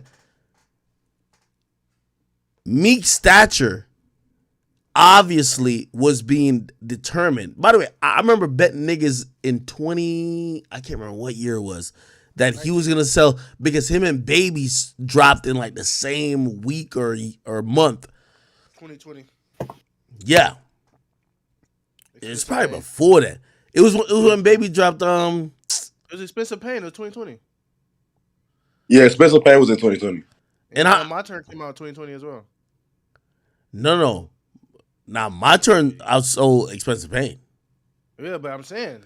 No. It was a project before then. It was like 2018. 2019. Yeah, it was Championships versus something Baby did, and man, I ain't gonna lie, like, yo, and I guess I can say this now because, yo, I don't got no issue with Meek. It's just that, like, I'm not gonna say he played his career the best, but it does feel kind of sad a little bit, bro. Like, when I hear niggas just laughing at him, I'm like, yo, bro, that's kind of like, bro, we all gotta remember that Meek was the nigga, bro. He was that guy, bro. Bro. No way. Like, what the fuck did he? All right, y'all answer this question. What the fuck did he do wrong? I think it's also the Jay-Z dick sucking. It's just like, yo, bro, you're a goat. Why you like? Oh, it's that billionaire. These dudes shit. are cool, but you're trying to be on their level, not keep looking up to them. You got to be on that level now. He just didn't let himself pass that greatness status. Like, be up there with the greats. No, Ray, I totally agree. It was him doing backflips in that pool for that rich nigga, bro. Boom, that too. Yeah, bro, I'm telling you, that shit make a lot of niggas like, what the fuck? It was Nicki, bro. Like, y'all saying everything else, but what the elephant in the room is Nicki. All right, okay. All right, let me center this But Nicki argument. really didn't do nothing but like let me show this nigga be in a relationship with her. Yeah, let me It center wasn't this. like a Yo, let me polyamorous. real quick. Let me center this argument one more time. Because I hear y'all mention a lot of things.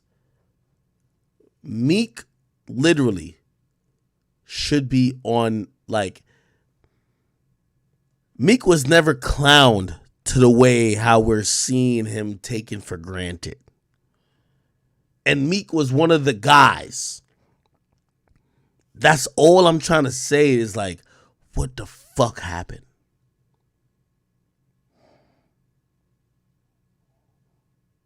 That's it.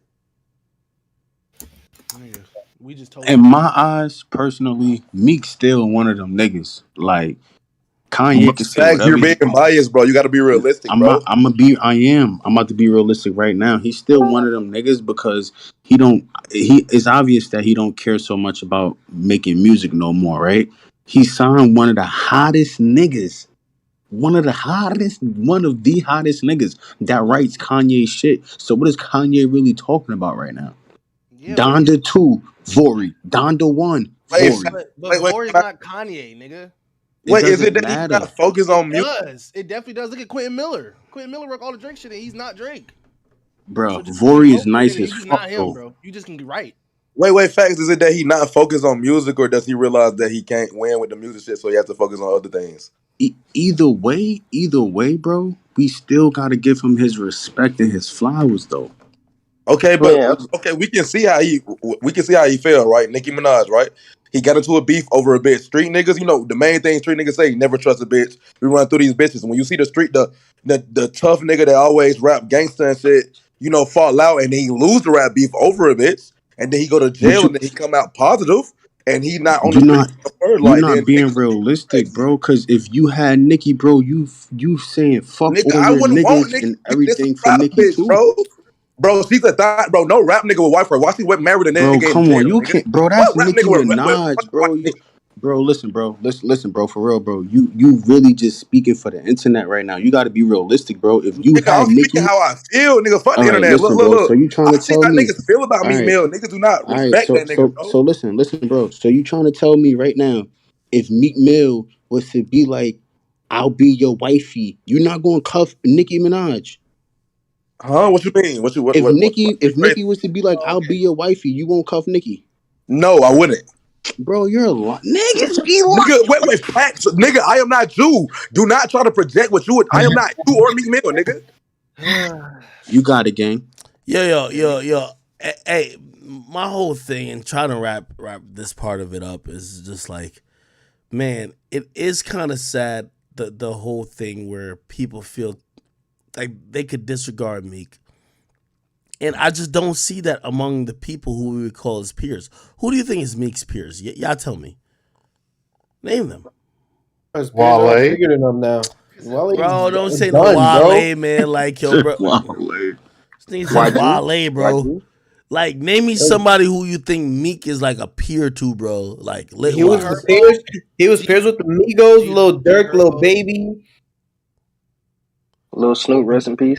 Bro, Around I ain't gonna lie to you. artists, I had Meek at a point as peers with Future. And maybe I'm wrong for that. Y'all can tell me. It's cool if y'all Future tell me. was way you're better. not wrong. I ain't gonna feel you. I feel like Meek was bigger than Future at a point, but he just lost it. He fumbled it. Bro, know about that one. Yo. No. I agree.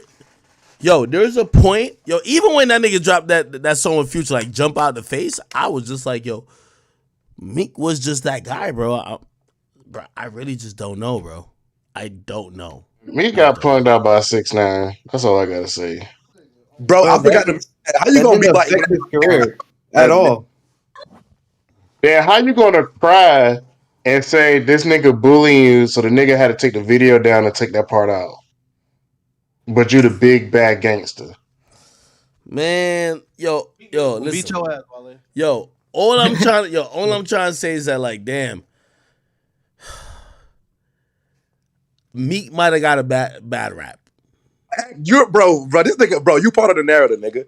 Bro, No, you I'm part of not. why niggas is doing this to me, bro. Stop it, bro. No, I'm not. Nigga, you convinced me, nigga. What No, you no, no, mean? don't Nigga, do no, I'm that. not. Because Meek ain't dropped no fire. Let's Nah, acting. I'm That's not. not A true, lot of bro. people been mess. A lot of people say that Flamer 5 was decent, man. I heard a lot They of were people saying a lying. lot of They good were things. I need lying. original songs though, like actual Spotify shit, bro. Like, Hits.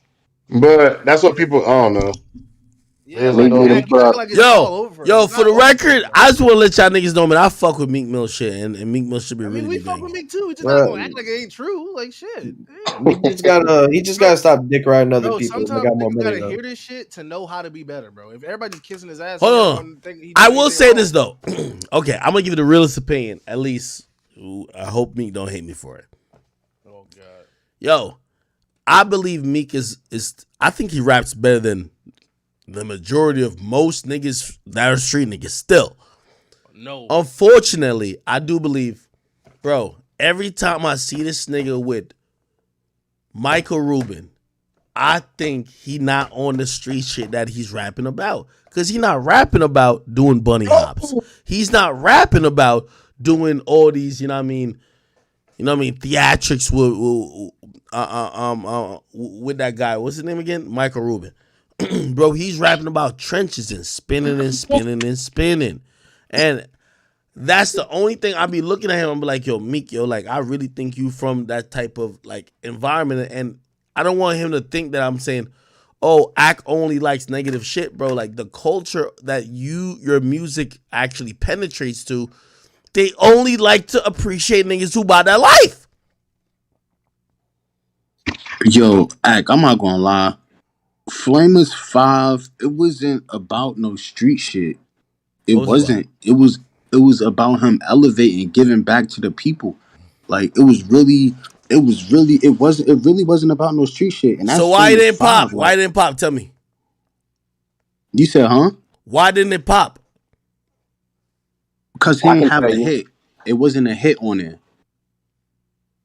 I feel like he didn't have a hit record on there. But the shit, it wasn't no street shit though. And I'm looking at the numbers right now. He don't even got over 1 million. But it's fucked up. Yo, I'm just trying to tell y'all, man, I'm Meek's biggest supporter, man. And to keep it real, man, me and Meek, we gonna have a good, like, once we talk again, we gonna get a good podcast in. You never know, I might be managing him in a while, man. But we gonna get Meek back on the table, man. Meek, my nigga, man. Fuck with Holy. that. Fuck Bro, with that nigga for a month. wait. Get Meek that Drake collab album. That'll put him back on the map, bro. That Drake, that I shit. ain't gonna Don't do lie. that. If Don't Nah, do Meek that do that. shit a gonna Drake hurt him, bro. collab, Drake gonna Meek just carry got to get obviously, but back to it's his not gonna. roots. Meek's got to bring the dirt bikes back out, hit the streets, rap, motivational Nah. posts, No more show dirt. some fly shit. No more dirt bikes. You almost got 6 months for that. No more dirt bikes. He No needs more to dirt bikes stop for dick him. riding all these fucking billionaires and The nigga become a they squashed the billionaire, beef bro. with AR They need to Yo, do that. Stop shouting out this fucking Michael Rubin dude and Jay-Z. Become Nah, I them, ain't bro. gonna Like lie. that's He it, bro. kind of. Nah, I ain't gonna. The funny thing is, every time I see that Michael Rubin nigga, it's just like, bro. I just see. I'm like, yo, why is he here? He's just dick riding, bro. It's so weird, bro. The only funny thing is that every time I see him with Michael Rubin, I'm like, oh, Michael Rubin just gave you the keys, and then he'll tweet out, yo, could y'all teach me what publishing means? I'm like, what the fuck? He'd be like, yo, could y'all teach me how to get like a house loan? I'm like, yo, oh hell no. Like, Wale will never do that. That's all I'm saying. What year did he drop? What year did That's Meek? another thing. Him not knowing his own business after he's just flexing motivational posts only is crazy. How you not know like your Now, I ain't deals gonna lie and to your you. I ain't gonna lie to you. situations? I ain't gonna lie But to you. none of these niggas know Hold on. that shit, I'm gonna right? keep it a bean with you. I know this is gonna sound crazy, but just off how much shit he was talking, I think he should have probably just said, you know, when he came out, he said, I only made 11 million off my shit. Nigga, I thought it was gonna be like, nigga, I made 1.1 billion. Fuck you niggas. Nigga, if I'm him, I'm lying. I ain't gonna lie to you. I'm lying. Nigga, I gotta lie. Like, that's Nigga, I gotta lie. I gotta lie, that out there. bro. Nigga, I'm not about to have y'all have the last word. Oh yeah, no, nigga, 1.1 billion, nigga. That's what I mean, nigga. What the fuck y'all talking about? Yeah, it's one thing to Young lie, boy would never do that. You know that. that's how honest he is, though. Like, we got to give him some credit. Like, niggas is not doing that. Niggas is lying and fluffing everything up. That nigga was transparent and said he was over honest. And I feel like we can't use that. And this is just me, right? Like, I feel like we can't use that as a tool to, like, bring the nigga down. You feel me? No, I agree, but like, when was he honest? He was honest when like everybody was basically knowing the truth that wasn't what he was trying to put out. What year did he come out again? Nigga, basically like 2010, 2011. He was popping in 2011. I know for a fact. So Yo, he I'm was reading in the 16 chat and right 20. now. Somebody in the chat said, I stopped fucking with Meek Mill when he took pictures of the french fries in a pool. Was that after the beef or no? When is that? If you was Nah, man, 16 in yo, I'm 2010, tired of y'all niggas. now I'm tired of y'all niggas selective politicking, man. Talking about cause you only don't fuck with him because he took the French fries in the pool. Like, damn, man. Like, bro, like he did good things too. What about when he was punching dick in Nicki's stomach, nigga? Wait. He said half her ass fell down to her knees, nigga. Like, what you mean, nigga? That ain't a good experience. I ain't gonna hold you. When he got Nicki, I was happy for him, man. I I'm know like, a at lot of first, people happy everybody for said that him. nigga was him when he first got Nicki, Yeah, bro. because he was looked at as a street dude that came from nothing. He just bagged a badass industry bitch. And then he got Like, his bitch fucked by a light skinned nigga like Drake, nigga. What that mean, nigga? What the Now I ain't street gonna niggas lie, mean? I ain't gonna lie. If I could rewrite some stuff in Meek's history, we gotta go back to him say he wanted Lori Harvey, and then Lori Harvey dated every nigga in the industry but him. Like, that was kind of weird. Right? He said he put her on the wish list and like she fucked every other nigga but him. That was a little weird. I don't know why she did that. Man, that nigga Meek should have never went back to Nicki house and fucked up shit at the house, bro. That was like the most bitch made shit ever. And you supposed to Wait, be he a did what? street nigga. Oh, wait, he trashed her house. He got mad at her for fucking Yeah. Drake. Nah, no, he didn't. Yo, Mika gangster, bro. Like, yo, Wale, what that you was some low key shit. That was some low key shit that went out there. We don't know if that's true. Bro, Nah.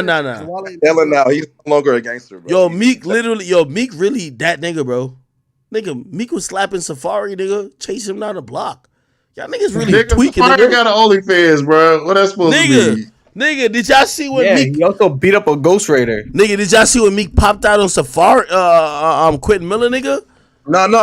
You forgot when Meek knocked out Beanie Siegel, the old ass man. You forgot that, bro. Meek popped. Your nigga, Meek popped out on that nigga. That I nigga got a quit. question, that. Yo, what up? So if you're a gangster rapper, how do you keep a long-term career? Like, how do you put in 20 years and the youth still mess with you and like your older fans who came in with you? Like, because Meek, he been in it for a while. It's kind of hard to. That's such a great question. Yeah, that gotta be my nigga Hood Magic with a good question, ain't it? Yeah, my old head. Nah, you know, old head, nigga. Yeah, this is my nigga Hood Magic. No, I'm gonna be honest with you, but it depends on if you call this nigga like a gangster or whatever you like. I just think he's a definition. I think it's Future, bro. Bro, he's inspired the youth, never hated, always had his own wave, like took his time, picked and chose like his own like you know what I mean, moments to hit, and always did his thing, bro. Like, I feel like you disrespecting my city and Future when you say that, because Future will never go out bad over a bitch, bro. No, nigga, never. Nigga, I'm giving Future credit because I'm like, yo, if you keep it 100 with yourself, bro, if Meek took 25% of all the Future bro, you know how many times Future's getting roasted on the Shade Room or whatever about, oh, he's a womanizer, this and third, bro. He always just kept it playing, my nigga. Talking about Future, the streets are looking at this man like an apostle of the word. You can't even say that, nigga. Nigga, Russell Wilson got his balls on Future's son head every night. Nigga, you Look at Russell Wilson. Nigga, no, he don't. Russell Wilson in Denver in hell right now. What you mean? He's son Russell Future, Wilson. They traded, they kicked the running back off the team because he was telling Russell Wilson, you playing like trash, and started thumping Future in the locker room, and they kicked that nigga off the team because of that. Future a goat, man. He's just too cool. Nigga said Russell Wilson got his son on Future's balls. What, Nah, nigga? y'all niggas is Yo, tweaking. Act, this you gotta tell Meek, man. Keep dropping them freestyle videos. Pay these blogs, have him promote his shit, and stop talking about giving his opinion on shit that does have nothing to do with him, and he'll be fine. Hey, yo, can you hear me? Yeah, y'all playing around like the chasers won't come get y'all, man. Like, yo, the chasers. And tell him to go hang around with like 30 deep again. Like, it was cool those times. Everybody had Dream Chaser chain. You wanted to get your own Dream Chaser chain, but you couldn't. Like, now he's just like by himself and maybe one other dude. Like, that's not the Meek we know no more, man. Yo. Yeah, that shit was an era. He was putting everybody on. Like, he was cool, bro. He was adding all his homies. He made all his friends popping on the gram. Like, he was cool, bro. But Meek still doing that though, bro. Look, I'm about to post something in VC. He's still doing that. Meek still is in them trenches, bro. That nigga need to drop that Tony story 4 and everything be back good. Yo. This is let me speak from Meek's side though. Go ahead. Okay. The chasers speaking. No, listen, because I'm from London, so the time zone I kind of missed the first bit of the conversation.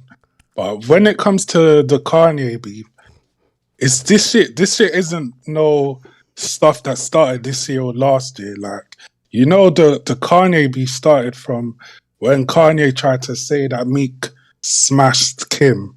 And Meek ignored it.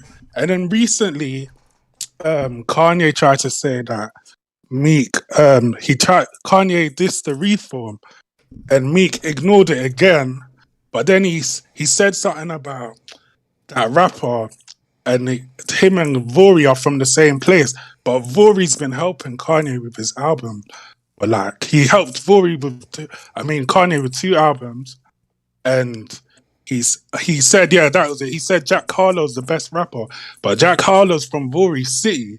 So Meek's like, how can Vori help you your albums and you're putting up Jack Harlow? You're propping Jack Harlow. So now Meek's he's getting annoyed.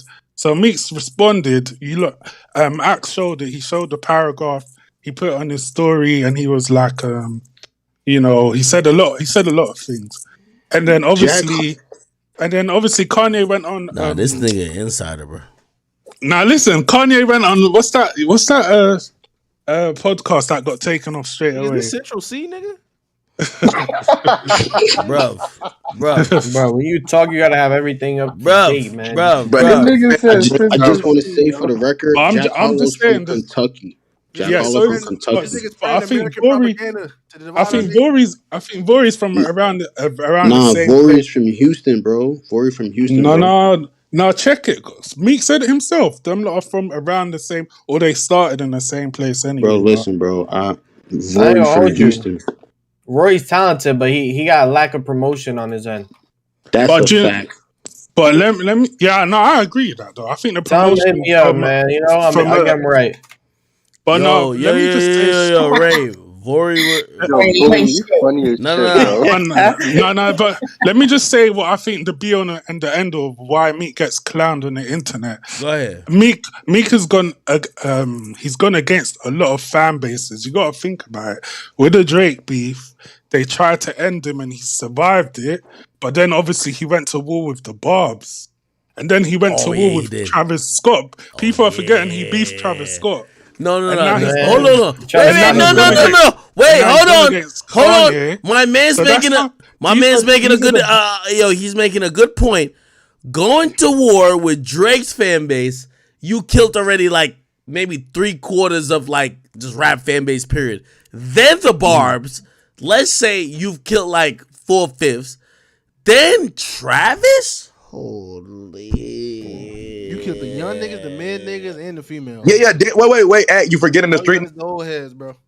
He went for them and the hood niggas, bro. And then Kanye, and then obviously he went with the chat niggas. So you gotta think of like, there's no media representative giving Meek shining no light on Meek. Man, them spitting, you know. I ain't gonna hold you. The chat niggas is the blogs. You've beef with the blogs, it's done for you. That's no promo, shit, bro.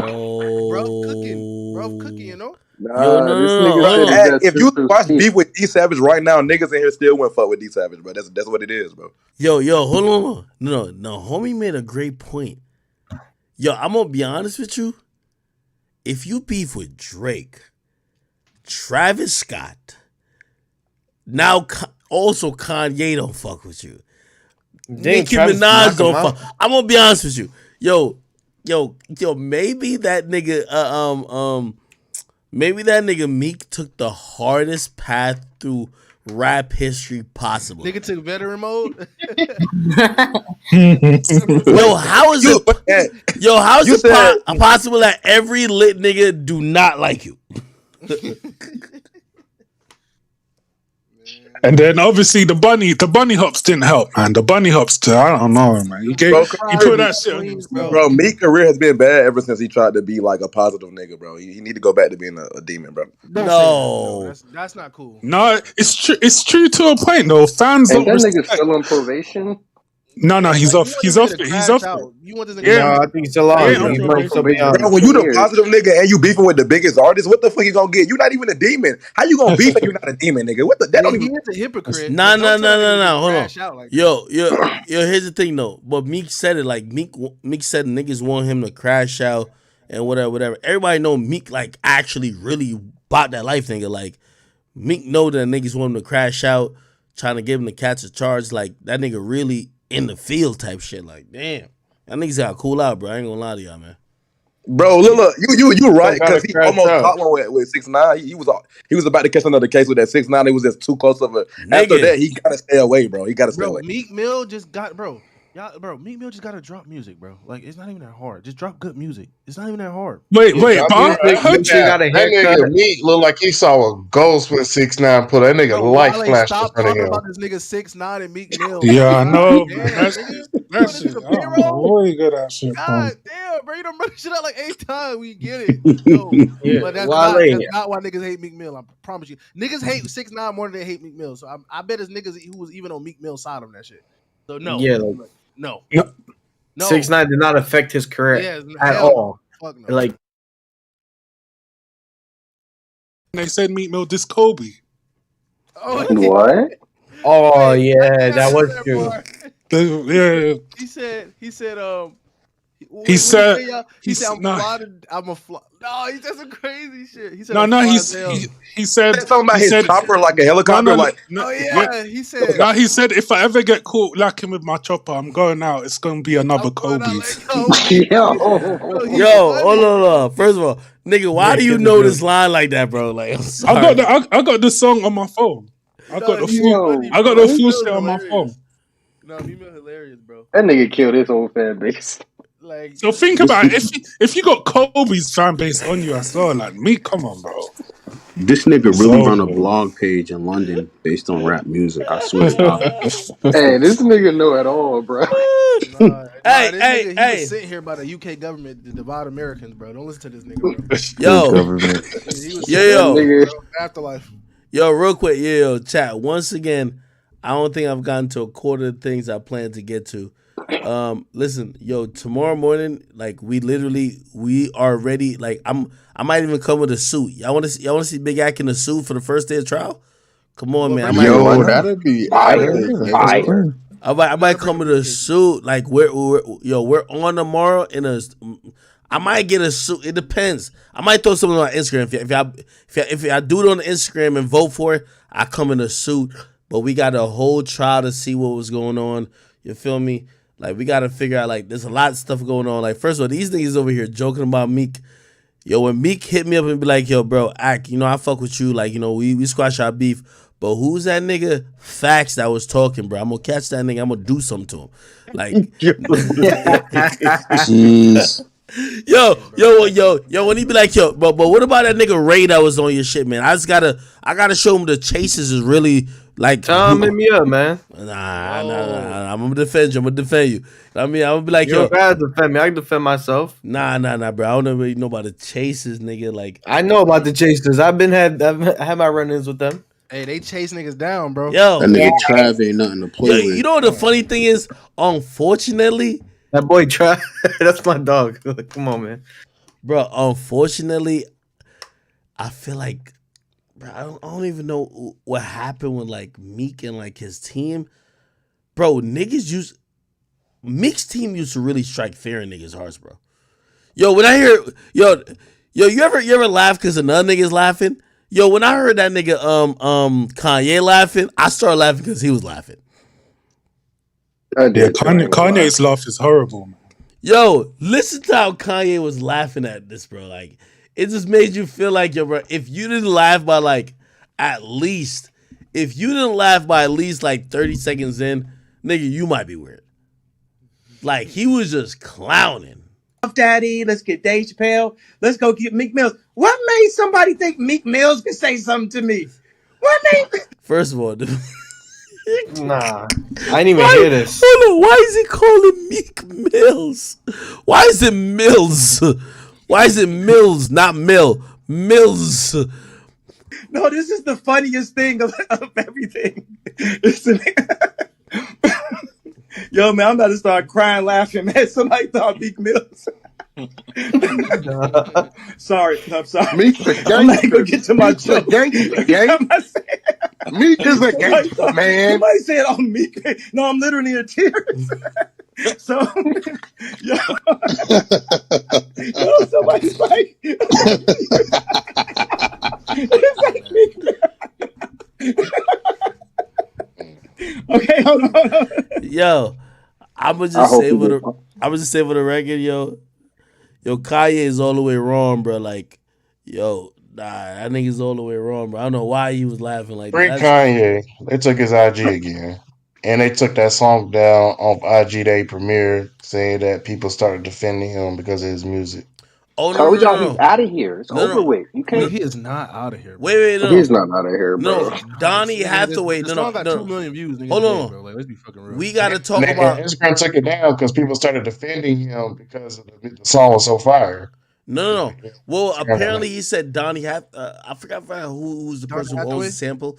They wouldn't clear it, so we're gonna talk like Loki. Yo, as I said, we got through 1/3. I don't know how the fuck do I stream for 5 hours and I'll talk about everything I even want to talk about. This shit's disgusting. An hour talking about Meek Mill. That's probably why. You're right, because I be clowning. Yo, boom, go live. I'm live, twin. Don't host at Lil Boom again, bro. You hosted some. Yo. Oh yeah, he's fucking ready. Yo, Boom. Yeah. Yo, chat. Y'all gotta remember, I just came off the plane not too long ago. I ate. I came on here. I want to tell y'all I love y'all and appreciate y'all so much. Mollies and shit, y'all. Yo, I'm about to throw the host to Boom tomorrow. I'm coming in. I might have to do suit and tie. Okay, we got it. This is the first day of trial. Kelsey testifying, or whoever she testifying, Tory and Meg. I'm in this bitch, okay? So let me go prepare for this trial. I feel like a defense attorney. You feel me? Also, remember that nigga from Takeoff's trial? They gave him the $5,000. That nigga spending that shit like that nigga commissary is lit. I didn't even know a commissary was like that, nigga. $5,000 in commissary? Holy. Nigga, I heard that nigga's over here balling. But we're gonna get to his stupid ass. But tomorrow, chat, I will be on as soon as the trial starts. Hey, I'm going to just put out an open announcement. If anybody could get in, and I'm serious about this, I kid you not. If anybody, and by the way, like, I'm going to just put this innocuously. If anybody who already has tickets to the Tory Lanez trial that starts tomorrow, opening statements tomorrow, don't do it publicly, but I have $1,000 for you per day. All right, bet. I'm on the way right now. I'm on my way to Cali right now, nigga. No, I'm gonna tell you what you gotta do to get the like. There's certain shit because we need some audio. We need some shit. We might need a picture of a nigga real quick. You hear me? Like, if somebody is willing to do that will not break the law, because we don't entice nobody to break the law. Like, we're law-abiding citizens. Like to keep it real, we don't do that type of stuff. Please let me know. This is what we need. I'm telling you, this Tory trial going to continue for 14 days. I'm down to sacrifice $14,000. I will give $1,000 per day. Okay, and it's starting tomorrow. I'm taking emails. But also, you're not getting paid, nigga. Nobody's getting paid. If tomorrow, nobody getting paid to the end of the day. So if y'all show me the end of the day that y'all was there, y'all got me. I'm going to tell you the exclusive shit I need. You feel me? Hey, to get to the courthouse, you don't need no tickets. You just gotta be in the line early, and you could be able to get inside. Yo, stop. Nigga, I'm about to get on Spirit right now. Yeah, let me get the fuck off stream before this nigga Boom try to get Just in. so you I'm know, just saying, bro. What's up with your niggas in Spirit, just so you bro? know, I'm gonna be there, but I am not your guy. Sorry, man. All right, well, you know what I mean. We'll keep missing out on the money, brother. You know what I mean. That's fine. Yeah, there's gonna be a lot. Oh, Jace, I Jace, got go get money, that man. money. Yo, Virgo, buy Jace. my flight. Out there. Yo, Jace, you gotta get that bread. That Skrilla's coming through real nice. Yo. And my Hey, seat's you know Ray can reserved. get you in. Ray will get you My in. seat is reserved. Wait, you can reserve But seats? No you way. can't no. It's not. It's not a reserved thing, but it's like Tory has a certain amount of people he can bring and shit like that. Oh yeah. Oh, As long as there's one public person in there, it's fine. wait, Tory got a guest list? It's not really. It's not a guest list, Oh, but like that's lit. you have like your family that can go type shit. You know what I'm saying? Man, that's crazy. Raid, hey, Lil Boom. If this ain't your name, nigga, don't get mad at me. Nigga, I'm calling them people on your ass. Yo. I'm calling them people on your ass. It ain't me. Instead of guest Yo, list. yeah. Hold on. Yeah. Boom. You gotta put J. You know Jace, right? Yeah. You gotta put her on the stream, man. What she do? What she is, like a fucking blogger or something?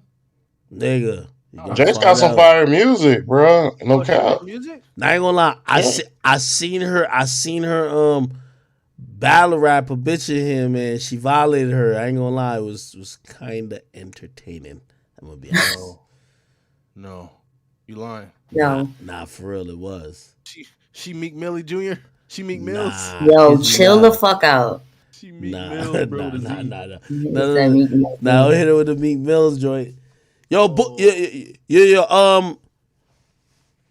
nigga Ray at? I'm here. Shit, nigga, we gotta figure out what we doing for end of the year, nigga. Interviews. Let me know who you want. Nigga, I'm just talking about to celebrate, nigga. I ain't even talking about like some podcast shit.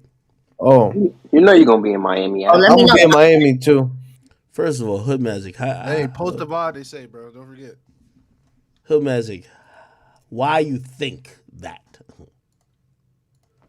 I heard they look good down there. You know, you be down there. Yo, Hood Magic. Why? Wow, the big AJ, you finally came up here to save this nigga Meek Mill's life. Too late. Stop it. Up, man. Yo, AJ, don't tell me, bro. Yo, AJ, don't tell me you came to defend Meek like at the last hour, bro. What? Nigga, I wasn't paying attention. Nigga, you know me, man. I'm out here making moves, nigga. Yeah, of course. Nigga, but I need to talk to you about one of the other shits. Yeah. AJ, you gonna stream, nigga? No, DM me. Nigga, when you get off here, we can talk about it, bro. I bet. Nigga, boom, man. I'm streaming in the streets, nigga. Nigga, you need to be streaming on Twitch, nigga. Get off the streets, bro.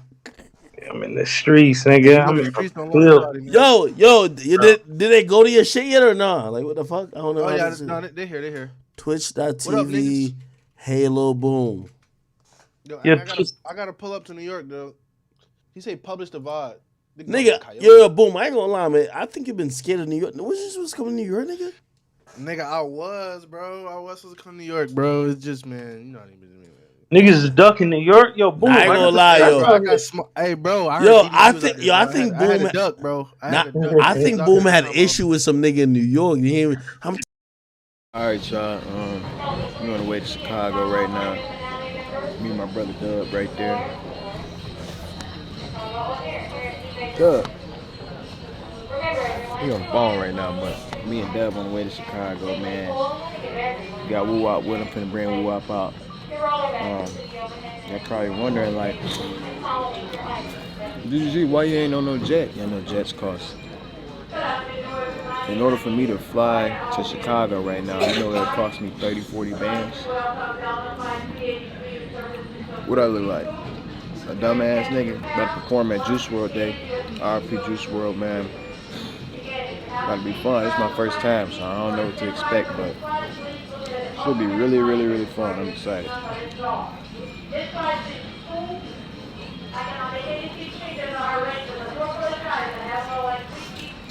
Yummy, yummy, yummy, yummy, yummy.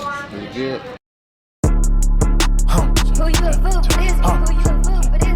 1, 2, 3, go. Yeah. Hey, yeah. Okay. Shh. Shut up, bitch. I'm trying to talk. Never been no pussy. If I lose, I take my loss. Alright, y'all. We just landed in Chicago, man. Got Woo-Up. Got Dub. Cole Bennett. Sure, 100%, man. Lucid Dreams is one of your hardest shits. What? Lucid Dreams is one of your hardest videos. One of the biggest, too. It is your biggest, actually. I be peeping. Cold shit, man. Got Woo-Up singing Juice WRLD right now. I'm bringing Woo-Up. I don't know what he should do, though. He shouldn't do the kill my mom shit, though. They don't know who he is. Yeah, they don't know who he is. I think we should just dead that, because I think Woo-Up want to be a good kid. He made the I Want to Love My Mom. He made the I Just Want to Walk. I think it's time for us to change that narrative. So he gonna do whatever he want to do, but I think it's gonna be lit. It's gonna be dope. My special guest is my 6-year-old nephew that's more famous than me. What do you think my hair smell like? I don't know, what do hair smell like?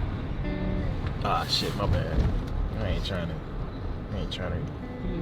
make me feel no type of way or nothing. Like, people hair be stinking? I completely forgot. You always wear a hat. I forgot you ain't had no hair and shit.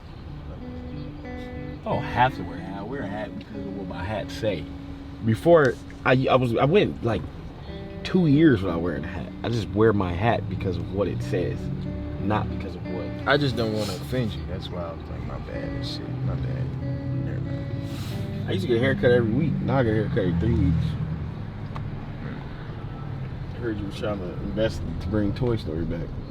I mean, not Toy Story, Toys R Us. Oh, that's going good. I invested $100 so far. Don't eat all that candy. You hear me? Huh? Don't eat all that candy.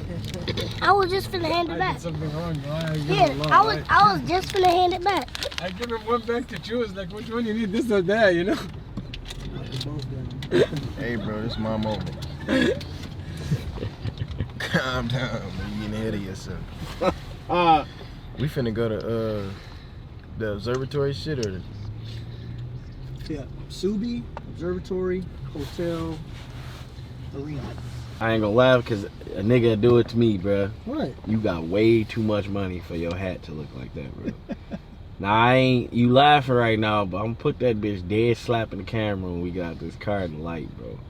That bitch really looked like he dropped that bitch in some powder. What you think it got a like? damp towel and tried to wipe it off the best he could, but the Uber was 4 minutes away. Just move your head to the left real quick to make you please. This hat is like, you got your hat idea from me. This hat symbolizes the city of Chicago, Michael Jordan. But what does Chicago have to do with Michael Jordan is nowhere. I can see if you had a Warriors hat. I saw somebody with Jordans on today. Who had Jordans on? You. Symbolizing